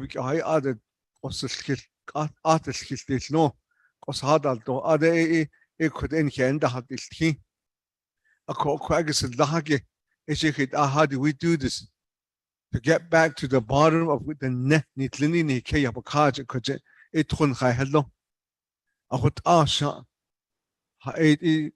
we need some guidance of has we needed an angi medicine people yit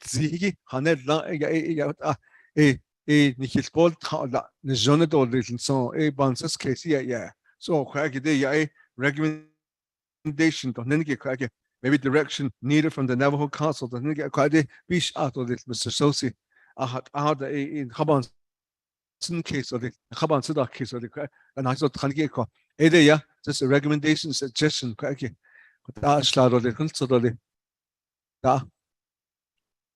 Ihe lashta ashwuditsa. Goshin Nanda Nofinigi. Goshi not andole to the presenters.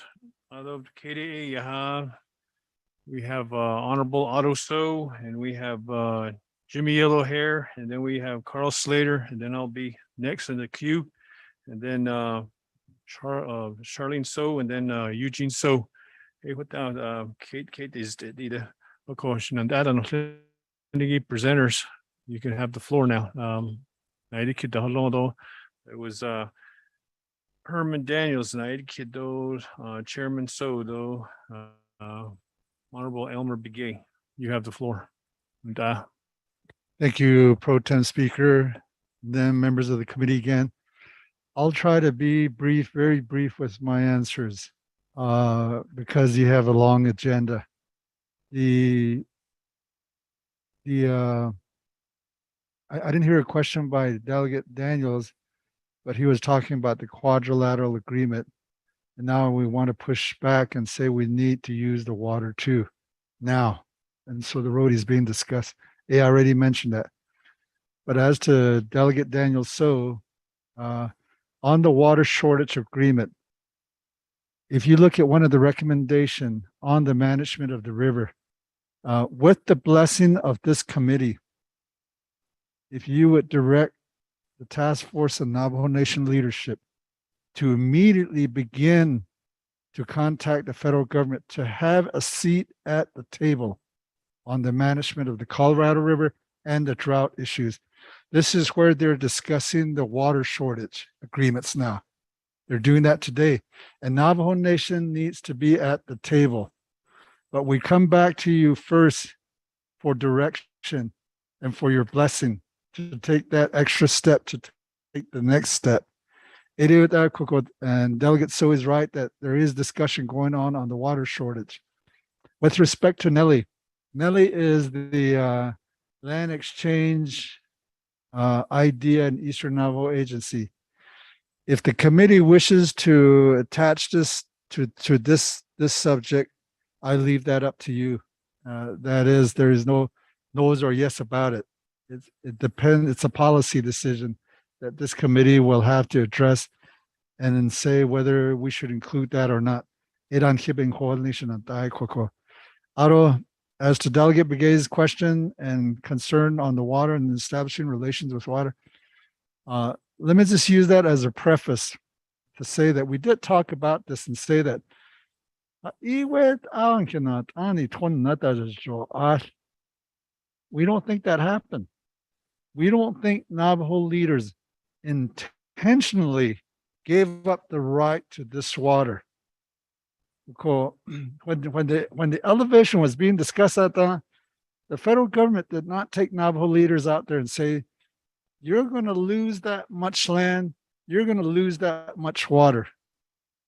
There was nothing clear and nothing explicit about that. That happened during the shuffle of the papers. Eugene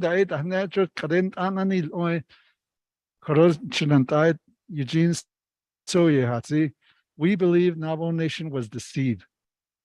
And we don't think that the federal government was straight with us to say that you're going to lose all this water, you will no longer use it.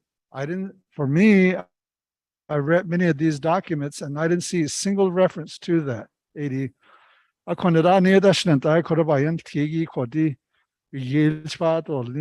of that. We rely a lot on the advisory committee and they are sitting here. And so we respect their word. And I think if they say that let's have a discussion and a ceremony about it, we will honor that.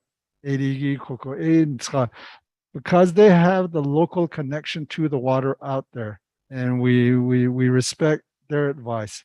I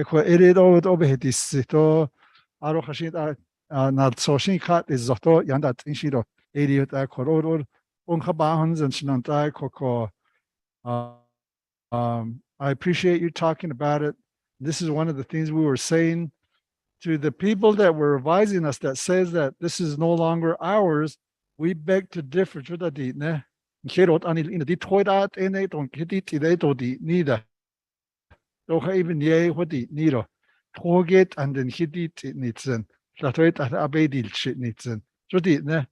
some of our advisors are telling us that, there's this elevation and that you could no longer use the water.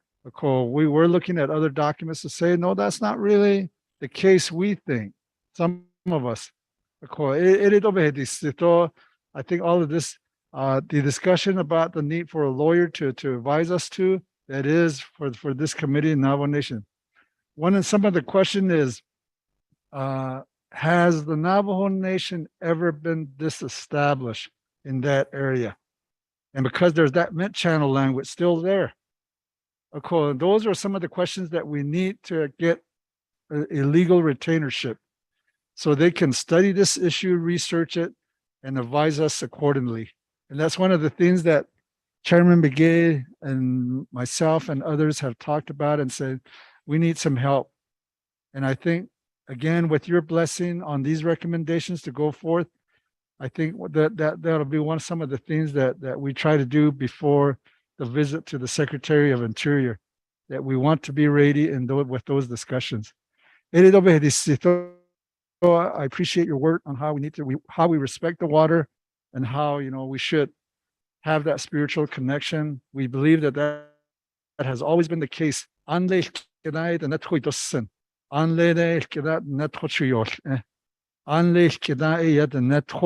Ye sta ya to ye sta kai a koko e berlin ya chu yot bakaya ya chu yot arod ape chu yot ba chin chu yot what I let ani kai e rigi koko e benane di jordan nilsen it all that very say. Thank you, Mr. Chairman. Presenters, Shanella, does that conclude your presentation? Honorable Paul Begay, Chair. Pro Tem Chair, yes, that will conclude our presentation. Thank you. Thank you for that answer on that behalf. Once again, the line up for the queue is Honorable Aruso, Jimmy Yellowhair, Carl Slater, myself, Charlene So, and also Eugene So. That's how the lineup is. Kadeya, I'll go ahead and turn the floor over to Shanella. Vince James, he'll be chairing the meeting. He returned from his break, so now he has the floor. Give you the gavel, Shanella.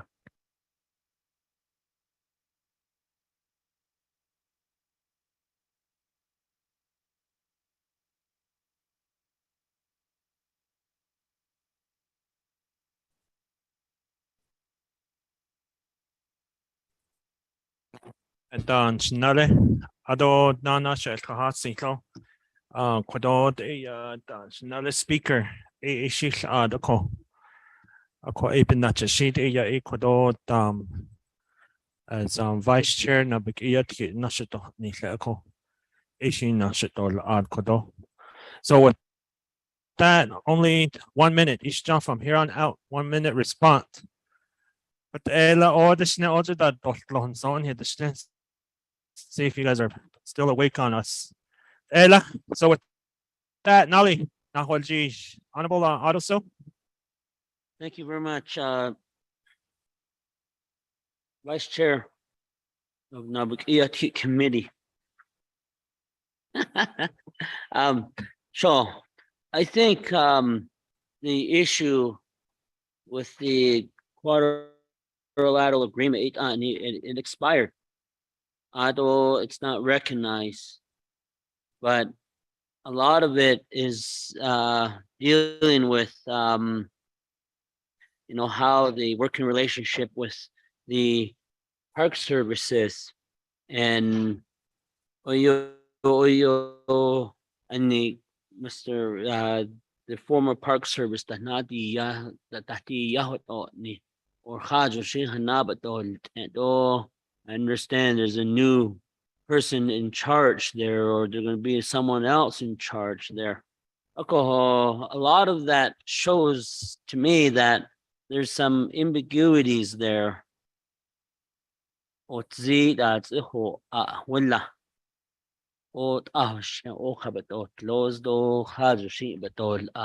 federal employee and dealing with Region 8 or Region 6 of the Park Service.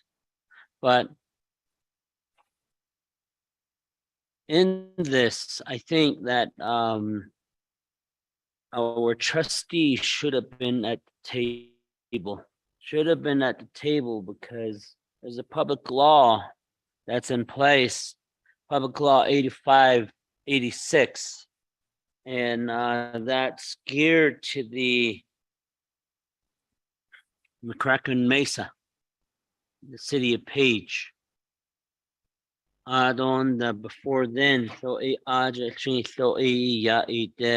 elevation discussion of the boundary. And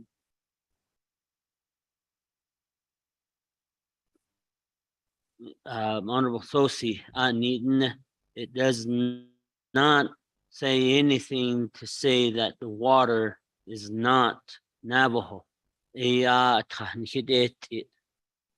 But the issue is the boundary from the mid channel to the center channel.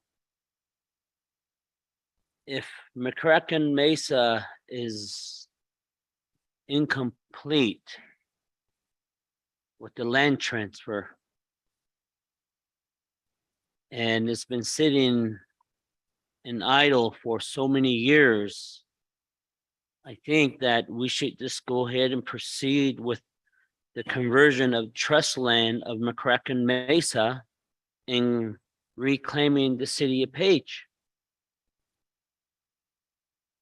Because it's in my view, with that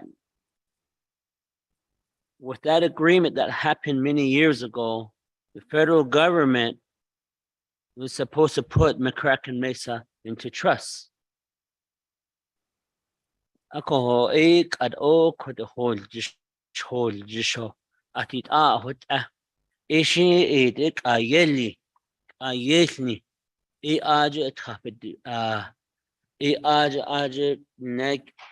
descendants ego.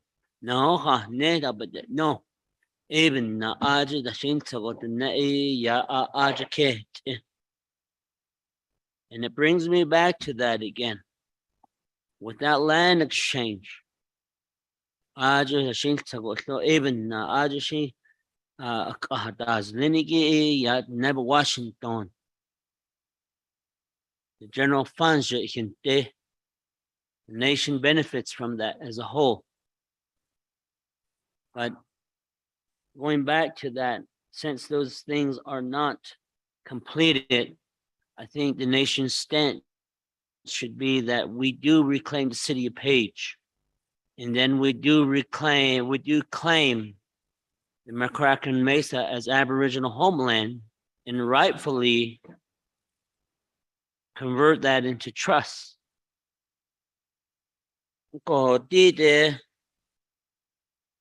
It speaks to the center channel of the boundary line to that elevation line.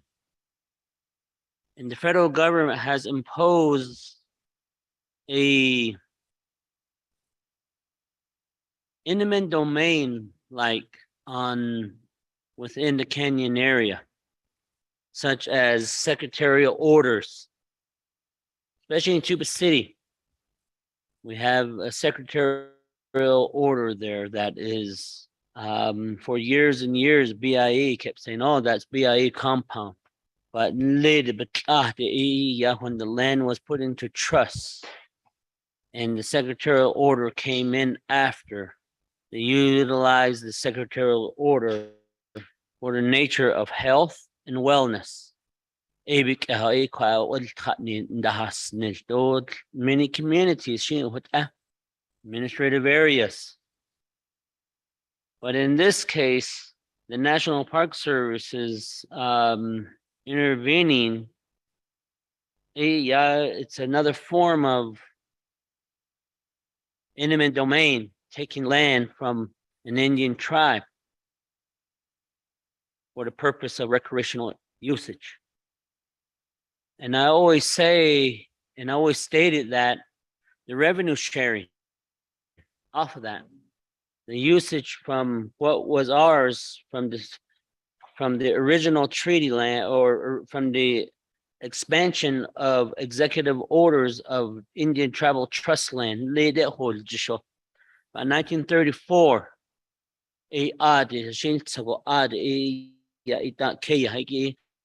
tribal trust land. It was known as Navajo land to the center to the center channel. There should have been some sort of revenue sharing agreement with the concessionaire.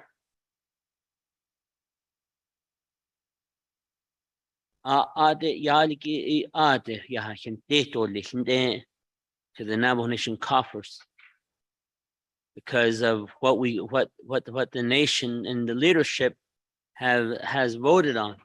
But Mr. Sosi at the time, Navajo leadership, they probably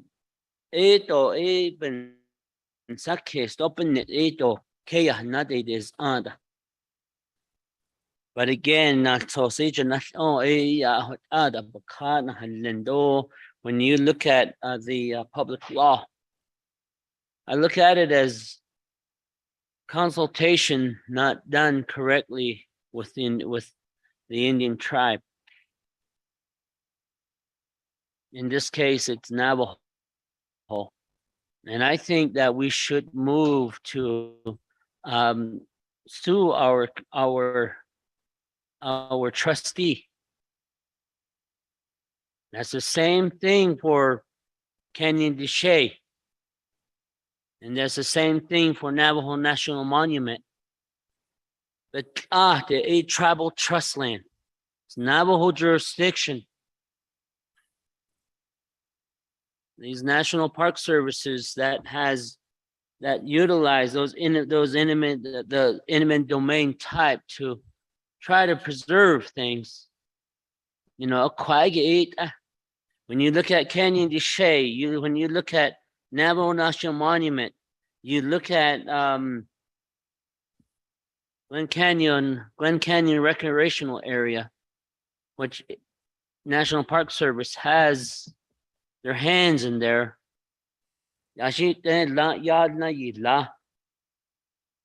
Only Washington, no gente.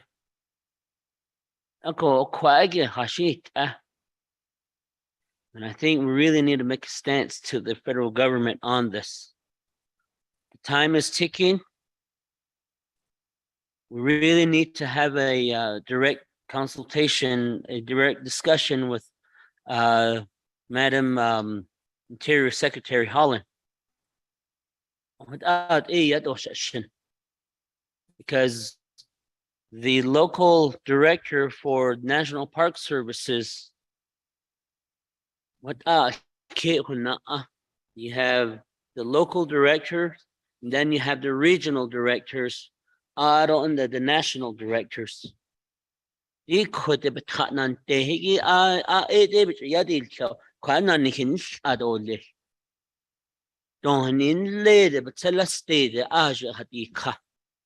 Mahoja should have already been part of in these discussions. Mahoja, I hope you're on the line. You are our area director for Navajo area. I really hope that you do intervene in this and get part of the discussion on this. This directly impacts the boundary of the Navajo Nation on the northwestern portion of the nation. You're a trustee. Somewhere, the Bureau of Indian Affairs fell asleep.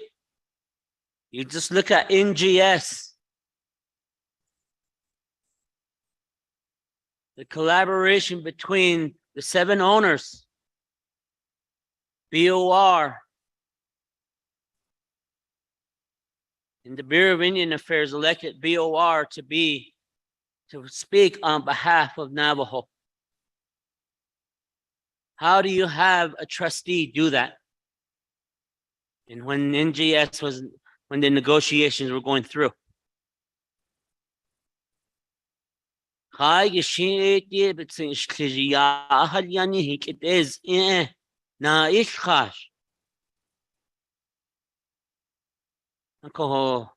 oh, what happened? No Trump, Phoenix Hadadilia. If it weren't for NGS, the canal system in Phoenix pushing those waters through the city of Phoenix wouldn't be what it is today.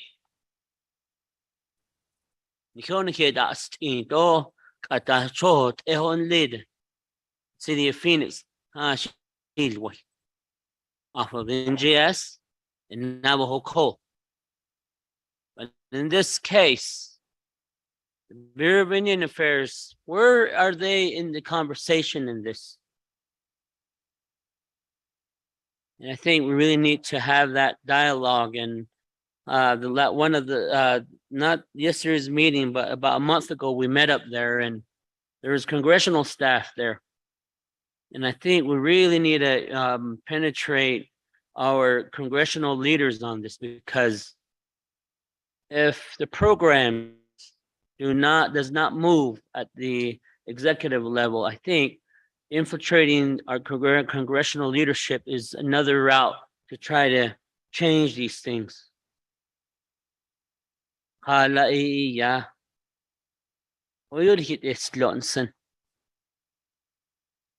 told us one story and said, okay, approve this, yeti, yeti, yeti.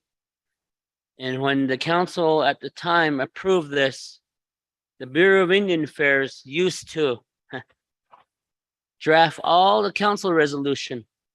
Bureau of Indian Affairs. The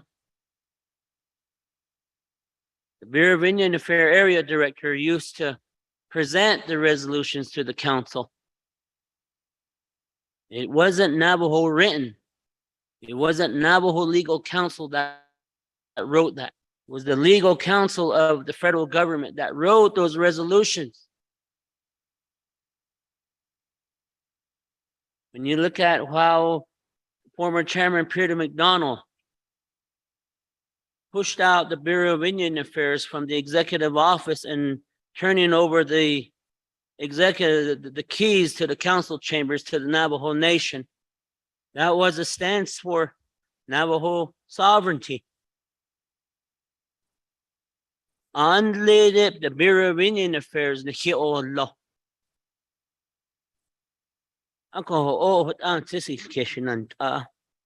I think we really need to have a discussion with our attorneys, Department of Justice, and how we could try to prevail is because I don't need it, none did never this slow. On later, even with the creation of building the dam, the 3720 mark, that water will not hit that mark, even if like Sosia had now. When the lake is full, not odd, it will never fill up to that level. Not lot nasty. Even not bahashna. You probably painted a pretty rosy picture to the Navajo Council at the time. And we had a individual who was the chairman of the Resource and Development Committee who was knowledgeable. I don't think that he would have just said, oh, no. I'm sure the Navajo Nation was told something and the Bureau of Indian Affairs brought something different. And I think that's just something that we have to get our it's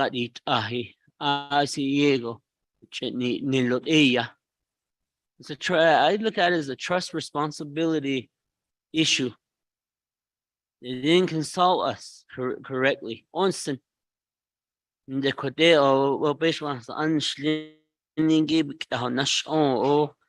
presentation throughout the meetings. I think it's something that we have to move forth on.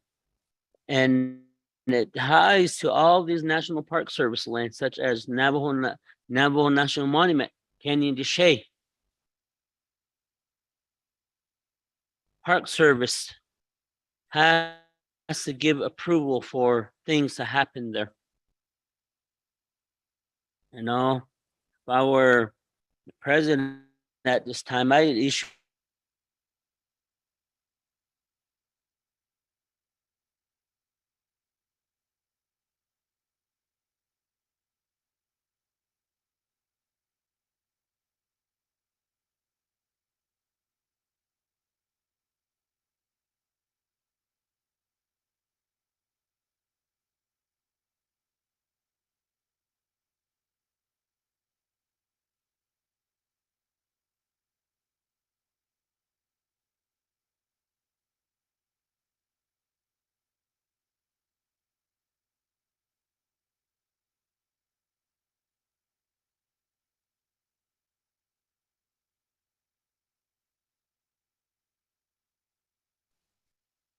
they brought land back. That's the reason why you see the Navajo Nation from the existing treaty land. The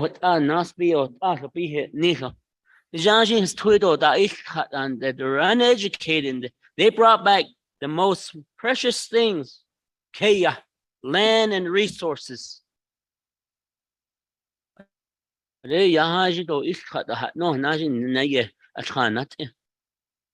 Oh, het abenash, yat anilan lit it, yuinde. Oh, het abenash. And that's how they mold the current Navajo reservation. In lit it, and that what el kit hat eagle benna, what ya.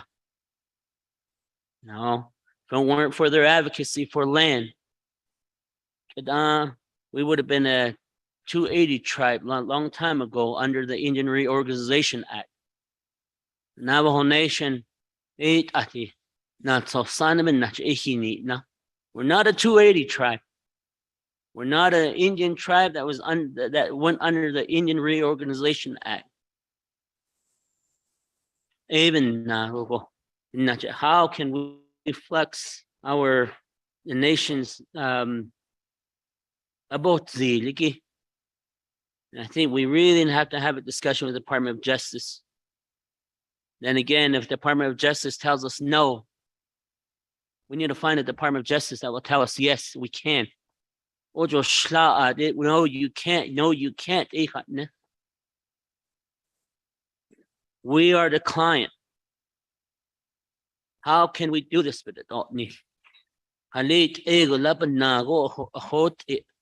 How can we get there to try to hold our trustee responsible for their actions, not consulting Navajo the right way? and holding the federal government responsible na ni na lo iginast oh up in that's the bottom line on this, because that agreement, the quadrilateral agreement, was agreement between the nation, the federal entity,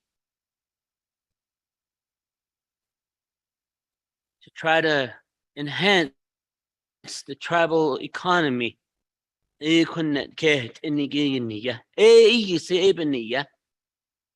هجوت النيك إن تلادو اللي قديك سبعين we'll see you. Just like NGS. Oh, we're going to get out of this contract and we'll see you. Goodbye. Egit anahalle. Aron that di tohi istoit ani. We have to be part of that discussion, because the water is not part of the public law 85-868. There's nothing to do with the water there. It talks to the recreation, but it does say Navajo don't have the right to the water. We should be at the table with the 7 states relating to the drought contingency plan with the state of Arizona. Onsen.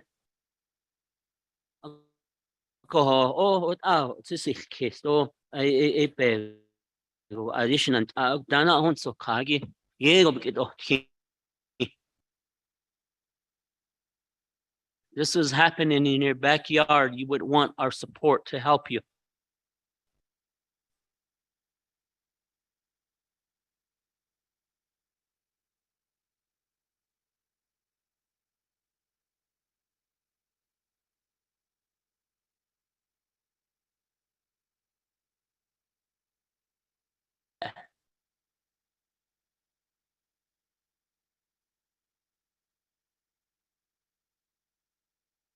Dance Nale, the Honorable Otto So, quite a behind Zito, by Yankees Lee. Ado Nana connect a HK when out a Kodan, Bahatis the Stoko. She's not Ashi. Quite Honorable Jimmy Yellow. Here, is she quite but not the article. Adult on his powers and all this, the connect. A slagen or Kiligi is slagen hot that uncle. Ado she agent sheet a KD kahako. Ako Aden his powers and all this. Not Arno Senigi. Not the Kiligi a innocent Ado such she set at Anna Winosot ayat a stoko. Shanala honorable Ado so the unnecessary question no the start echo. Edeya innocent shit ayat koshinat kotai kodor ke das sohigi at skin bandit inleko kotela shna ash honorable Jimmy L here. Yeah, shna ash pro temp.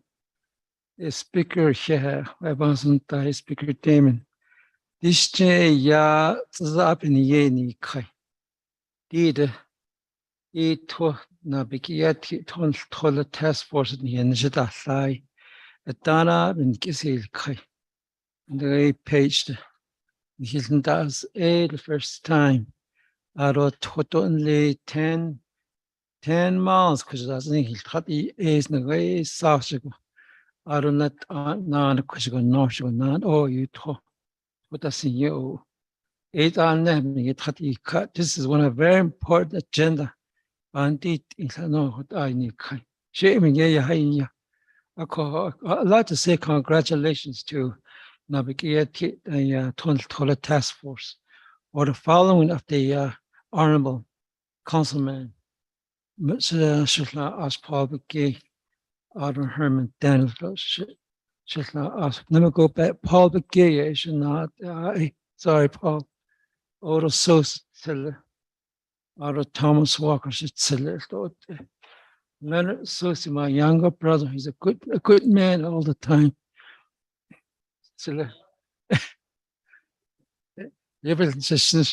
I don't hear it. Navajo Nation President Kananda here, Mr. Sosi. Out on the Advisory Committee. Thank you for working so hard. Hank Stephen, Lloyd Stephen, and also Chuck Howie, Jerry William, Michael Henderson. Thank you. Doing a good job. We are supported.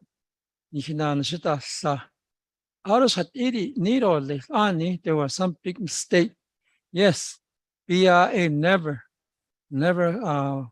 assist us. Nas kwete khodolji 72 years now. Honzago e peso over kidney holji na lahe jopa karepe I aro kare ya sleep kitas na lahan today kodoni ni kid ni kagi committee Sheba Henson Ania. Who knows about scientific? Halit out the gun and hidden tardy. You query Toya Ness on Toya the Ness are a as a or a be enough in the Bakaya did then. Hey, what a Hansa tossing you or what a auto than other no answer. That ought the god the Ness are the day when the say that ought 20 hit up enough in only. Jot on here had Elia. And Nidias Mr. Also BIA on you got a ita could ever done Niki got what area Nietzsche na hot e con the dish ya our goal and our objective. Number one, we want our land back and water. You cannot slow on in our street and nishi what a canon with a gun what is it? I started. Has an a chung there was nito but kana tarot wishing is bahazan ya hashin cho got of the ranger to wasn't easy which it down she got has I advances case he got 3,720 feet elevation got they got a pen holding it on Naabik'íyáti yards kito. Ben holding the hat no a dacha he hot on his nasklon tazo. Kadeya ikea ben hot ana be kadeyan hin dotless. Ato hoton nis hat no to ya shon.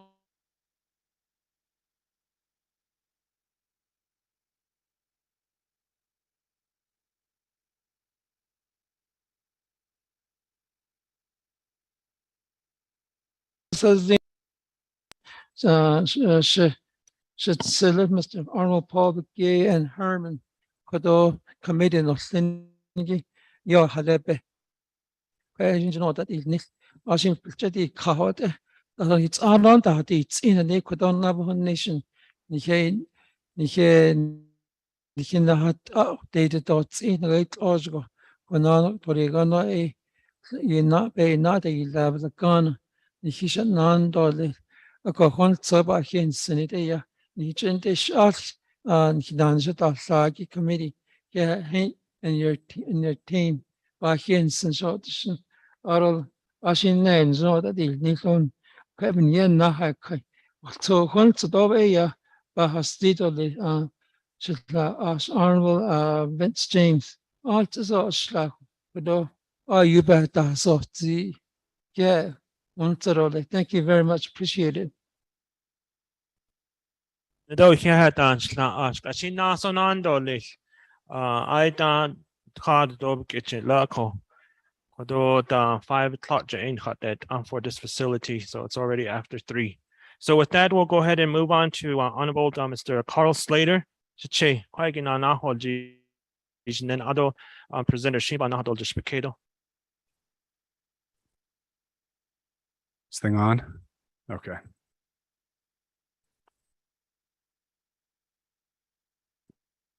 speak really softly so you guys have to wake up. Just kidding. Thank you very much. Ooh. Thank you very much, Shanella, Delegate Begay, and Mr. Sosi and Shitsui, Delegate James for chairing the meeting right now. So I have a couple questions, and let's see here. So I really want to know, what are some of the contentions from the Park Service? Have they established like what their goals are with respect to establishing a new quadrilateral agreement or the management of the park with the Bureau and the nation, or specifically for the management of Antelope Point Marina?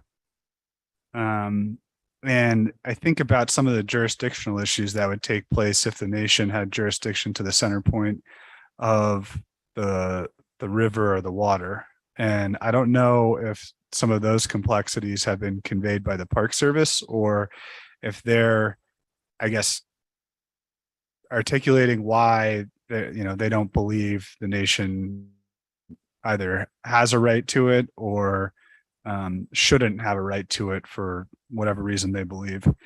And I want to know, have they conveyed anything in writing? Have they declared or issued like an opinion on a lot of these issues? I mean, again, like 3720, the center point of the river, Navajo's rights to govern the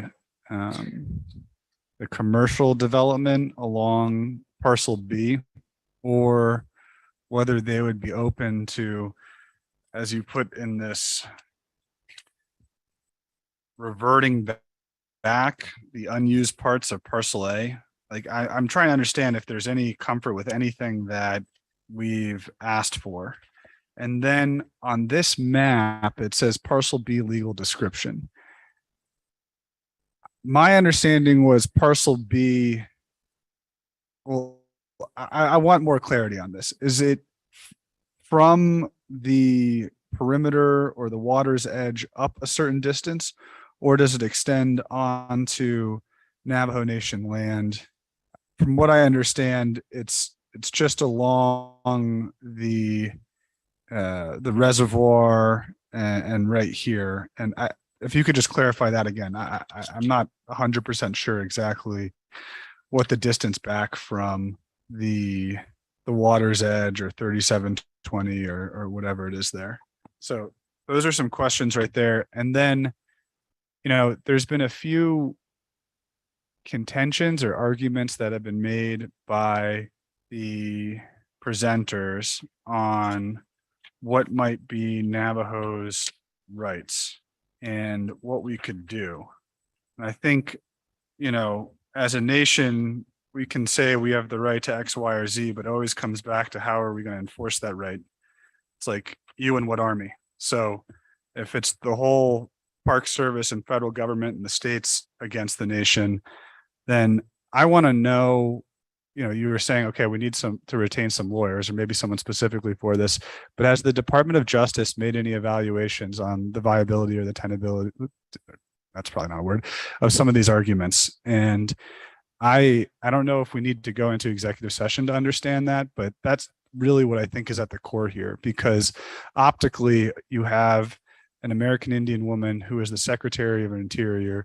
You have an American Indian man who's the head of the National Park Service, and it's going to look really stupid for them if they're screwing over the Navajo Nation and reinforcing, 50 years of screwing over the Navajo Nation. And that's quite frankly what this is. It's limiting our economic development, and it's destroying the ability for our chapters to actually become self-sufficient. And the Park Service seems to be mendaciously perpetrating that over and over and over again, by not trying to honor any sort of ability for Navajo to be commercially viable on this side of the reservoir. And I don't say that lightly because of basically everything that's been shared here earlier today. So, in my mind, poking around, it seems like you have a superintendent who isn't willing to work with Navajo. That superintendent must feel like they have some sort of backup up their chain of command where they can make these positions that are adversely impacting the Navajo Nation. And so at a certain point, we need to get in and figure out, what little triangle of authority is supporting that.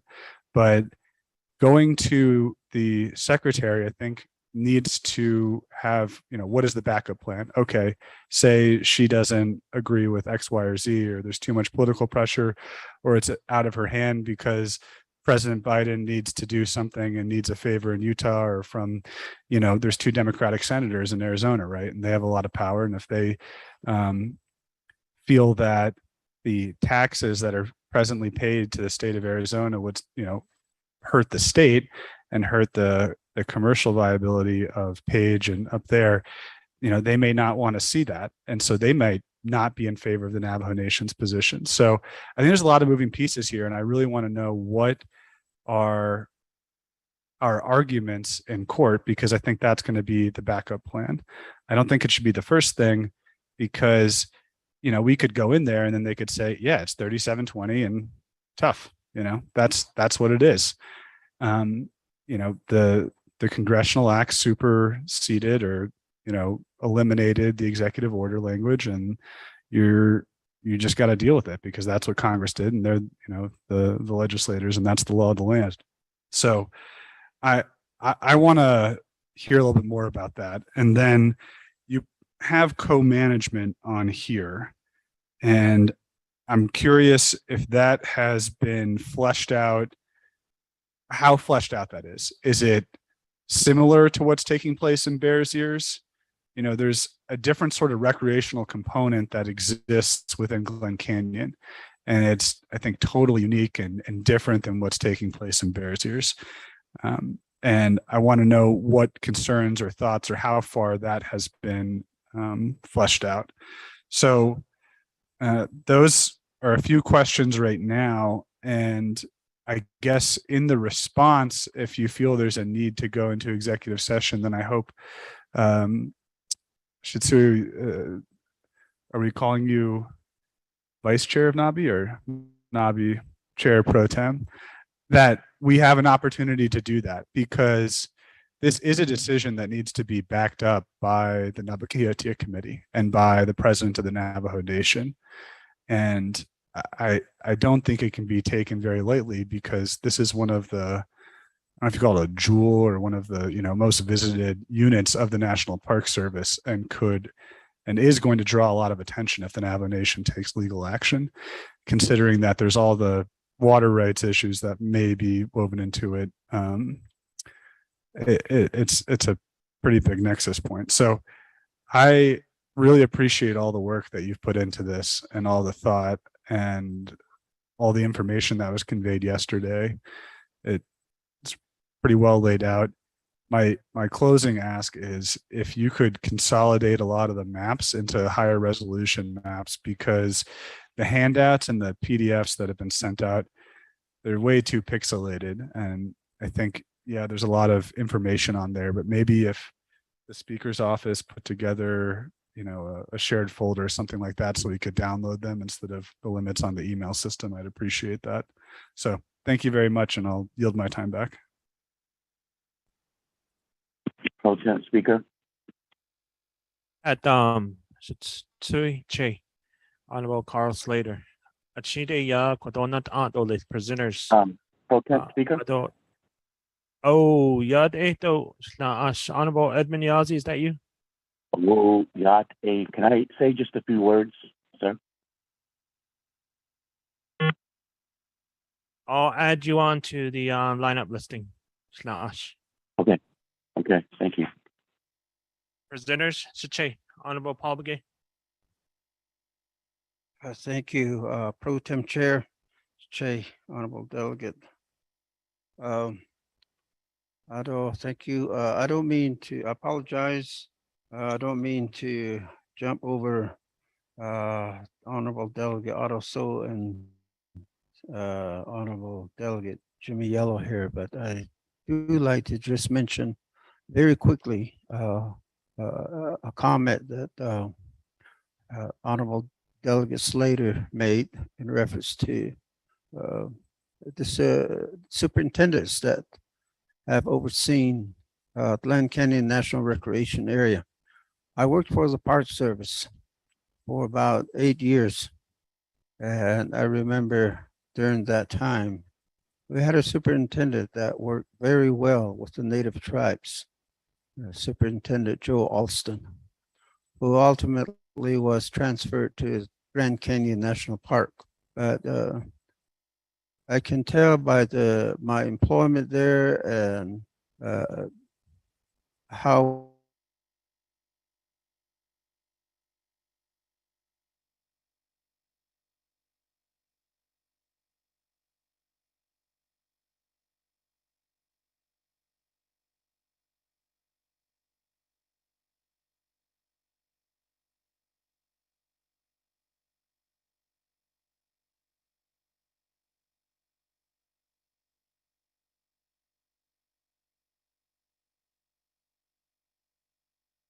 they're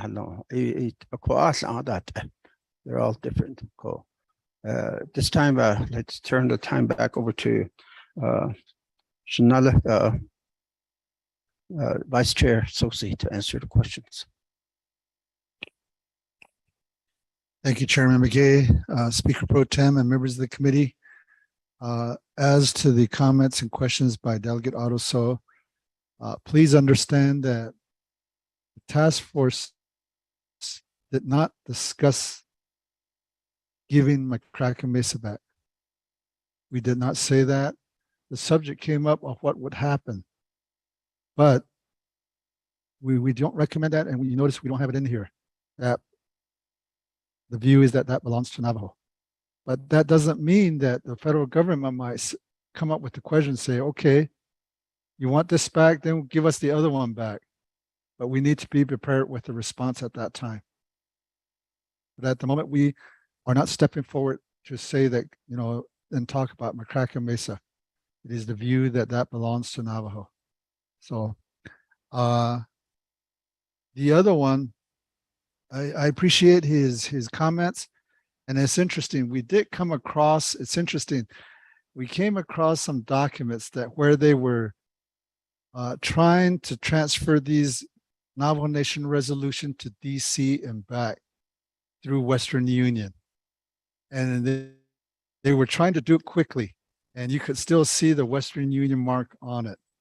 And I think that's where Delegate So is talking about, is that these federal employees were transferring documents around, you know, at that time. And that's where, when he says that there was no Navajo Nation lawyer, Navajo Nation employed lawyer that was helping. It was federal people that were trying to bounce this around. And some of these federal people, like the Indian Commissioner and their staff, were saying that, well, we're working for Navajo, but were they really working for Navajo when they were federal employees transferring these documents around? So we did see some of those documents. It's not in this PowerPoint, but I think down the road, we'll produce it too. I think when things get hot in some way, we might end up having an executive session to talk about it. But just to let you know that we did come across those documents. The other one is the as to Delegate Slater's question and comments. So far that I'm aware, we never had a meeting with MPS. When the Antelope Point Marina came up, Delegate Begay, Chairman Begay, put together a meeting out there, and I believe Mr. Schott was there at that time. I wasn't present, but they were there. And so Chairman McGee would be the better person to speak on what happened over there. But during this discussion on all these issues, we did not have a discussion with MPS at that time. And so, but I could venture to say what they're going to say. It's not yours. You know, this is ours. That's what they would say. And so we would just end up having pushback against each other.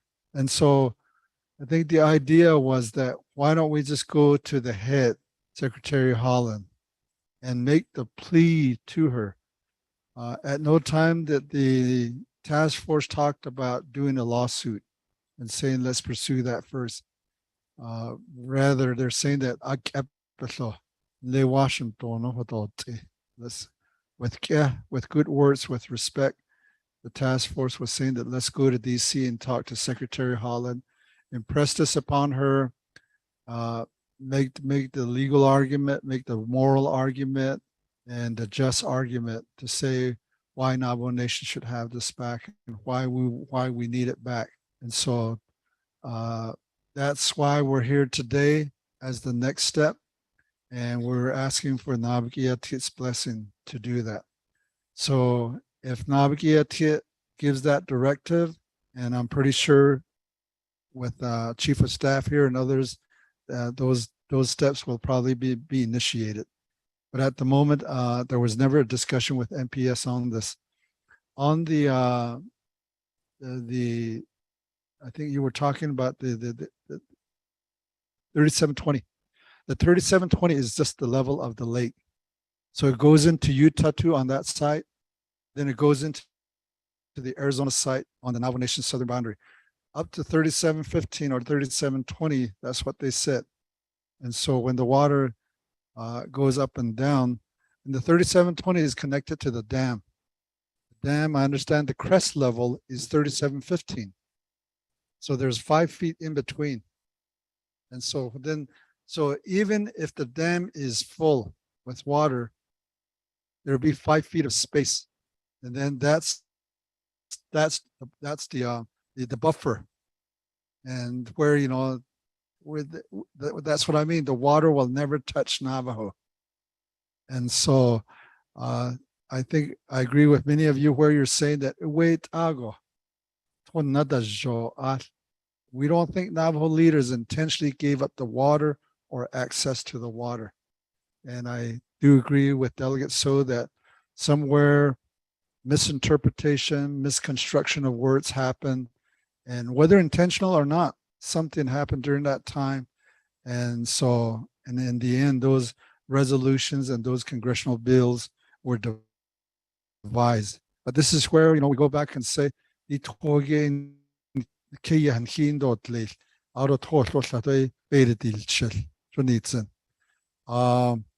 other one, I think, is the political ramification.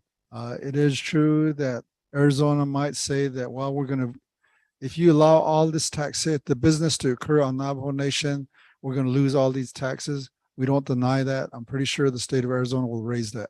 And how much they're going to lose. I think I don't know if Michael Anderson is still here, but I think he would give a better idea of the taxes that are being collected out there in the state of Arizona, by the state of Arizona and by the city of Page. It's in the millions. And at one time, Monument Valley was the largest visited area or the most visited area, but now it's Antelope Canyon. So more people go to Page to visit Antelope Canyon than Monument Valley. So all the tourists are going there, and with tourists come dollars. So we don't have those numbers at the moment, but on the other one, I think is on the pixelated picture, I believe Chief of Staff was raising her hand to address that, but I think we do have some other maps too, and like the executive order maps that we collected from Navajo Land Department. And so I think down the road, I guess maybe the better thing to do, Mr. Speaker Pro Tem, is if the Punale is having another meeting, and that's where they could invite all the interested delegates to look at all those big maps, and then a discussion by Mike Colonna. Then he can describe to you all the executive order lands and what happened. The McCracken Mesa and the land exchange is interesting. It's also tied to school money on how they did that. And so it's quite interesting on how that happened. So all that could happen. I don't think we have the time to do so today, but we welcome.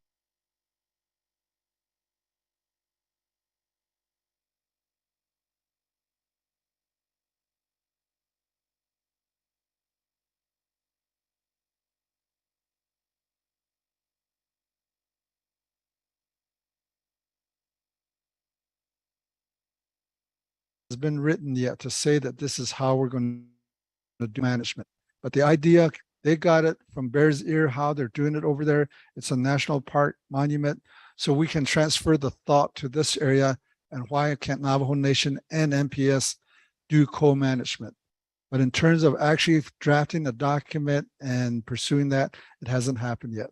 But the idea to do so, and therefore it's in the recommendation to pursue that. Again, with the blessing of this committee, and if you, by directive, if you say go ahead and pursue it, then I'm pretty sure the advisory committee will take the lead. And then, there'll be discussion on how to draft up the co-management. And then we can talk with Naabik'íyáti down the road about it again. I hope I answered all the questions, Mr. Pro Tem Chair. Thank you.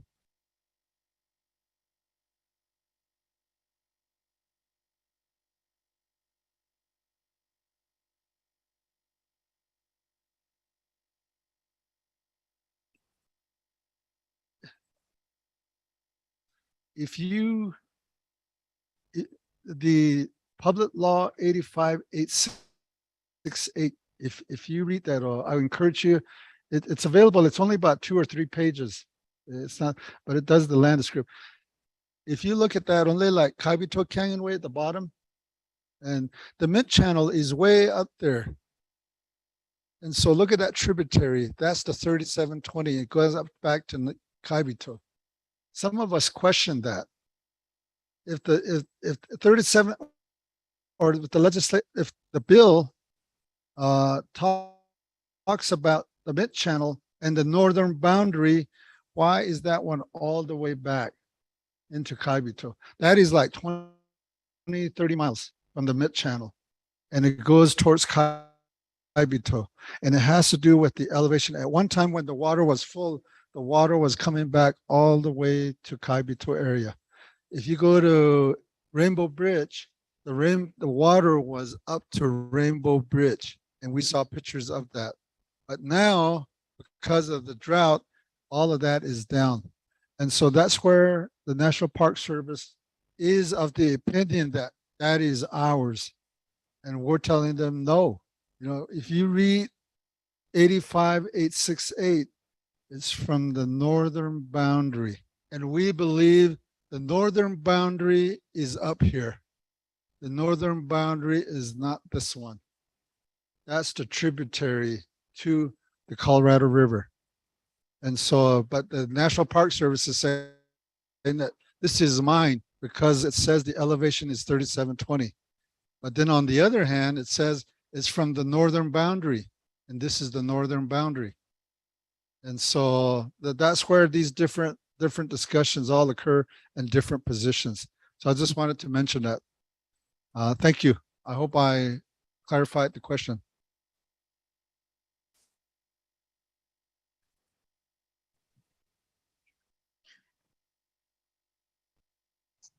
Delegate Slater.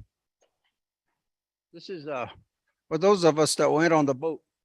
This one right here is the side canyon that we went on, Navajo Canyon. Notice that's I told you that was the longest one of the side canyons. Runs 14 miles.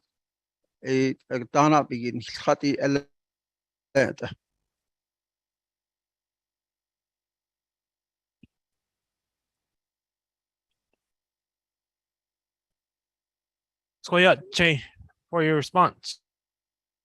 Okay.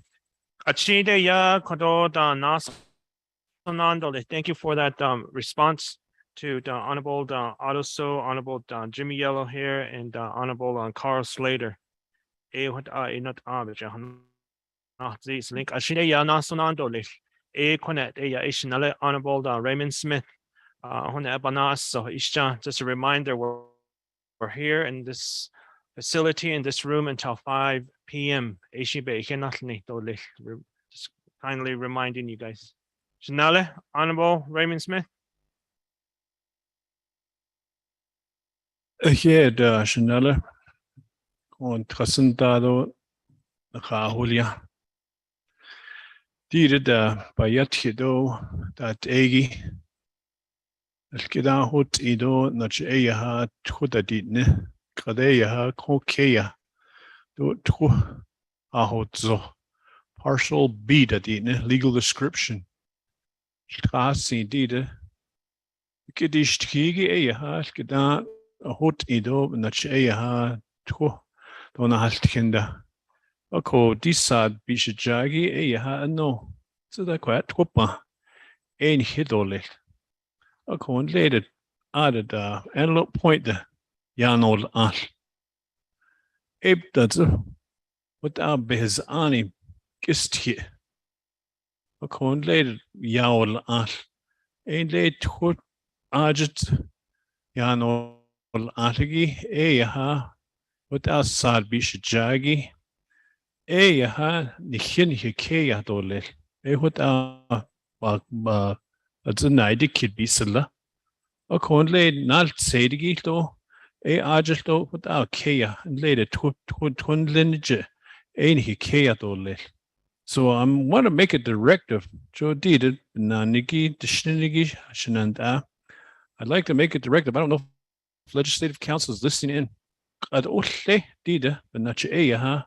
Let's move forward in saying that this legislation, Naabik'íyáti, directs the task force and moving forward to say, di without eyaha, la needs and without recommendation, lagi nastika, because we have the Department of Interior. Don't lead the bezani cloud ando casto ebenachibe adozi.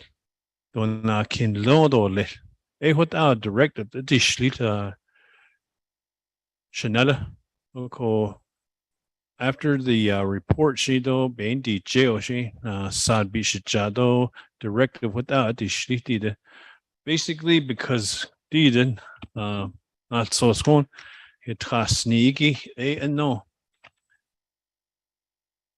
Number 3, 1958, return parcel B to the Navajo Nation 3B. So an amendment would require with the consultation with the federal government.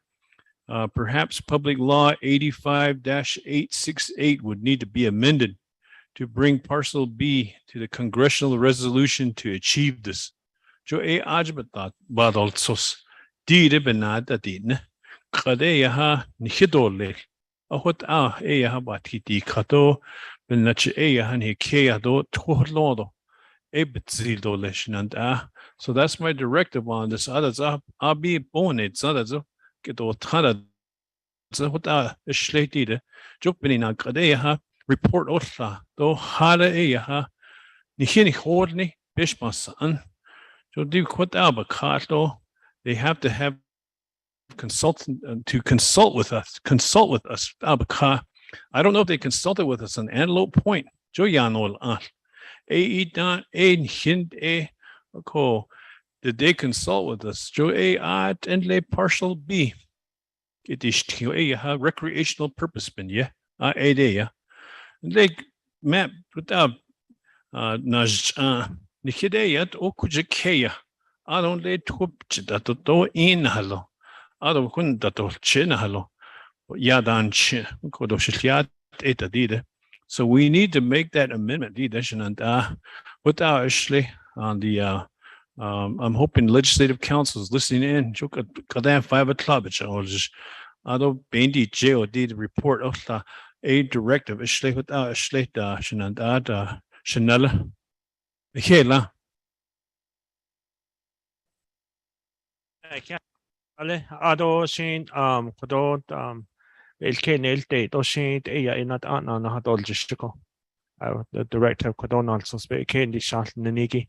A chinde ya a nasonando lefty connect. She honorable Eugene so he can't really get his now. Check a passetta hot on the house. Keep a national on. You not but in hot is only your kid lay your heart. See, that was going to be my motion, but I second the motion, but leadership, I guess now, so there's Navajo Nation leadership. So we can go forward with Deb Helm and start making conversation with her, getting this partial feedback. Hakoshina data on his that report says so late. Na and then later nale di kodo belke ni kodo a directive di slitne. This is just a report on she Honorable Eugene So. Ado kunet dan shinala Honorable dan Charlene So by Sunday. I don't a dan kodo Honorable Carl Slater ina del kit oske dot no what ish Elias link ko kunne ik adna na holji jako she Honorable Eugene So. Na the kit lenishi. Oh, jadi negara yang has negara kuliah sebenarnya has ni ini tahu. We went on into debating. Di koden si kaya hal tegi kodona bete nilgi nasiti senal yagi kaya NABIAU 2221 gi di senigi la. Eben nasiko purpose gi bade eben on spiniya. Adoin tanagay nasite ya aranat kon hitchen ne na ni zinto de kodo konzat hol jish. Ni sno ti kid le kid na salgi ba hol jiji ko ordinance on aba hasn't ye. The only thing that that we were to discuss was what they were requesting for. Kon hitani na angi 1, 2, 3 8 yeah. We would have just did that right away, right after they made the report. We would have just did that already, make a motion, let it light, make that motion and just forward it. These guys would have been gone by now. Just talk what I don't know about that. Even now, go should I be there's not some question but right now, but later nagedi sutsugedi sna share became the yard litikon Michio Kidigi Abahazan of a car 1, 2, 3 Bakazan of a car. But maybe as it goes on, we might have to re-amend instead of only for recreational, we can put it into business also. Development. Hard to get a hospital, so it might go into litigation too. The hasn't got some go into litigation. Deal we might have some lawyers. That's based on not any kid or dog crack. It is what I did, but right now, what they're requesting for, it is the cases. At she kodo Honorable Eugene So. A she di kodo report to keep na do belke sinigi bin na sheet a kodo sa aja di belke sinigi the main motion aja bin ya vote is a legal counsel Dana a number the docket regarding this directive akwadoni. So with that, we'll go ahead and move on to the next individual that like to speak on. Honorable Edmund Yazi, Thank you, Pro Temp Chair Nabby, everyone that's listening online and delegates that are there at the Twin Arrows. Just real quick, I appreciate the report, even though I know I did not go on the tour. But I know the last council, there was a tour that happened and we participated in that. And I know I can only imagine now with the drought how low the water level is. So I'm glad that we're kind of getting some rain by prayer, but we of course need more rain. But I just wanted to ask, and I do support the directives to get this going and having Mr. Leonard Sosi and Honorable Begay to get started to fight for the property. Mr. Sosi, when you gave your report on this, it brings a lot of flashbacks on, I know you're familiar with the case of Fort Wingate and how we gave the Army, depot land away. And I know this, we don't want this to happen the way that whole action took place. I know the last council, it, passed by one vote to give the property away, and we proved our documents that the property belonged to Navajo. And because of that now, the senators and Steve Pierce, who passed away, and I say that with respect, made a mistake on the legislation so that Fort Wingate is still at a standstill. And so hopefully we can finish that land transfer back to Navajo. And so anyway, Mr. Sosi, I didn't want to bring up the memories, and I know you definitely, know about that, and I just don't want this to happen, with the land there at the national park. And so my question, Mr. Sosi, is, what did Navajo give away the land? Was it already ours? And and if so, who gave the land away? And so that is my question. Pro Temp Chair, it's good to hear everyone online. No fights, Mr. Sosi. We're all good. But it's good to hear everybody that's on call. Pro Temp Chair, I do not want to reserve my time, sir.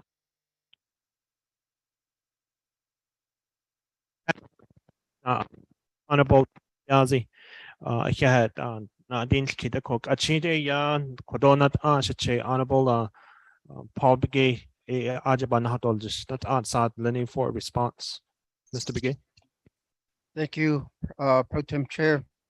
Ado Naidin Kitigi Shitla Ash.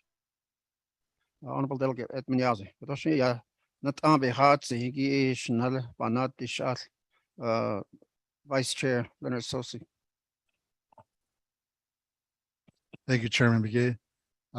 Speaker Pro Tem and members of the committee, and thank you for your question, Delegate Yazi.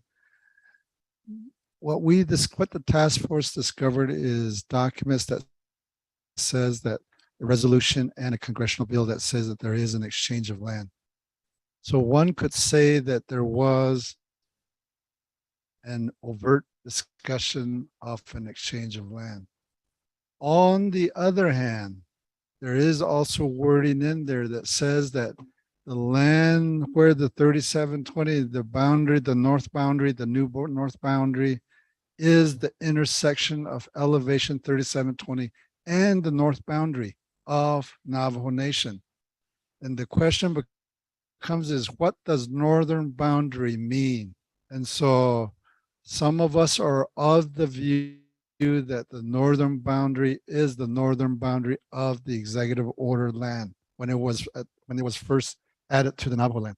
And so there are these differing points of view on it, but then when we, based on what the leadership said today too, that Navajo leaders could not have given up all that land and all that water. We just don't do that. The water is life, and water we need, for our future. And so that's where, if you're on the side of saying that 3720 establishes it, and then therefore Navajo Nation has no more rights to it, then that means we've given up everything. Some of us are not of that view. Some of us are saying that there is still a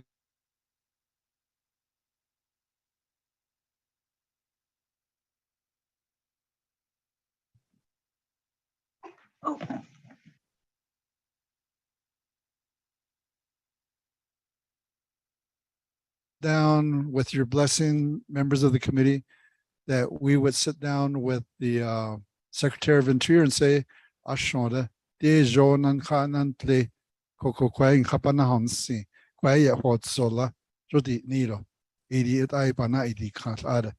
80. Auto, thank you for the motion to be Speaker Pro Tem and members of the committee. I think it is important to continue to include Navajo leadership, because when we go to DC, or let's say the task force goes to DCO, we want to say that Navajo leadership approves of this. And this is where the directive comes in. I don't know how it is done now, Speaker Pro Tem, but maybe that needs to be reduced to writing, maybe signed by you as Pro Tem, that this was discussed and that directive was made to move forward, 80, so that we can attach that. So if we were ever asked that question, we could say that Navajo leadership supports this, in working on these recommendations. Yeah,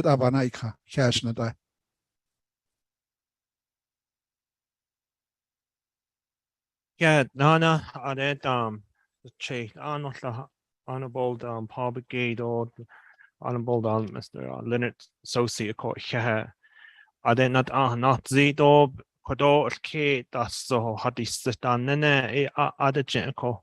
That's the lineup. There's no other question. Shanale, Honorable Raymond Smith.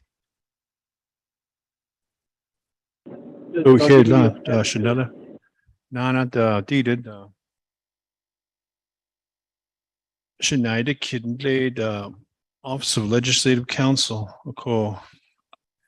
Quad inch Kadigi a directive do lead begidget deeded recommendations that egi. Okay, the directives Ilya which all die huta all state huta dolly. Okay, it's what I lago ishao. Ado benach ha directive at so benanish daitla. Ish alet sanahuit ahi. Benach ha beat that bedo killish ashwat Halit out nasto got benin nanigi ha Hinandahun as Tanigi Boldly to later.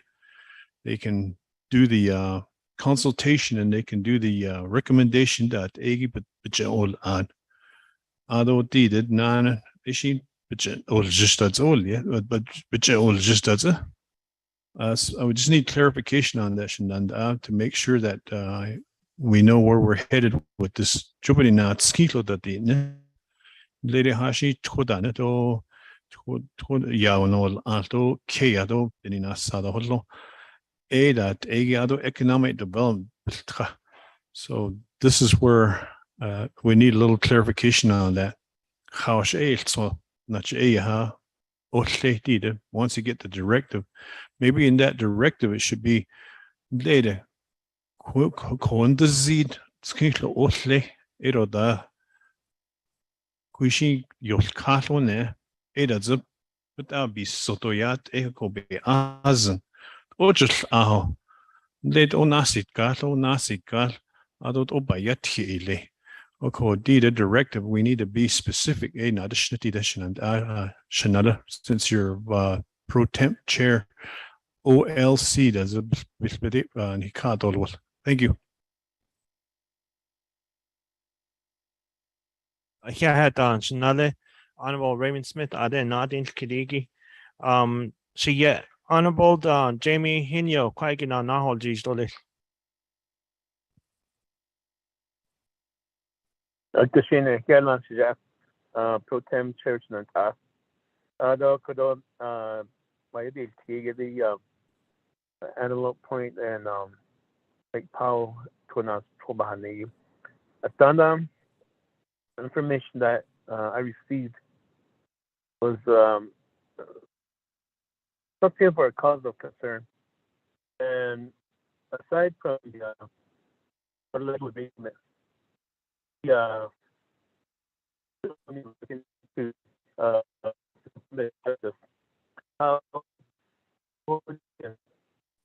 should be part of the mix when it comes to the collection of taxes.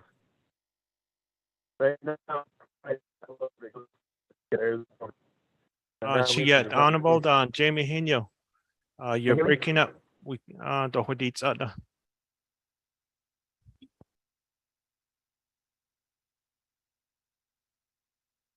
I think it's the internet connection. Can you hear me? Yes, now we can.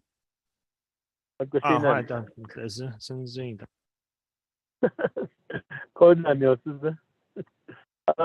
The taxes, collection of taxes is a big issue, and that's where our nation could get its fair share of taxes from the operations there and Antelope Point.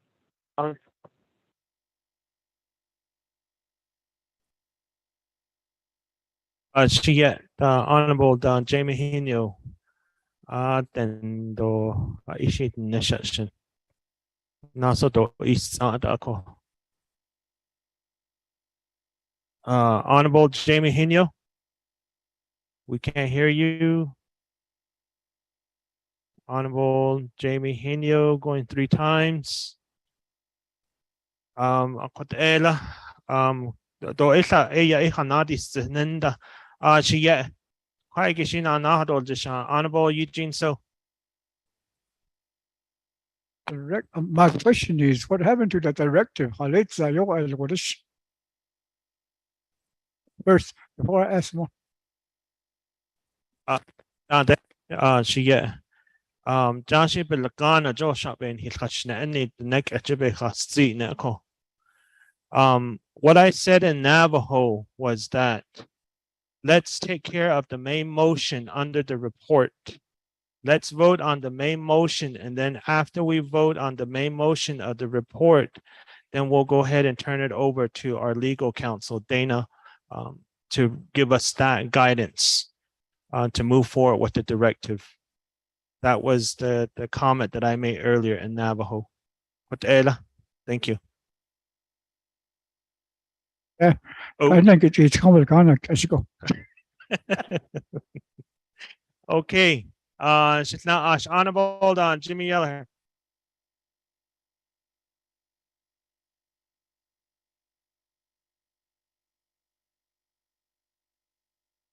Let's vote. I'll have to make motion. The report. You're the last one to speak. So there's no other buddy in the lineup. Motion. Oh. I don't case. Okay. I don't case. There's already a motion in a second. I have nobody in the lineup. She's not honorable Tom Walker.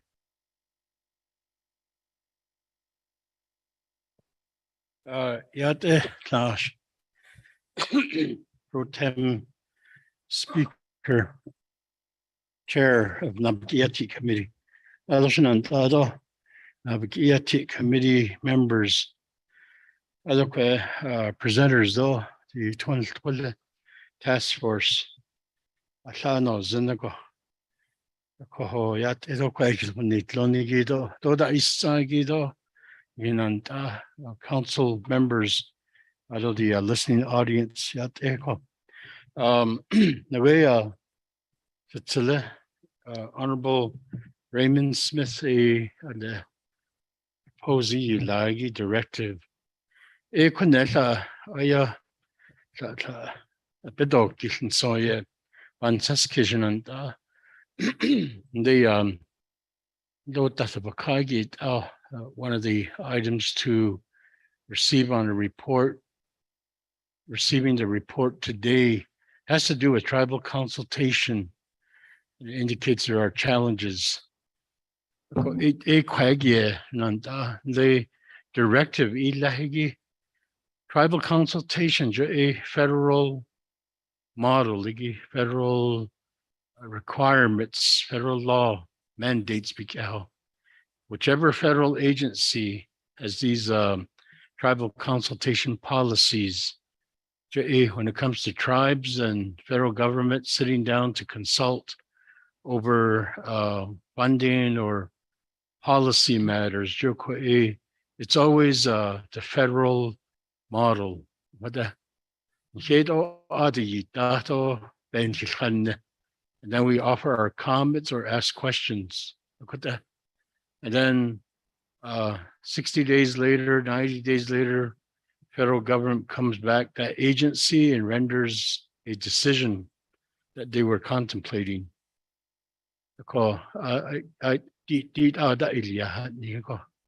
We don't know if how much weight our comments, our questions are taken into consideration. Sometimes we don't question the decision that's rendered, we just accept it.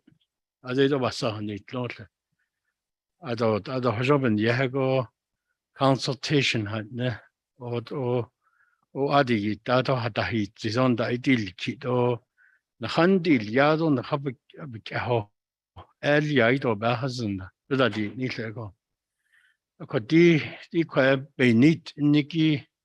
directive tribal consultation using in Navajo terms, our terms, Navajo Nation.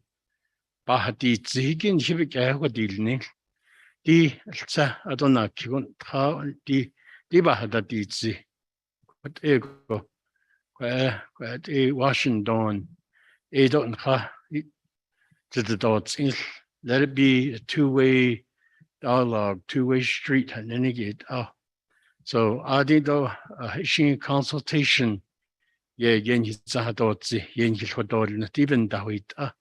that the nation kid don they try biggie a bahat in kiddo need a joke quaggy.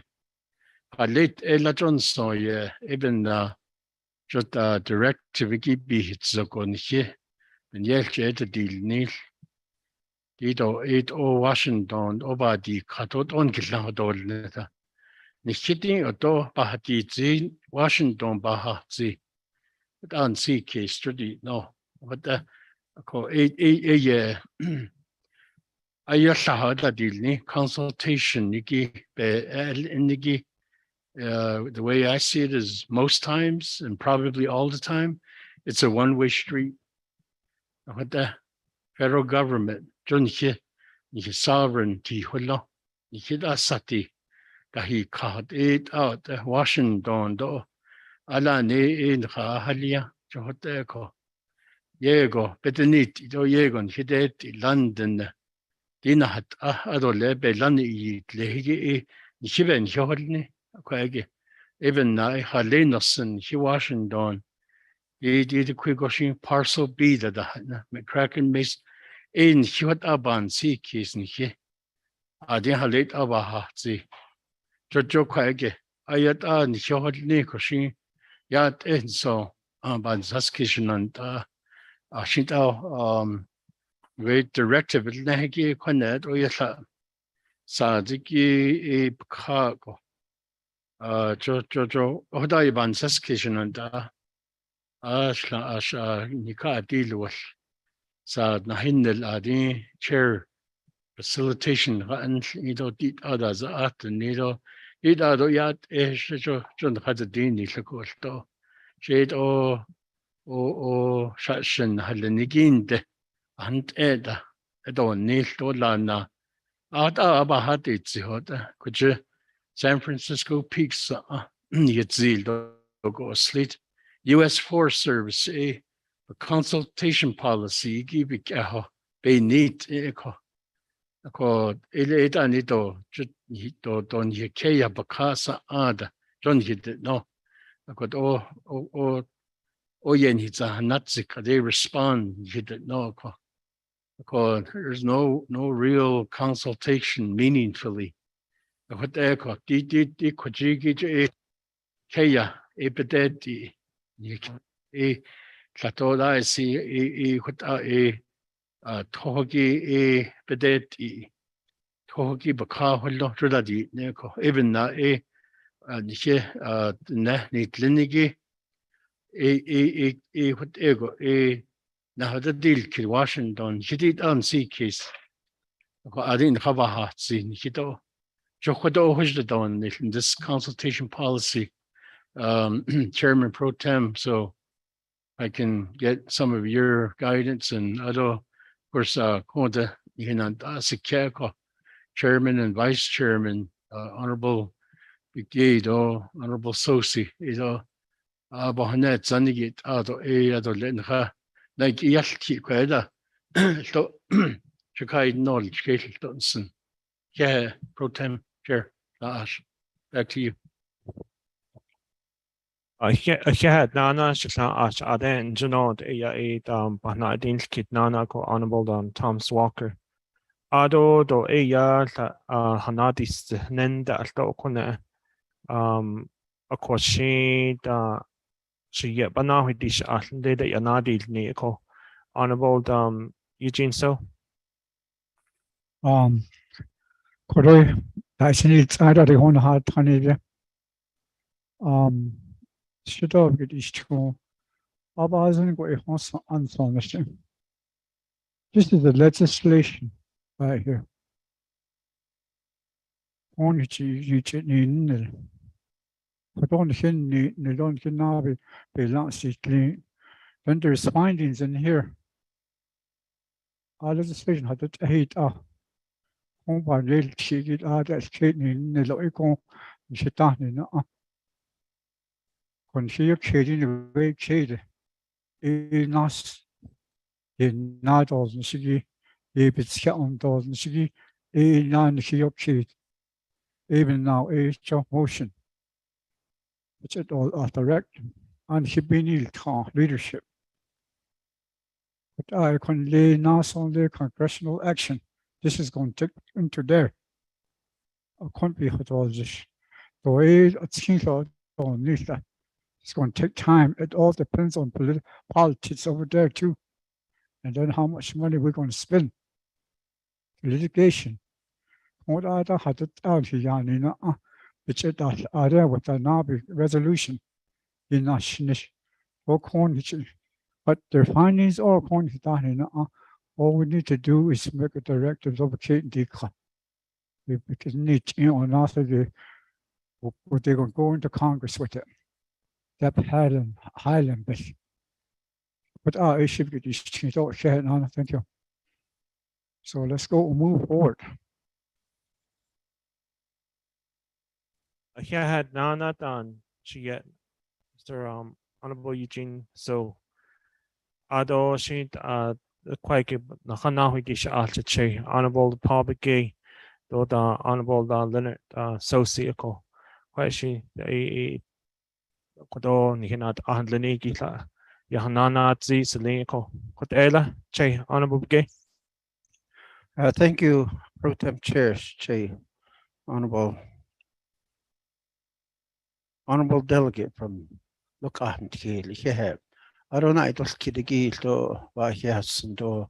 this is a very important issue, and I really appreciate, even though we've talked about it all day, it's good to know that some of our colleagues,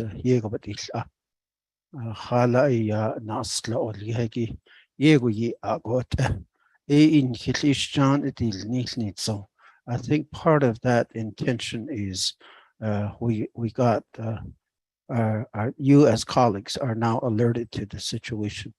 But I just a couple words to throw into. Vice Chair Leonard Sosi to respond to those questions. Yeah.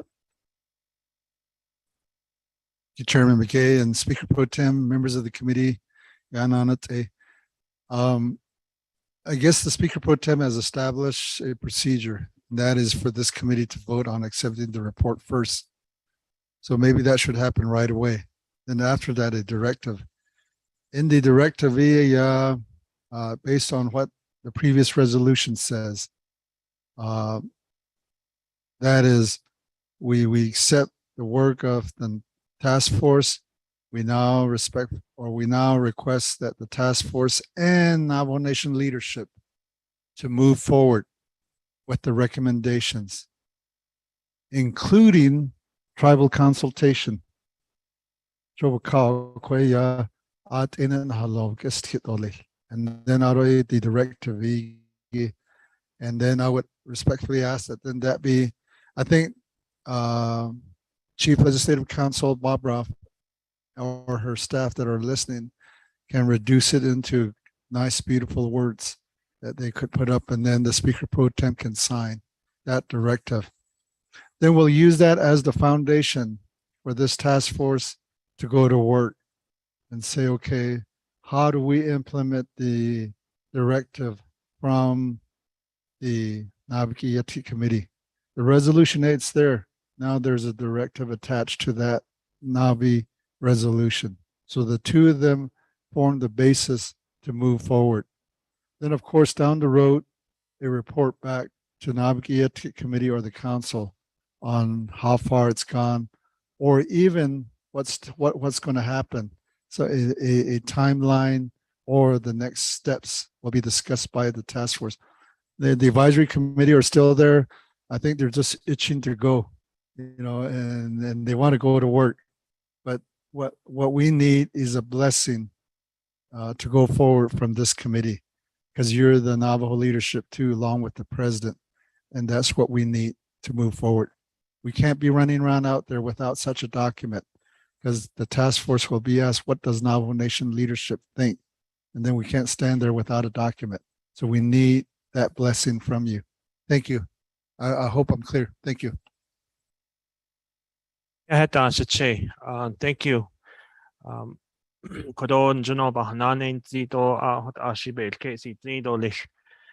There's no other colleagues in the lineup.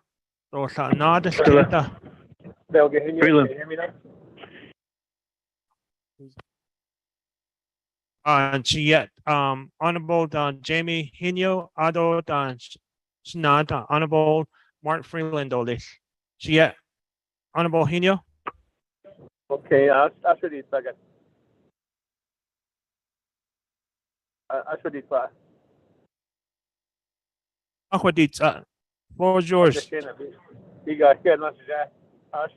Chairman, Pro Tem, Ado Kodo Kisnawi on this subject of the water line agreement.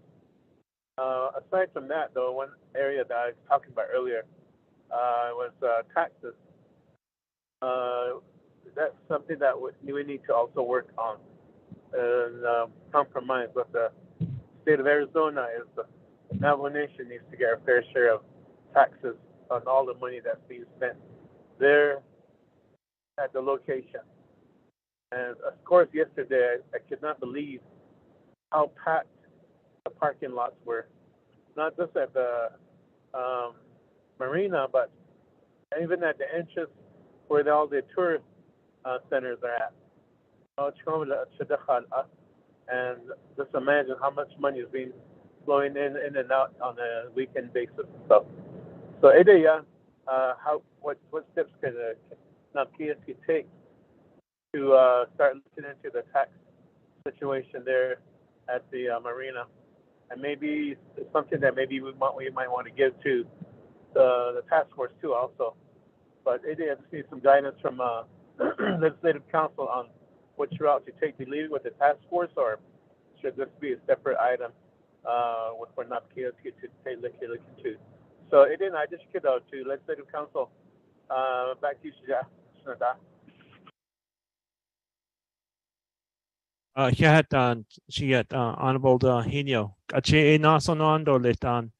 Shinata, Honorable Mark Freeland. Floor is yours. Honorable Vince James, Naabik'íyáti committee members on Saniki, staff, good afternoon. Our listeners, our people out there. Honorable Paul Begay, Honorable Leonard Sosi, thank you for this report. And I can completely comprehend everything that was conveyed today and understand how this is a part of history and a part of historical federal Indian policy that was not done right and unjust to our Navajo people, but also to a lot of other tribes that the same type of federal Indian policies were imposed without really giving thorough explanation or education back back then, and understanding that this agreement should look completely different this time, and knowing that we have to stand our ground, and knowing that we also have to stand up for our water rights in Arizona too at some point. And our people in Western Navajo deserve that. And that pipeline, we need to get that pipeline at some point intact too. And, I think all of our people in Arizona deserve the water rights situation. And, I think that's something as a chair of state task force, Naabik'íyáti state task force, just the comparable understanding between, New Mexico, we're fortunate we have our water rights, that's been done. And recently we celebrated Utah water rights. Now the spotlight needs to turn to Arizona water rights. And how are we going to fight for that? And it's going to be a battle. It's going to be a battle. It's going to be a good fight for our people. It's going to be a good fight, but we have to sit down with the state of Arizona on that. So I wanted to mention that much. Going back to past federal Indian policies, this is one example of how, the government did Indian people and the Navajo people wrong. And it's unfortunate that, instances like this come up where an agreement, is ceased or it ends. and then they turn around and want to impose the same agreement again or something very similar. And this time, like I said, it's got to look a completely different agreement again. And, you know, our people deserve that. And a lot of what my colleagues said today, I really appreciate that. And we appreciate that. And just knowing that, you know, as long as I'm a delegate, you have my support. You'll continue to have my support because we understand what this is all about and how much of a fight we can put forth, a good fight, and make sure that the federal government doesn't do us wrong this time. And, you know, a lot of these federal Indian policies were wrong. And now knowing that we have an administration in Washington, D.C. who really states that they're Indian friendly, I think that's time to utilize that card. The White House, you know, President Biden, as his administration has been stating a lot that they're Indian friendly. And like a lot of what one of my colleagues said, you know, I think it's time to let's see how Indian friendly they are. And there was also a comment made about a Native American woman as a Secretary of Interior and a Native American man as the head of the Park Service. And I think this is a great opportune time to really educate them and have them understand fully how these policies that were created by their predecessors were entirely wrong and how unjust or unjust they were and how they really detrimented a lot of our opportunity for our Navajo people in the area and in Western Agency. So I think it's an education opportunity for not only ourselves, but the federal government as well. Just a recommendation, Shantai.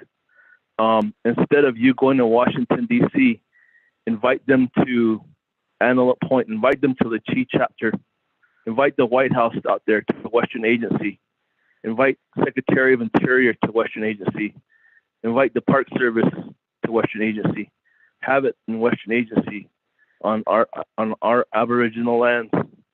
And instead of us having to go to them, have them come to us. And I think this is such an opportune time for us, Shanata. And Shana, I'm really supportive of this endeavor and what you're doing. I know Mr. Sosi and the members of the subcommittee. And I just wanted to say that much today, Shanata, because just knowing, hearing, especially down in Phoenix, what is said by the legislators, or in Santa Fe or in Salt Lake, we have a lot of work ahead of us. We have a lot of challenges ahead of us. But it all begins with diplomacy. It all begins with compromise, and it all begins with sitting down and talking about things and respecting each other's viewpoints. Sovereignty is a big part of these discussions. And you know, when we're able to make our points in these meetings, when we're able to stand our ground in these meetings, it will garner a lot of attention. And you know, I'm saying that because I've seen that from a lot of you and my colleagues in action, and in these very important meetings that we have. And you know, I wanted to mention that much today and let you all know that, you know, this is a huge undertaking and a huge opportunity for us. And I'm ready to be supportive as much as I can, knowing that I've been in some of these discussions before, and I'm willing to,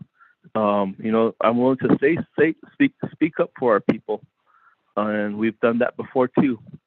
And you know, especially as an issue as this important, and you know, just knowing, and I've been there. I've been down there. I'm sorry I didn't go down there the other day, but I've been down there. I've seen it. We was actually my colleagues RDC.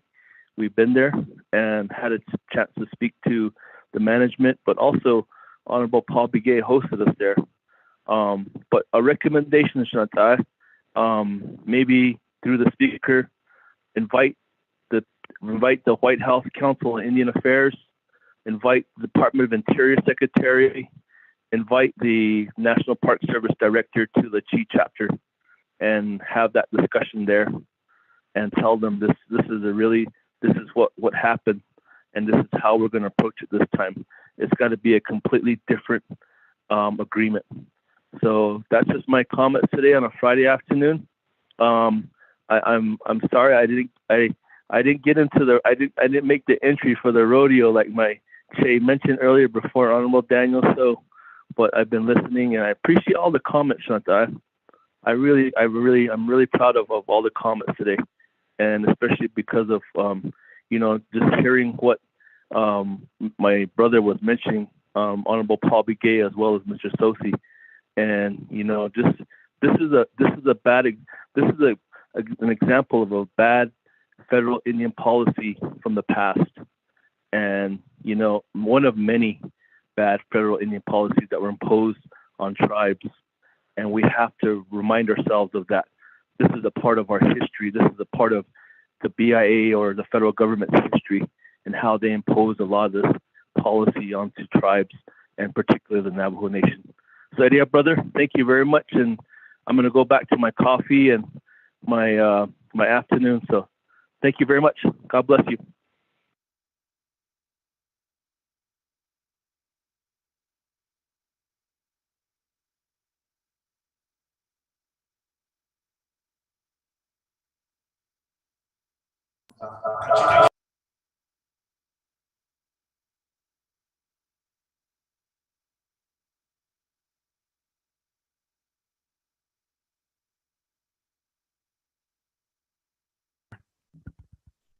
Yeah, kodo so Celia kodo pro temp chair kodo yeah.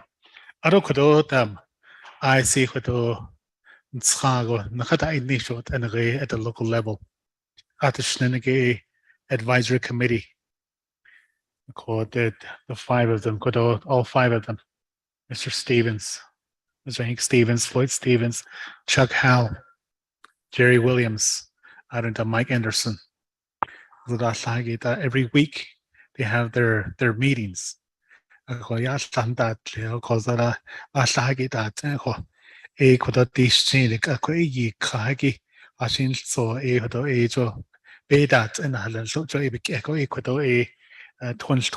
Force.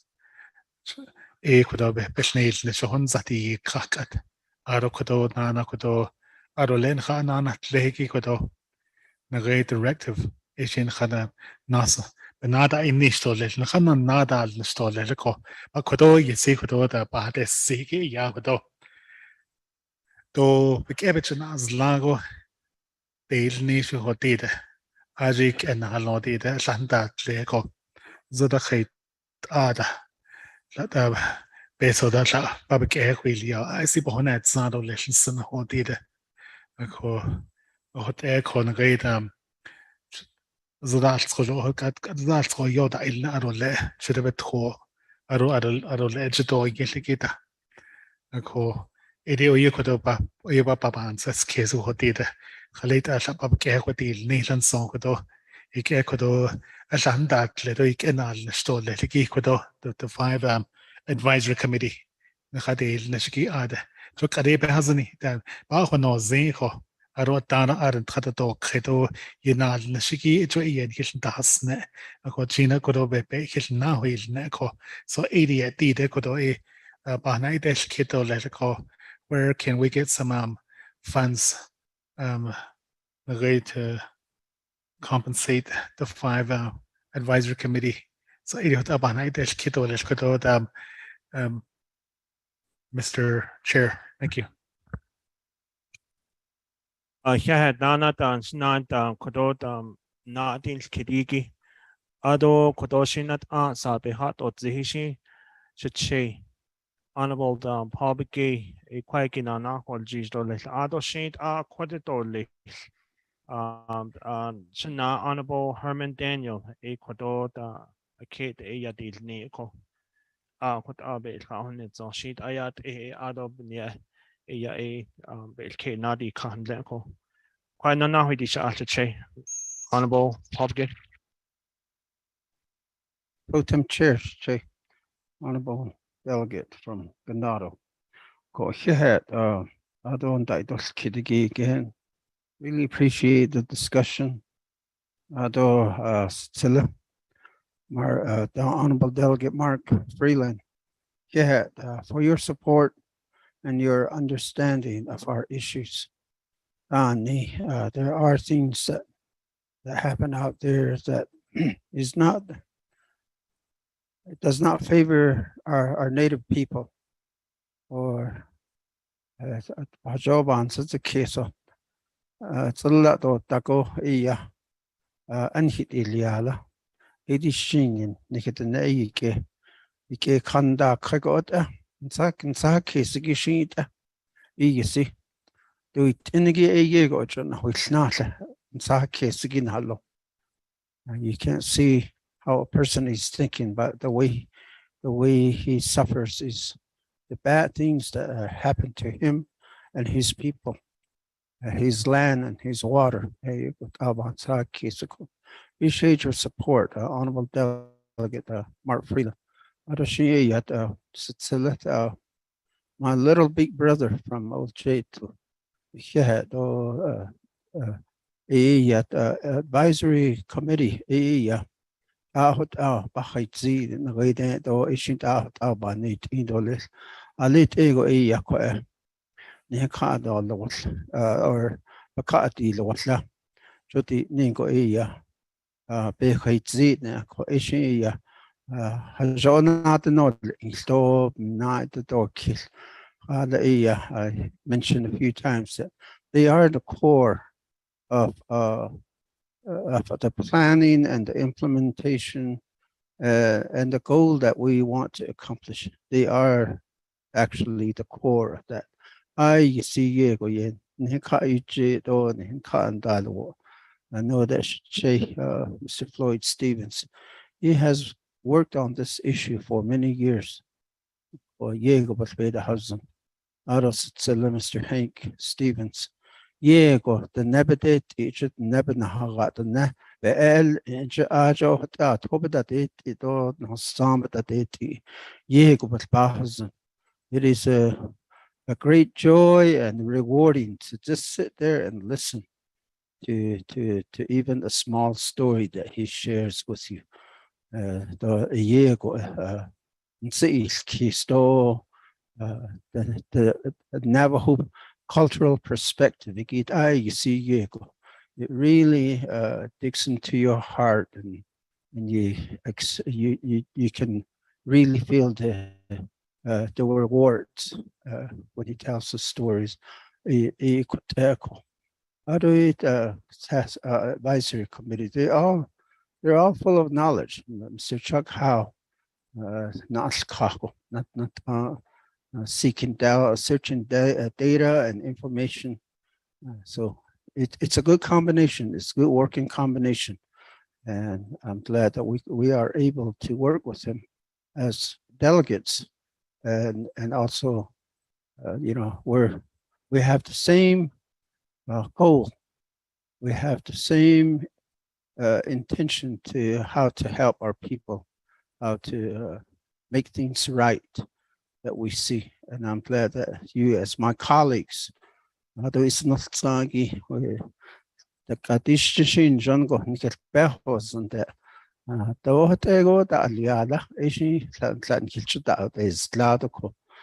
Idea behat distance on the also Bahas Sidal, Vice Chair, and that's at Lequag. Thank you, Chairman Begay and Speaker Pro Tem and members of the committee. I would suggest that maybe there's two ways to do the paying of the advisory committee. One is I think we can draft a letter for Chairman Begay to Speaker Damon and say that since the budget season is here, find some money for the advisory committee. I think we could do that. And ADG call on the invitation to page. It's an excellent recommendation from Delegate Freeland. I think that should be in the directive that, if at all possible. And I think Chief Legislative Counsel Bob Roth or her staff is probably listening.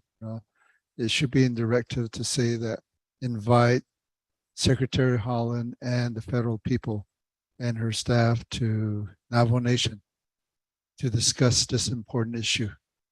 So I think that's an excellent recommendation, and all those federal people that he mentioned. On the tax discussion that Delegate Henio brought up, I would recommend we do that. The task force has not discussed the tax issues. It's been brought to our attention, but we have not discussed the numbers. And there are ramifications on recommending certain agreements.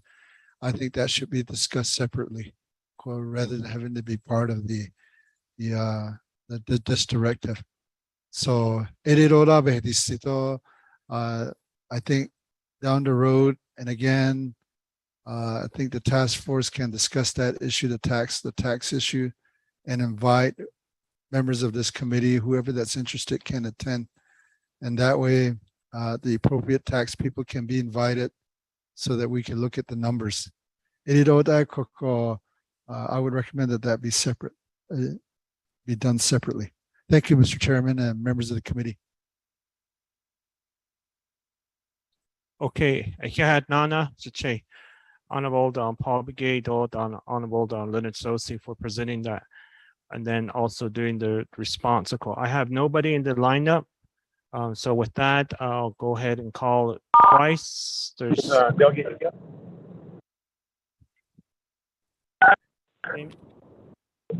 okay, Honorable Jamie Hino.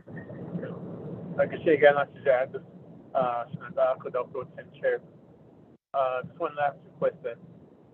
Office Legislative Council, if they're listening, maybe after the directive issued by Vice Chair Smith, I would like to issue another directive. And this would be a legal question, I guess you could say, to Department of Justice regarding the tax due within the Antelope Point area and how Navajo Nation was not getting their fair share of taxes, and to do some research and legal, present it back to the Naabik'íyáti committee with a legal opinion on how the nation should proceed. Because I feel that Chair of Budget and Finance, we're always talking about revenue generation and money coming back to the nation. And this is one of the biggest revenue generation I see by looking at it myself. And we're just letting it go. That's that water going down the river. We're just watching it go down to the city page or state of Arizona. And it seems like the state of Arizona is always undermining the Navajo Nation and getting what they want by not returning anything. So with that, though, I'd like, Legislative Council is listening, maybe I'd like to have them draft that directive for me in the form of probably a legal question from Naabik'íyáti to Department of Justice. Thank you.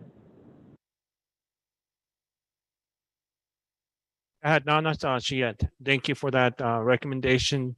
Although once we take care of Directive 1, we'll go back to addressing yours as Directive as the second. I have no other. Pro Tem James, this is Delegate Crotty. Okay, Honorable Amber Crowdy, good afternoon. The floor is yours. Thank you, Pro Tem.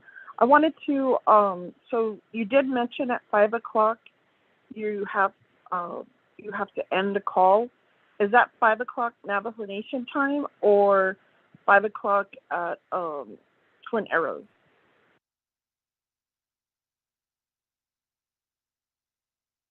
Of 5 o'clock Navajo Nation time. Okay, thank you for that clarification. So that's less than a half an hour away. And so while I appreciate all of the condolences and kudos for those who have been providing the report, I'm concerned that the time is, the clock is being run out by this report so that we're not able to hear from the veterans. And it's a concern that we would want to get funding for this advisory group for the task force, and yet not look at this huge shortfall that our veterans are going to be facing this upcoming fiscal year. So with that in mind, I'd like to get clarification on who sits on this task force. If I could ask the vice chair of the task force in his capacity representing executive, what exactly is his position at executive and what areas is covered? I don't know if it's, I thought it was based off of geography, or agencies, how the executive staff were assigned. But I'm now curious if it's actually assigned through different policy areas. So if I could get that clarification, and as we could learn more about the task force members, it's my understanding that some of them, have business interests, and a conversation did take place at the ARPA legislation in terms of how the nation was going to support Navajo-owned businesses. So I'd like to get a little bit more information while we have this time, and it appears that we won't be able to get to the veterans budget. Thank you, Pro Tem. And I do have some other questions I'd like to ask for clarification before we move forward and grant anyone authority to speak on our behalf as and position on Navajo Nation. Thank you.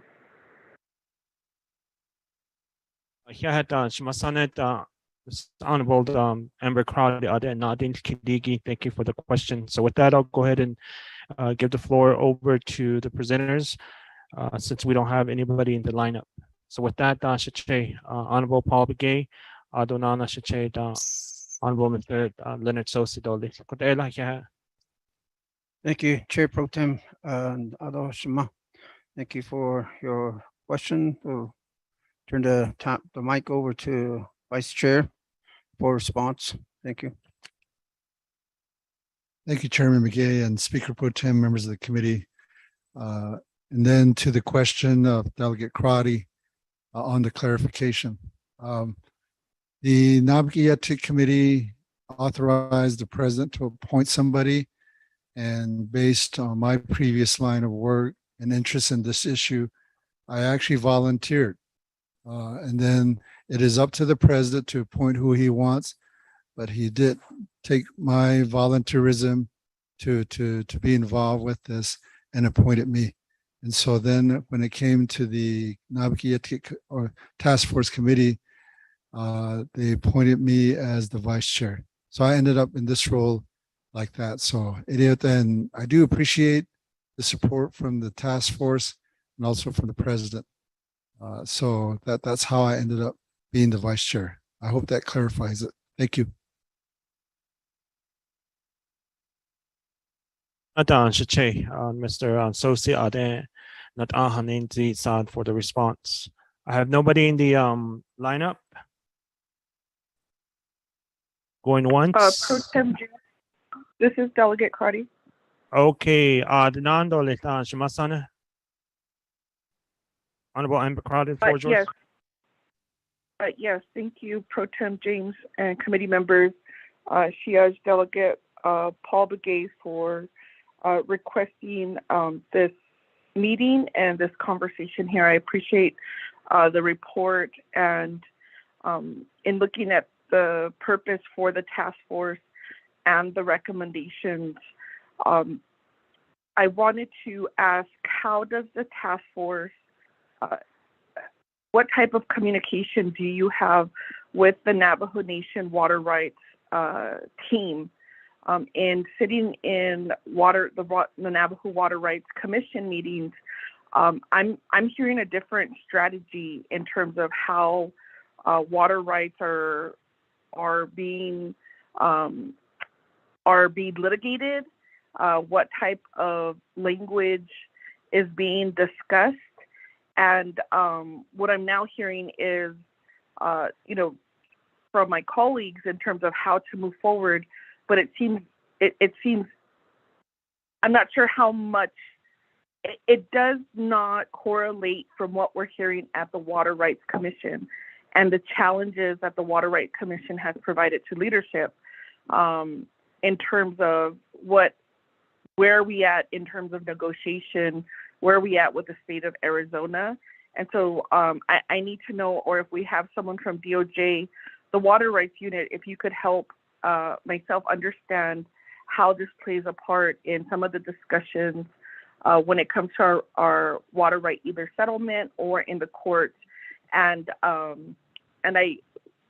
then what would be discussed later on this month when we get our litigation update, which would include the Arizona water rights settlement, and seeing that the council and the Navajo Nation right now is paying, or I think it's approximately $6 million a year to the Department of Justice for water rights litigation. And it would be interesting to note as if this is being discussed or if there's a strategy on how to move forward with the water that's been identified through this report. Thank you, Pro Tem James. Honorable Crowdy, do we have anybody on the line from DOJ? Anybody on the line from DOJ? Good afternoon, Shanantai. This is Michelle Brown-Yazzie. I'm the Assistant AG for the DOJ Water Rights Unit.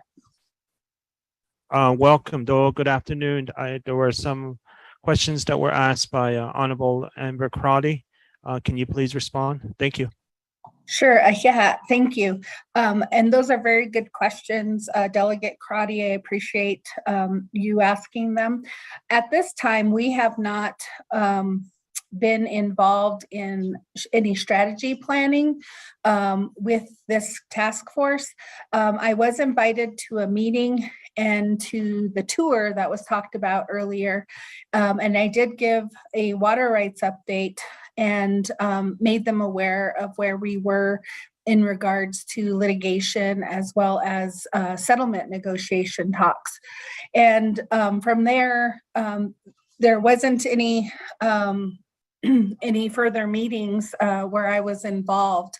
And however, if this is going to be part of the work, I guess, assigned to the Water Rights Unit, we would, and you know, from the Attorney General, we would need to get with them and talk about how it possibly could be included.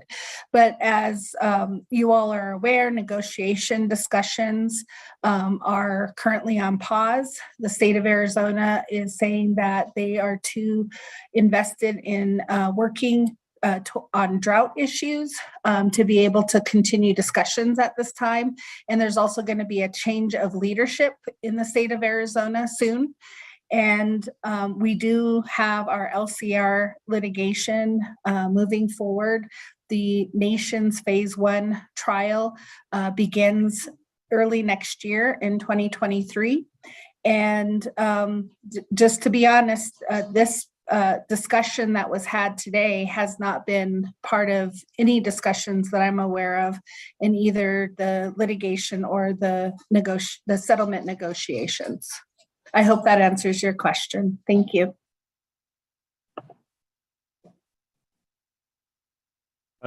Thank you for the response. Kachin, there's no other delegates in the lineup. So I'll go ahead and. This is Delegate Crotty. I'll be having follow-up questions, Jeff. Shimasane, Honorable Amber Crowdy. Yes, thank you, Pro Tem James, committee members. So if I could ask Chair and regarding how the report was provided and the recommendations to Naabik'íyáti, what is the plan? Excuse me. What is the plan moving forward to strengthen relationship with Navajo Nation Department of Justice Water Rights Unit? As you know, the nation is investing millions of dollars, and in reviewing some of their documents, especially the economic plan, I'm just not seeing how we're either communicating or correlating what is being proposed here, and then how the rest of the program or strategy is being incorporated without that communication with Department of Justice. If I could get that answered from the chair of the committee. Thank you. Yeah, Shimasane Honorable Crowdy for the question again. Chache Kodoshi Nando Leta for response, Honorable Paul Begay. Pro Tem Chair, Ado, thank you again, Honorable Delegate Amber Crowdy, for your question.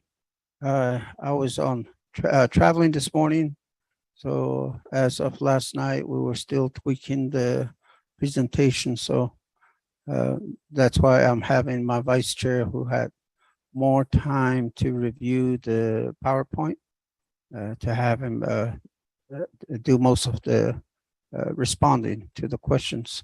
So I will again refer to Vice Chair to answer these questions. Thank you.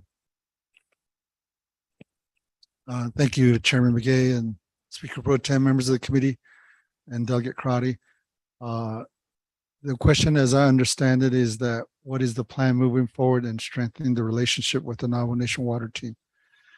In all the meetings that we've had, we are concerned about the water rights implications, but we respect the work of Navajo Nation Department of Justice, water litigation, and we choose not to interfere, and we support their budget. That, you know, they're working over there, they're addressing the water rights. If it includes in some way down the road the Colorado River, and so we're hoping that then at that time there'll be communication to the task force about the water rights implication on the activity of the task force. But at the moment, it is correct that we had a meeting with the water rights department. They gave a report, and they were invited also to the tour so they could see how it is out there. And so we like to think that we have a cordial and a professional working relationship with the water rights team. But we respect their work. We choose not to interfere. We choose not to interfere with their budget. And so ishin ajat apen juno de do li jonitzen. Aroshin naste. Hashtadi la erota khadat istaya yen ketinda hatolne. What aya khadat nit angredonil. Then there's also the Water Rights Commission that is working with the DOJ Water Rights team. Again, we choose to respect them and let them do their work over there. I think that's been the position of the task force. So we're not doing anything to undermine their effort. Thank you, Mr. Speaker Pro Tem. I hope I answered the question.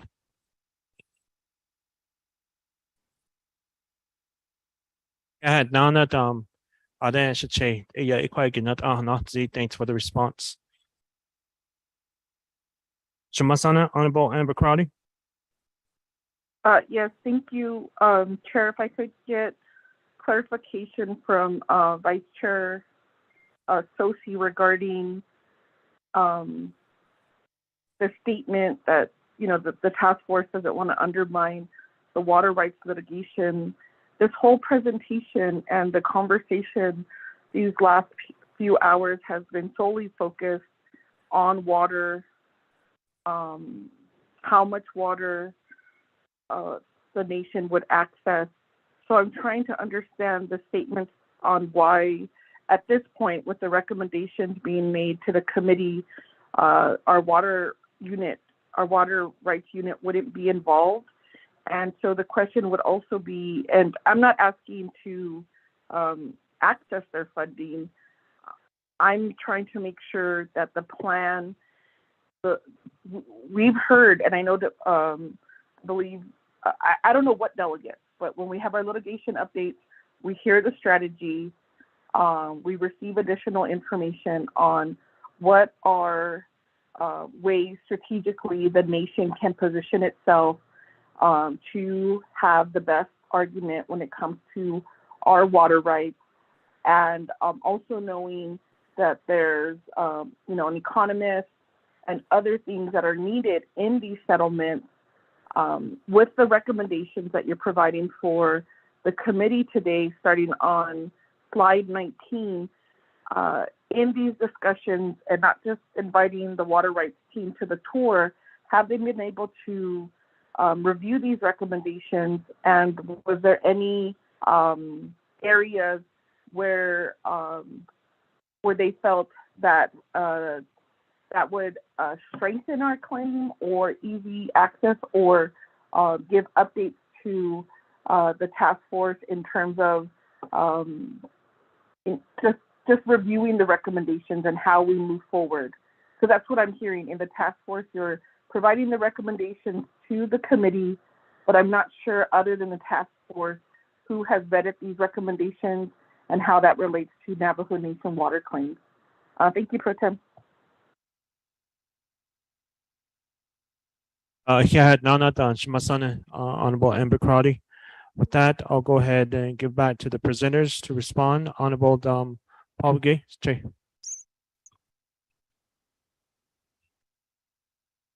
Thank you, Pro Tem Chair. Although again, thank you for your questions, continued interest in this subject matter. So, Vice Chair. Thank you, Chairman Begay, Speaker Pro Tem, and members of the committee. Delegate Crowdy. In terms of working with the water rights, again, we have made no effort to undermine them or to distract them. That is their work. The task force, I think, feeling is that is the work of the DOJ water team, and let them work over there. We choose not to interfere with them. But there are ties, water in a way to say water ties to the Colorado River, San Juan River. And when we discussed the agricultural development on San Juan River, during the tour, the DOJ in a way was represented, and they saw it for themselves where there used to be an agricultural activity at one time. All of that, I think they've taken note of that in terms of factual information for their own litigation effort. But as a task force, we respect their work, and we just wait for their recommendation, if any. And by the way, Delegate Crowdy, I believe Commissioner Ashley has been a regular attendee by teleconference to the task force meetings. So she is aware of these things, and we have not received a request as a task force for them to be on the agenda. And if they so wish, again, we welcome that. But at the moment, we respect their work, and they're doing the work over there, and think they're doing a good job and adequately representing the Navajo Nation water rights fights over there. So, I hope I clarified the question or answered the question. Thank you, Speaker Pro Tem. Response thank you. Honorable Amber Crowdy. Yes, thank you, Pro Tem James. I'd like to ask our Assistant Attorney General with water rights if you've been able to, and understanding how the commission works and the role in the updates. So I'm not sure, and in looking at the agendas, I don't recall a discussion regarding Antelope Point, but I would like to know, Madam Assistant Attorney General, if you received the recommendations from the task force. I'm looking at slide 19, and 20 and 21 have recommendations. Have you had the opportunity to review the recommendations, or what would be some of your initial guidance to myself or the committee in terms of how we could make sure that these are in line with the litigation strategy or settlement talks? Thank you, Pro Tem.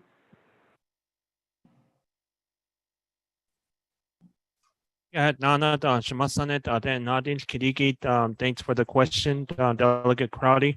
With that, do we have the Attorney General on the line?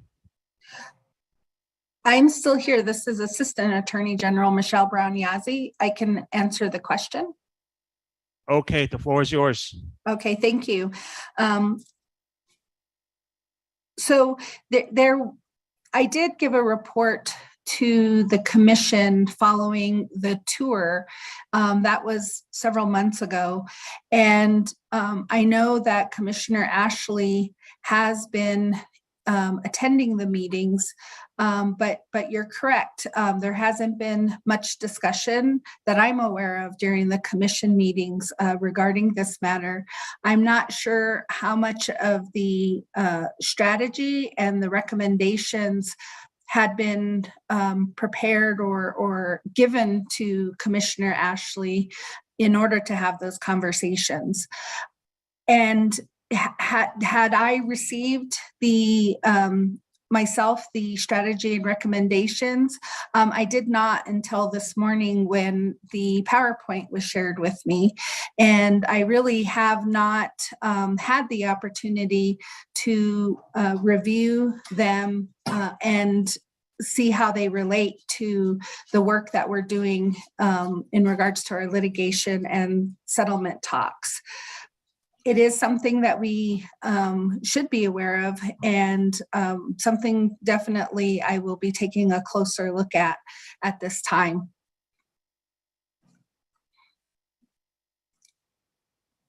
Thank you. Thank you, Tom, for the response. With that, I have nobody else in the line. Over here. Questions pertaining to the report? Question pertaining to the report. Honorable Jimmy Yell here. Yeah, protection here. I also hear that the you can't Mr. Sosi here. I don't know. She is all on a public our committee done here. She croy over here so it is we're gonna make a good history here because we're gonna take advantage on the United States Secretary of Interior, Deb Haaland. It's time to do it this time. We're not gonna waste time. Here that the Shingo handed out all the return for sale B to the Navajo Nation. Kayan Hinaslit only, Todan Hinaslit only. Here, I want to say thank you, all the committee and advisory. I want to thank you, thank you very much. Appreciate it. Oh, Honorable Don Yellow here. With that, moving on to the next lineup, Honorable Don Slater. I'll keep this brief so we can go to vote, but my request is that the Department of Justice, the Assistant Attorney General, write a memo to the council explaining how this work is somehow implicated in the water rights settlement work that they're doing. Thank you.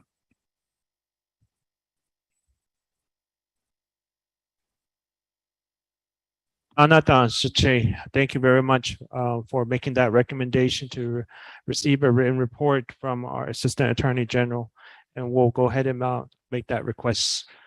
There's nobody else in the lined up. Honorable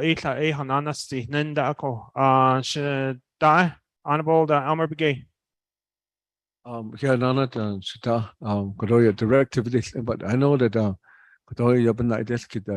understanding that when we can, I guess to me that it's very important to like I said, you know, that the spiritual part of it that needs to be put in place. It's very important. But what I wanted to know is a plan. Maybe that part of it. Maybe if there's anybody, if that's committee, that advisory committee, I would be part of it and be have my input in it too. So I just need some information though. This thank you.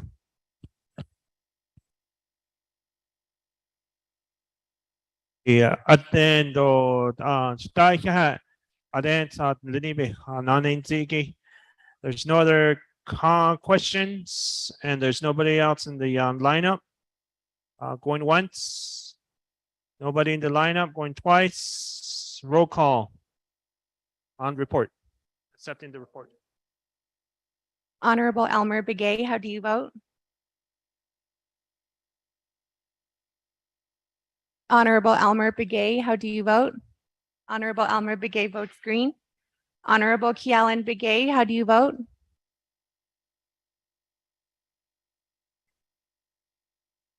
Honorable Kialan Begay Jr. Honorable Kialan Begay Jr. did not vote. Honorable Paul Begay, how do you vote? Paul Begay votes green. Honorable Paul Begay votes green. Honorable Nathaniel Brown, how do you vote? Honorable Nathaniel Brown votes green. Honorable Eugenia Charles Newton, how do you vote?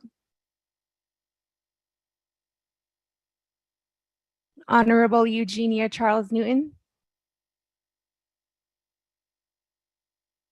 Honorable Eugenia Charles Newton did not vote. Honorable Amber Canaz Bakrati, how do you vote? Shadeja, this is Delegate Amber Kinas-Bakrati. I'll vote green. Thank you. Honorable Amber Canaz Bakrati votes green. Honorable Herman Daniels, how do you vote? Honorable Herman Daniels votes green. Honorable Mark Freeland, how do you vote? Vote green. Honorable Mark Freeland votes green. Honorable Pernell Halona, how do you vote? Honorable Pernell Halona votes green. Honorable Jamie Henio, how do you vote? Henio votes green. Honorable Jamie Henio votes green. Honorable Vince James, how do you vote? Oh, excuse me, Honorable Pro Tem Speaker Vince James is not voting. Honorable Rick Nez, how do you vote? Delegate Rick Nez votes green. Honorable Rick Nez votes green. Honorable Carl Slater, how do you vote? Honorable Carl Slater votes green. Honorable Raymond Smith Jr., how do you vote? Green. Honorable Raymond Smith Jr. votes green. Honorable Wilson Stewart Jr., how do you vote? Green. Honorable Wilson Stewart Jr. votes green. Honorable Charlene So, how do you vote? Honorable Charlene So. Honorable Charlene So did not vote. Honorable Daniel So, how do you vote? I vote green. Honorable Daniel So votes green. Honorable Eugene So, how do you vote? Honorable Eugene So votes green. Honorable Thomas Walker, how do you vote? Honorable Thomas Walker votes green. Honorable Edison Juanica, how do you vote? Green. Honorable Otto So, excuse me. Honorable Edison Juanica votes green. Honorable Otto So, how do you vote?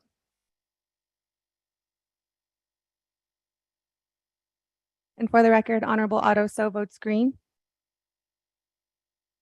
Honorable Thomas Walker votes green. Honorable Edison Juanica votes green. Honorable Edmund Yazzie, how do you vote? Green on report and directive. Honorable Edmund Yazzie votes green. Honorable Jimmy Yellowhair, how do you vote? Delegate Yellowhair votes green. Thank you. Honorable Jimmy Yellowhair votes green. Going back up, Honorable Kialan Begay Jr., how do you vote?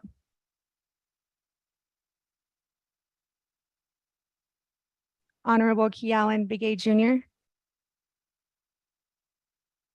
Honorable Kialan Begay Jr. did not vote. Honorable Eugenia Charles Newton, how do you vote?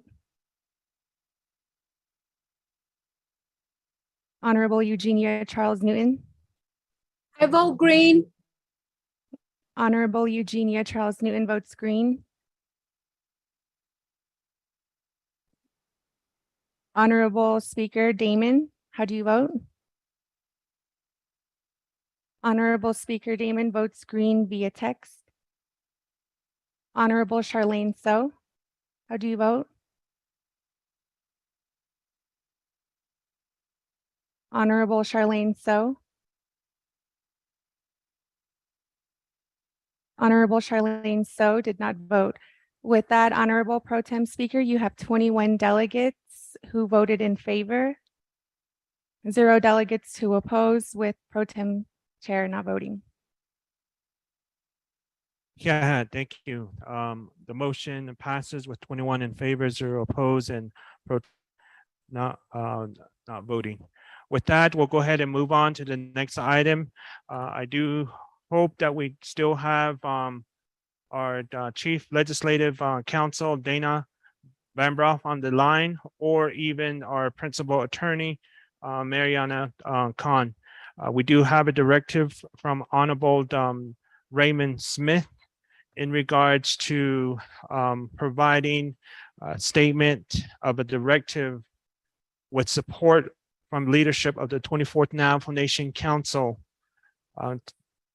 in support of the presentation and to move forward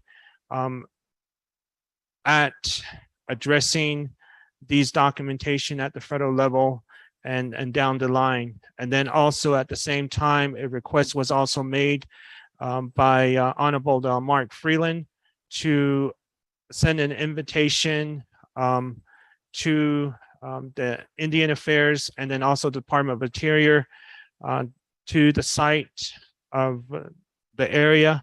And so with that, I'll go ahead and give the floor to our Chief Legislative Counsel, Ms. Dana Bambrough.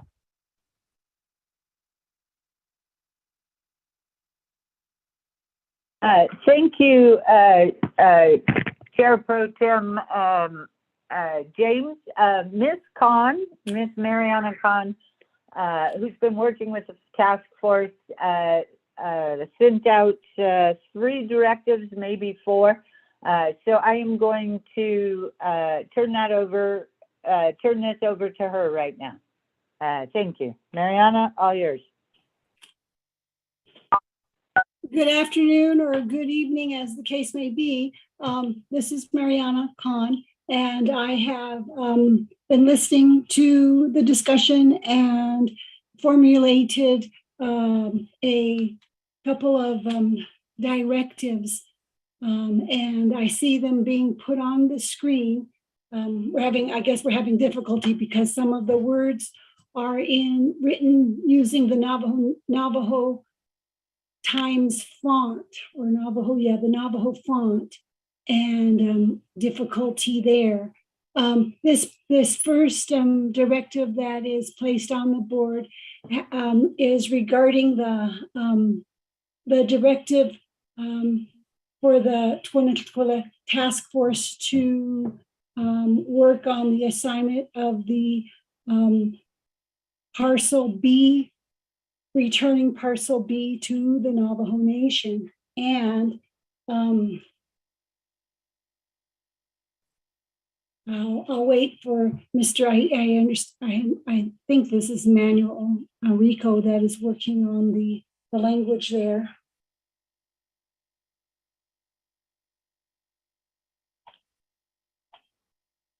In this particular directive, I included what was being suggested in the ongoing discussion. And this directive, it has the directive to communicate with the Department of Interior, and also to invite the Department of Interior, the federal government representatives to the Green Canyon area, and also involves inviting, working with the Navajo Nation leadership on this task.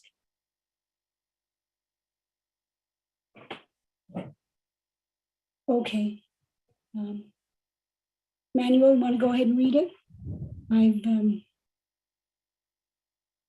It's ready. Mr. Rico, back to you.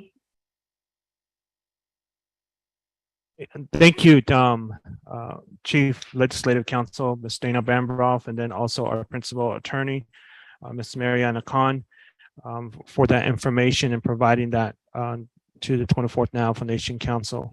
With that, I believe Shanalet, Honorable Raymond Smith, is making the motion, and then Niyahagi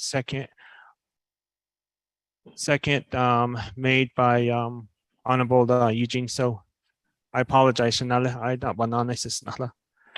Accord. So what are the with that, Manuel, can you read it to the record? Thank you, Mr. Chairman Pro Tem. This is a directive motion to the Naabik'íyáti Committee to hereby direct the Totlith Task Force to have a meaningful two-way consultation with the staff at the United States Department of Interior and the Secretary of the Interior to communicate the position of the Navajo Nation to have parcel B referenced in Public Law 85-868 returned to the Navajo Nation in trust status. The Tola Task Force shall invite the Secretary of Interior and the Secretary's staff, White House counsel, and National Park Service Superintendent for a tour of the Parcel B in the Glen Canyon area and to have consultation at the Lichi chapter. The Tola Task Force is to work with the Navajo Nation leadership on this task. The Tola Task Force is to provide written and oral reports to the Naabik'íyáti committee regarding this directive. Mr. Chairman Pro Tem. Okay, thank you for that, Mr. Rico. We have a motion on the floor. Are there any questions? Honorable Carl Slater. Thank you. This question is for the Office of Legislative Counsel and perhaps the Department of Justice. Does this mean that the nation's establishing it believes that Parcel B was removed from trust status? Because I think part of the conversation today is that we believe they might have improperly assumed control over that area, but it never was taken away from Navajo Nation control. Thank you.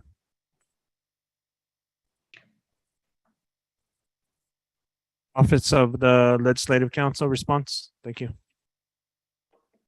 Mr. Pro Tem Chair, Delegate Slater and members of the Naabik'íyáti Committee, I would ask that that particular question be directed to the Department of Justice. In the meantime, I will bring up a copy of the statute with Public Law 85-868, excuse me. So I do believe Ms. Belzowski is on the call. Yeah, thank you, Ms. Khan. This is Catherine Belzowski from Navajo Nation Department of Justice. Can you guys hear me? Yes, we can. Okay, great, thank you. In regards to Delegate Slater's question, the position that the Navajo Nation Department of Justice has communicated to the task force is that the 1958 legislation effectively took the land, or I guess swapped the land that is now being referred to as Parcel B for McCracken Mesa.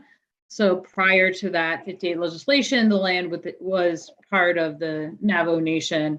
And after the legislation was passed, that land was transferred to the federal government, to various federal agencies, and now is no longer within the jurisdiction of the Navajo Nation.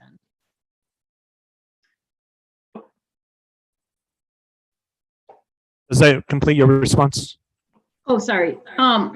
Yeah, I guess just the one other thing I just wanted to add to the conversation is that I think that there have been a lot of discussions about the effectiveness of the 1958 legislation and what that means for the nation in regards to was this, if this land transfer was proper or whatnot. And I do think that there probably should be more, there could be / maybe should be more discussions between the DOJ and the delegates, and maybe at a future time in an executive session, because I think it's a little more complicated on the nation's position on this. So maybe prior to these meetings taking place, such a meeting could happen to maybe flesh out some of these nuances in regards to the history as well, just so that leadership, when having these conversations with the Department of Interior, kind of has a very full idea of the situation they're walking into. Okay, thank you for the response. With that, Honorable Carl Slater. Thanks. Two questions, or one question and a comment. The first one is, in the 58 legislation, does it also establish that Parcel A was traded for McCracken Mesa? And then second, colleagues, I think that we should not put so much information in this directive, because maybe it could be used against us in court at some point if we are going to take a legal position. I think it'd be better if we directed the Office of Legislative Counsel to work with the subcommittee, or the task force, to create a NABI resolution that would establish the position of the nation on these items before meeting with Secretary Hallam, but initiate the process of requesting for that meeting, because I don't know, throwing together a directive right now, in a couple hours, who knows, it could come back to bite us. And I just think we should substitute this with a request to, or directing the Office of Legislative Counsel to establish a NABI resolution, because the task force said we may need more specialized legal assistance in order to fulfill the things that we discussed today. And I'm not trying to knock DOJ or Legislative Counsel. I just think, if that's needed, then we shouldn't prematurely offer anything publicly. So I guess that'll be a request to modify, to make this a directive for OLC to work with the task force to establish a NABI resolution and to start working on a meeting with Secretary Haaland on the recommendations that are contained within the report that was provided today.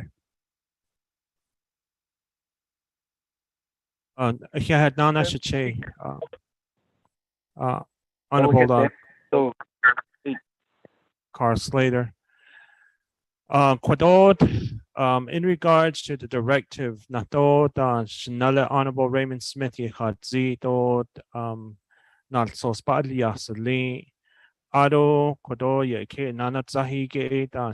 Honorable Eugene So recognize Ishla. Nikishin Naslado Listonana Hodosha Chain Leniki Iltot Honorable Slater Yahananazi in Lenko. Nikishi Quag Nikiben Hionito Lis Nisi Dot Nana Beilhan Nehe Sheet on Hin Hanana Slado Lisoko. Oko hot echo do Ishtane Aholiasali. Oko Kodot as the task force.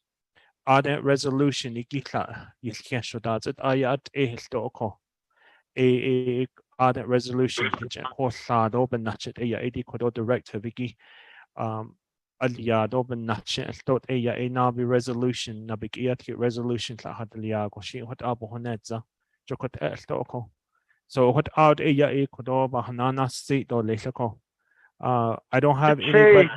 Honorable Vince James, Delegate Daniel So. Okay, I don't believe we have anybody in the lineup besides Honorable Daniel So. So with that, I'll go ahead and give the floor to Honorable Daniel So. Regarding directive. Can you put me in the queue? Presiding Chair, this is just a request to Honorable Vice Chair Raymond Smith to Honorable Eugene. The directive, we heard from Department of Justice attorney. Job and yeah, classy on Zondo list to know. The cordon directive, he gets it to Honorable Slater. Nadokas. So I was legislation had done. The directive, oyo sisnan. The tribal consultation. Lagan or Washington don't eat the Haikagi. It's more with the leadership. Quaggy, this directive, Twila Task Force will consult with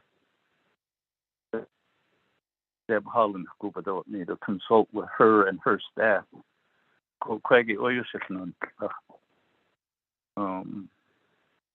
Number one, we haven't delegated consultation authority to anybody else. It's usually reserved for the committees or, in this case, President Nez as CEO of the Navajo Nation. Idea of Quaggy, Sato, Bansi case to lake. Or even the directive motion being no as a tashado Quaggy legislation on sa case to listo. Late July 29, we have litigation update. Ero to atkinso. Winston area. Ahosh is the door list. Exchange speaker was a lot of list. She what about on this case the directive out of other I would read on it because I like I said I don't endorse every part of it.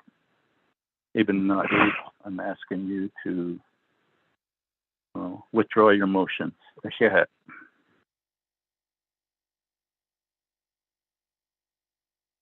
Nana Chache, Honorable Daniel So, Ado Nana Quadodan, Nala Honorable Raymond Smith, Do Nana Chache, Quadod Honorable So, Yikid, to withdraw your motion. And no Ecuador Yikid, so as you being the main motioning party, Mr. Honorable Raymond Smith.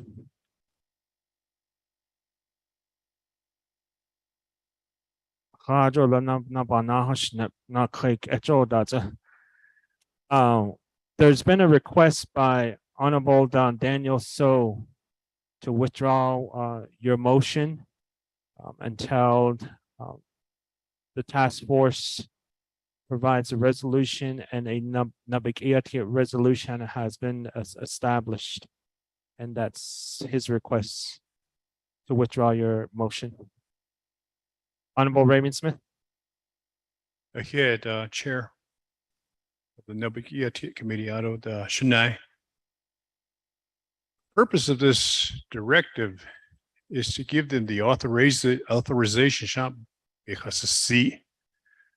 to negotiate and then get a resolution that would be dropped with Legislative Council so that we can act upon it as Navajo Nation leaders. Directive is slated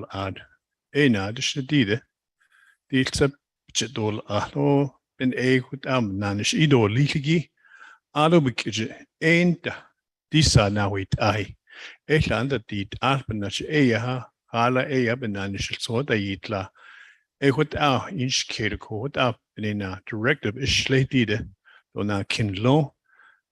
The cases I'm not withdrawing yet. Okay, Honorable Daniel So, the request has been denied. So with that, we'll go ahead and move on to the next individual. I do have Honorable Jamie Hino regarding directive. Honorable Hino.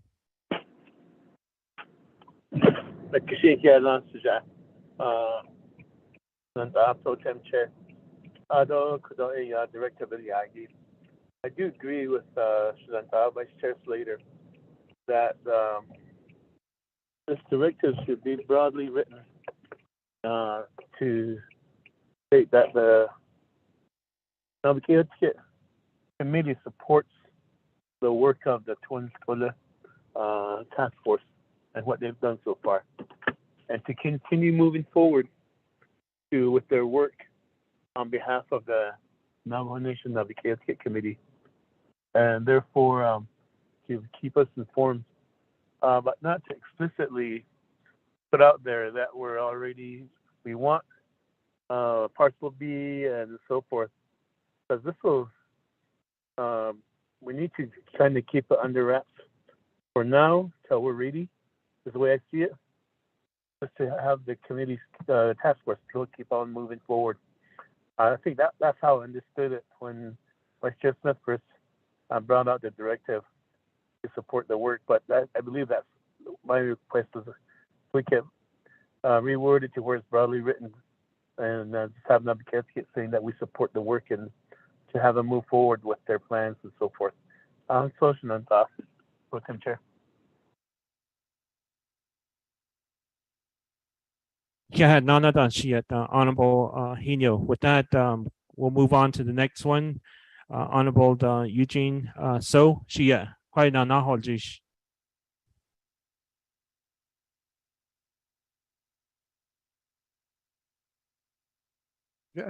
changes. Kasi nasin.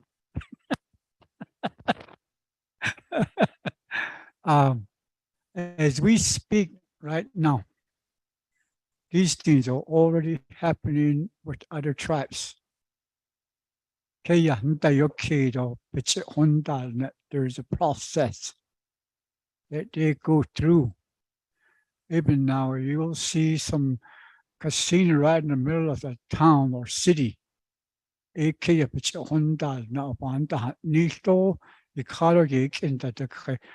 the position of the United States government ending Naabik'íyáti. Even this is a good area where unhik in the data. So that's where the money is going to be. So as we speak, these are happening through the process in Congress. In the applications at all. Thank you.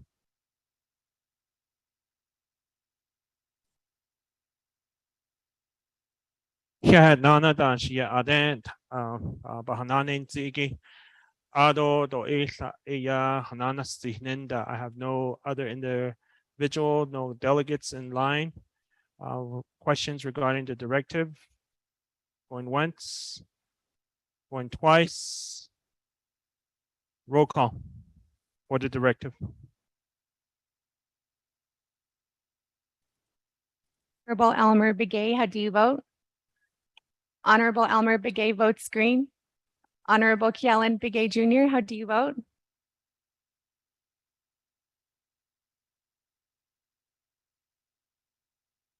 Honorable Kialan Begay Jr. votes green. Honorable Paul Begay, how do you vote?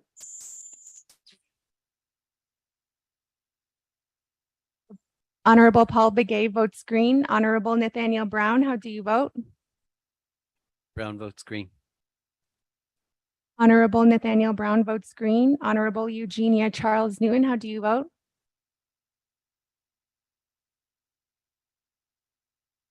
Honorable Eugenia Charles Newton.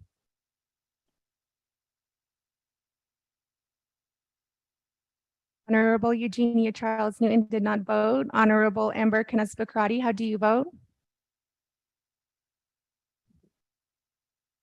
Honorable Amber Canespa-Crotty. Honorable Amber Canespa-Crotty did not vote. Honorable Herman Daniels, how do you vote? Honorable Herman Daniels votes green. Honorable Mark Freeland, how do you vote? I vote green.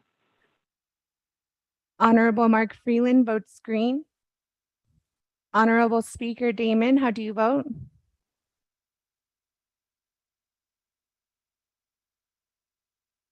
Honorable Speaker Seth Damon. Honorable Speaker Seth Damon did not vote. Honorable Pernell Halona, how do you vote? Honorable Pernell Halona. Honorable Pernell Halona did not vote. Honorable Jamie Henio, how do you vote?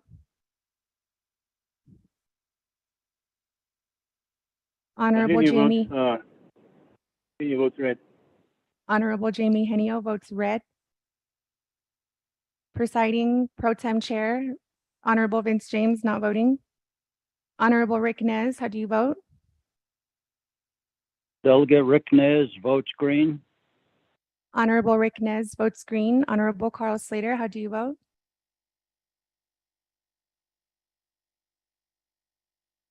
Honorable Carl Slater votes red.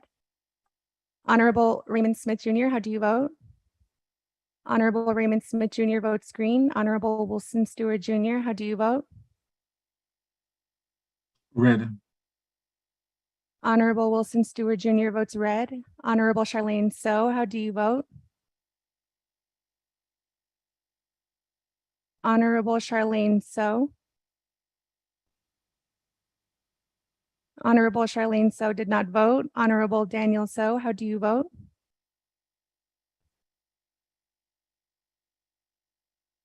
Honorable Daniel So. Honorable Daniel So did not vote. Honorable Eugene So, how do you vote? Is not here. Honorable Eugene So votes green. Honorable Otto So, how do you vote? Green.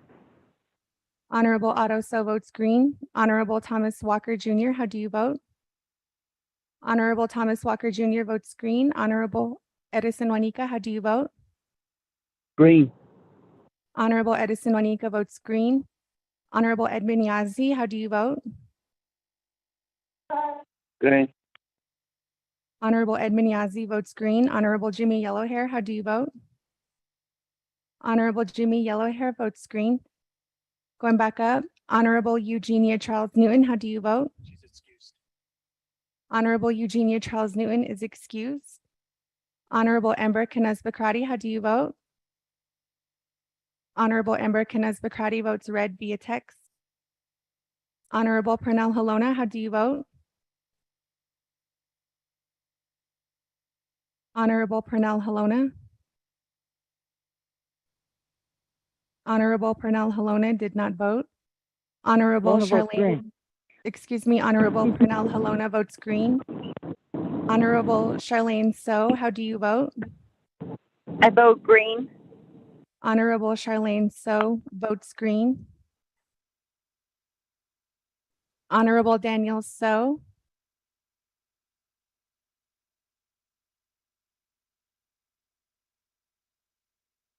Honorable Daniel So, how do you vote?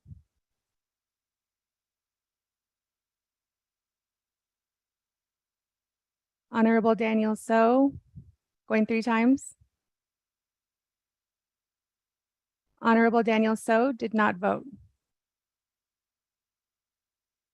With that, Pro Tem Speaker, you have 16 delegates who voted in favor, 4 delegates who voted to oppose, with Pro Tem Chair not voting. Yeah, Nana, thank you for that. With the motion for the directive, 16 in favor, 4 opposed, and Pro Tem Speaker not voting. With that, we'll go ahead and move on to the next second directive, which was coming from Honorable Jamie Henyo in regards to the Arizona tax. Ishid eya ihos to hahotzo aje inalka nahatlahiki natadateslen has ande ishi quaikit eya e kodod jetol no nal sosla hadol nilchukut a hadziz lenko. So with that, I'll go ahead and give the floor to Honorable Jamie Henyo.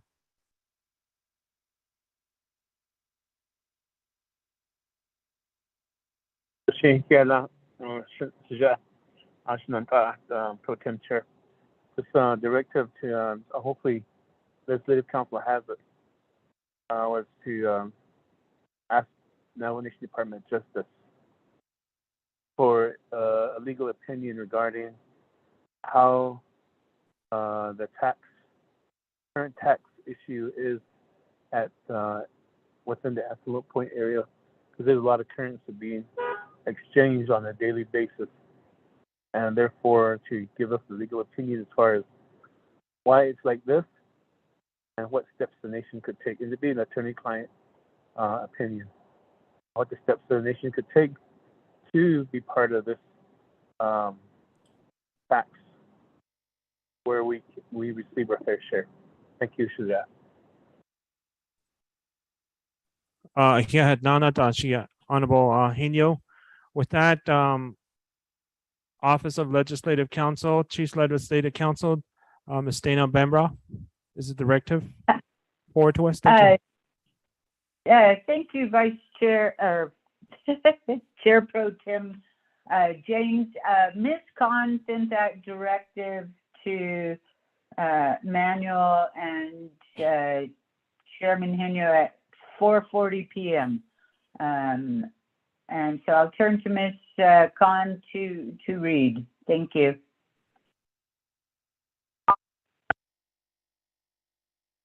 Okay, thank you, Chief Legislative Counsel, Ms. Bambroff. With that, I'll go ahead and give the floor to Mr. Manuel Rico to read it into record. Thank you, Mr. Chairman Pro Tem. Directive motion to the Naabik'íyáti Committee hereby directs the Navajo Nation Department of Justice to provide a legal opinion to the Naabik'íyáti Committee regarding the taxes paid to the state of Arizona from the commercial activities occurring in the Glen Canyon, Lake Powell area, and the legal possibility of the Navajo Nation receiving a share of those taxes. Mr. Chairman Pro Tem. So with that, we have a motion from Honorable Jamie Henyo. Do I have a second in regards to the second directive? Do we have a second? Honorable Jimmy Yellow here. Okay. Any questions? Honorable Raymond Smith. Okay, Chair Pro Temp. Deeded Directive igi, Naida Kid Bisalagi, and later commercial activities baka. Commercial activities that they know in lay Walmart, but don't lay a lad trip to in the Kagito. That's a big gist here. That's don't lay when that is recreational that they ne ko Haidila I see lay taxes by yet here. Go state of Arizona, oh you I see an old time. Yeah, Sletons and Halo ko Haidila I see budget all Department of Justice with Ashwakacho. Shananda Asian kid the Naabik'íyáti lay Pantado Shanghai Halita Ayahan Nijit Nikido Ashin so an old time ne Abijin Aliedole Asian kid Shananda Hela. Go ahead, Shanalet, Honorable Raymond Smith. I don't have anybody in the lineup. So with that, I'll go ahead and give it to Honorable Jamie Henyo.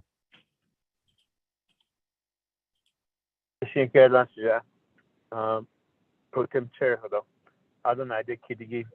the intent of this directive to DOJ is to have them do their research. Have them do research and to determine how this happened, how the Navajo Nation was left out of the mix when it comes to sales taxes, fuel excise taxes that day. Because yesterday I looked at after we docked, I looked at the price of the gas at the pump. It was $8 a gallon, and those boats and everything. I mean, I'm sure they get really bad fuel mileage, and so there's a lot of money being exchanged when it comes to fuel excise taxes in the nation. And if this exchange is happening on the Navajo Nation side, then I believe we are entitled to, but that's up to DOJ to determine that once they finish their findings. And then they could come back and requesting a formal legal memo or an opinion to the Naabik'íyáti as an attorney-client privilege type of information. And then therefore they could recommend what the next steps would be for the nation to move on it if we decide to do that. That's the intent of this directive, Shananda Akudo, Pro Tem Chair.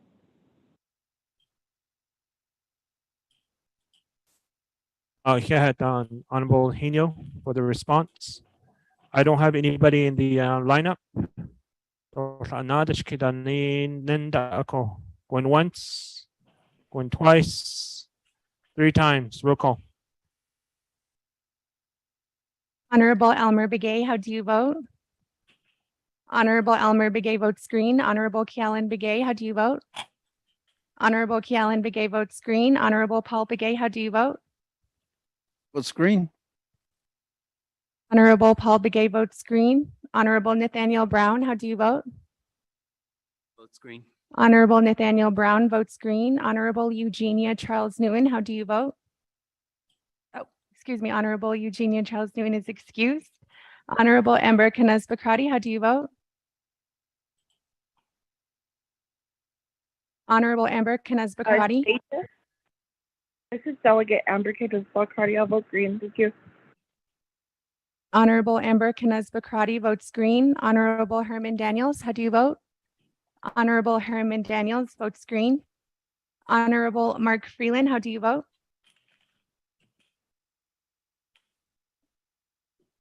Honorable Mark Freeland. Honorable Mark Freeland did not vote. Honorable Jamie Henio, how do you vote? I vote green. Thank you. Freeland votes Honorable green. Jamie Sorry. Henio. Honorable Jamie Henio votes green. Honorable Pernell Halona, how do you vote? Donna votes green. Honorable Pernell Halona votes green. Pro Tem Chair, Honorable Vince James not voting. Honorable Speaker Damon, how do you vote?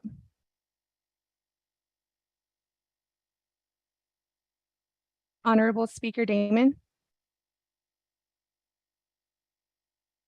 Honorable Speaker Damon did not vote. Honorable Rick Nez, how do you vote? Delegate Rick Nez votes green. Honorable Rick Nez votes green. Honorable Carl Slater, how do you vote?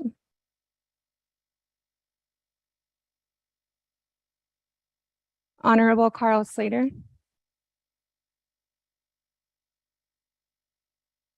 Honorable Carl Slater did not vote. Honorable Raymond Smith Jr., how do you vote? Green. Honorable Raymond Smith Jr. votes green. Honorable Wilson Stewart Jr., how do you vote? Green. Honorable Wilson Stewart Jr. votes green. Honorable Charlene So, how do you vote? I vote green. Honorable Charlene So votes green. Honorable Daniel So, how do you vote? Honorable Daniel So. Honorable Daniel So did not vote. Honorable Eugene So, how do you vote? What is, Honorable Eugene So votes green. Honorable Otto So, how do you vote? Honorable Otto So. Honorable Otto So did not vote. Honorable Thomas Walker, how do you vote? Honorable Thomas Walker votes green. Honorable Edison Wanika, how do you vote? Green. Honorable Edison Wanika votes green. Honorable Edmund Yazi, how do you vote?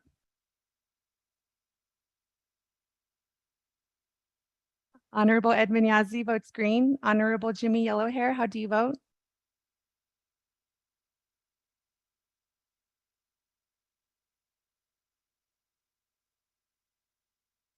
Honorable Jimmy Yellowhair votes green. Going back up. Honorable Mark Freeland, how do you vote? I vote green. Honorable Mark Freeland votes green. Honorable Carl Slater, how do you vote?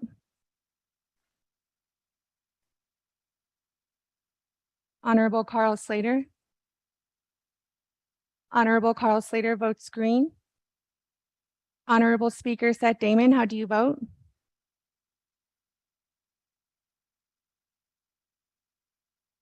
Honorable Speaker Damon. Honorable Speaker Damon did not vote.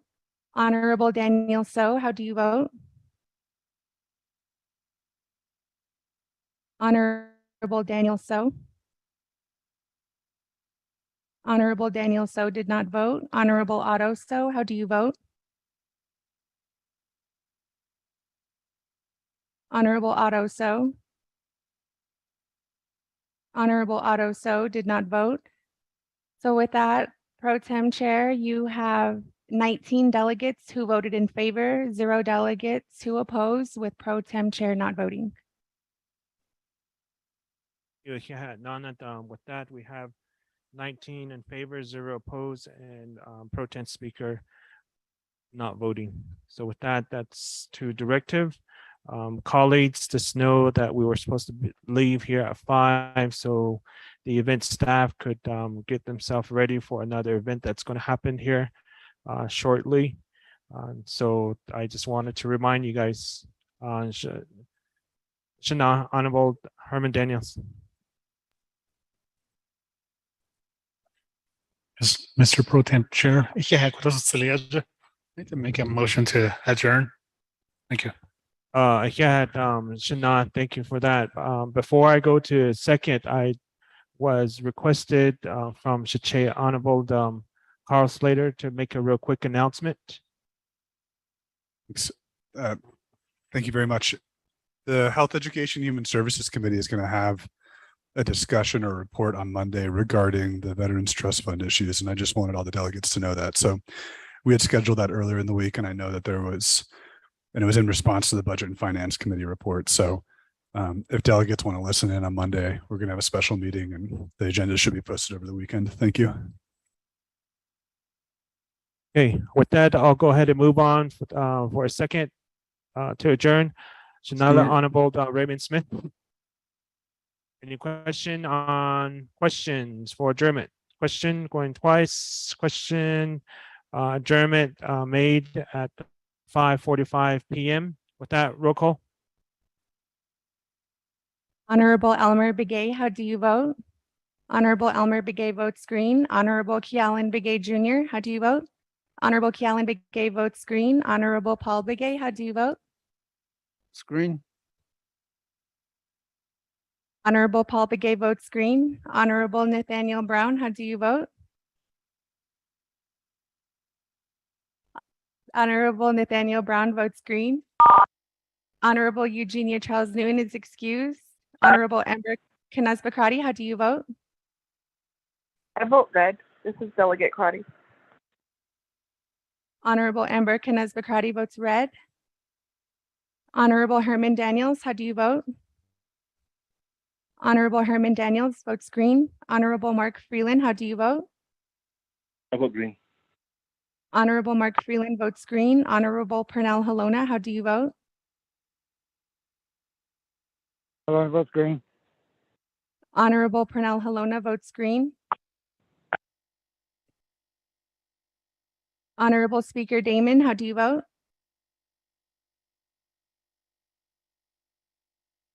Honorable Speaker Damon. Honorable Speaker Damon did not vote. Honorable Jamie Henio, how do you vote?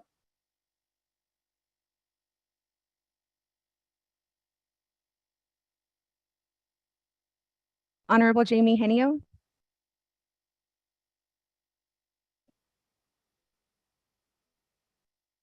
Honorable Jamie Henio did not vote.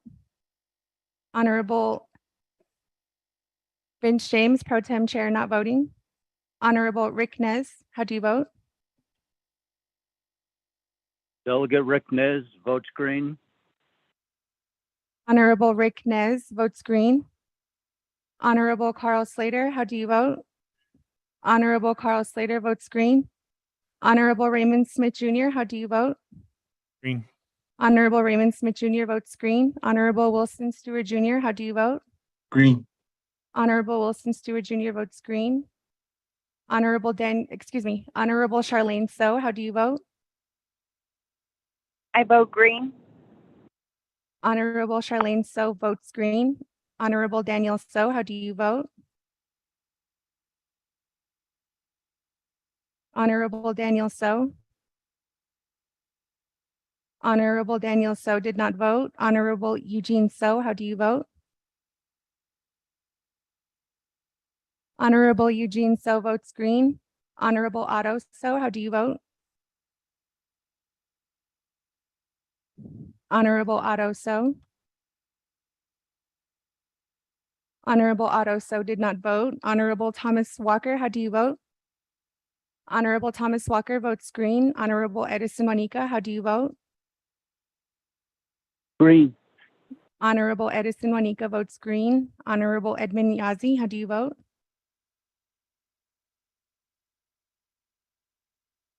Honorable Edmund Yazi.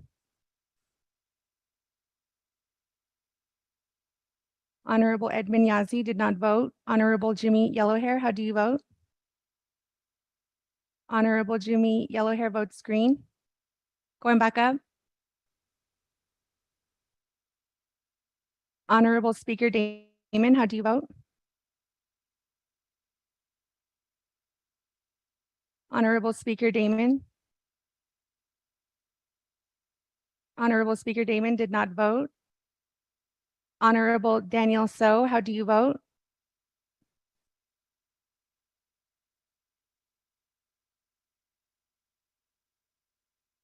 Honorable Daniel So did not vote. Honorable Otto So, how do you vote?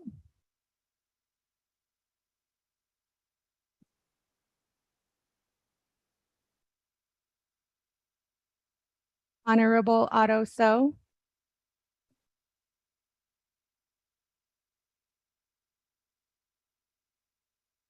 Honorable Otto So did not vote. Once more, Honorable Daniel So, how do you vote? Honorable Daniel So did not vote. With that, Pro Tem Chair, you have eight. This is Del Gahino. I vote green. He never called my name.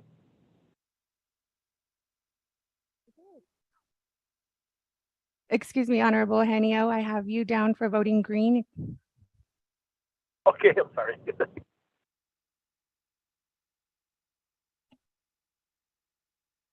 Pro Tem Chair, you have 18 delegates who voted in favor, 1 delegate who voted to oppose, with Pro Tem Chair not voting.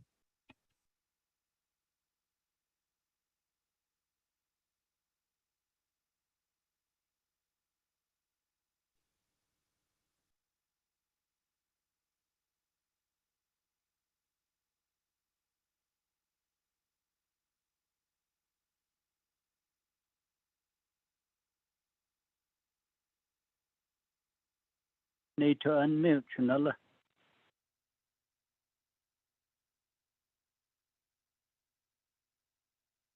Colleagues, getting clarification on the votes. Hold on.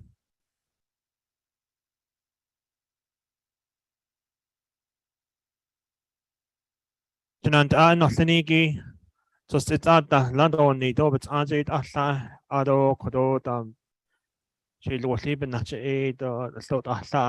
with that, we have 17 in favor, 1 opposed, and pro temp speaker not voting. With that, we adjourn here at 5:45 p.m. Safe travels homes. Take care. God bless you all. God bless the Navajo Nation.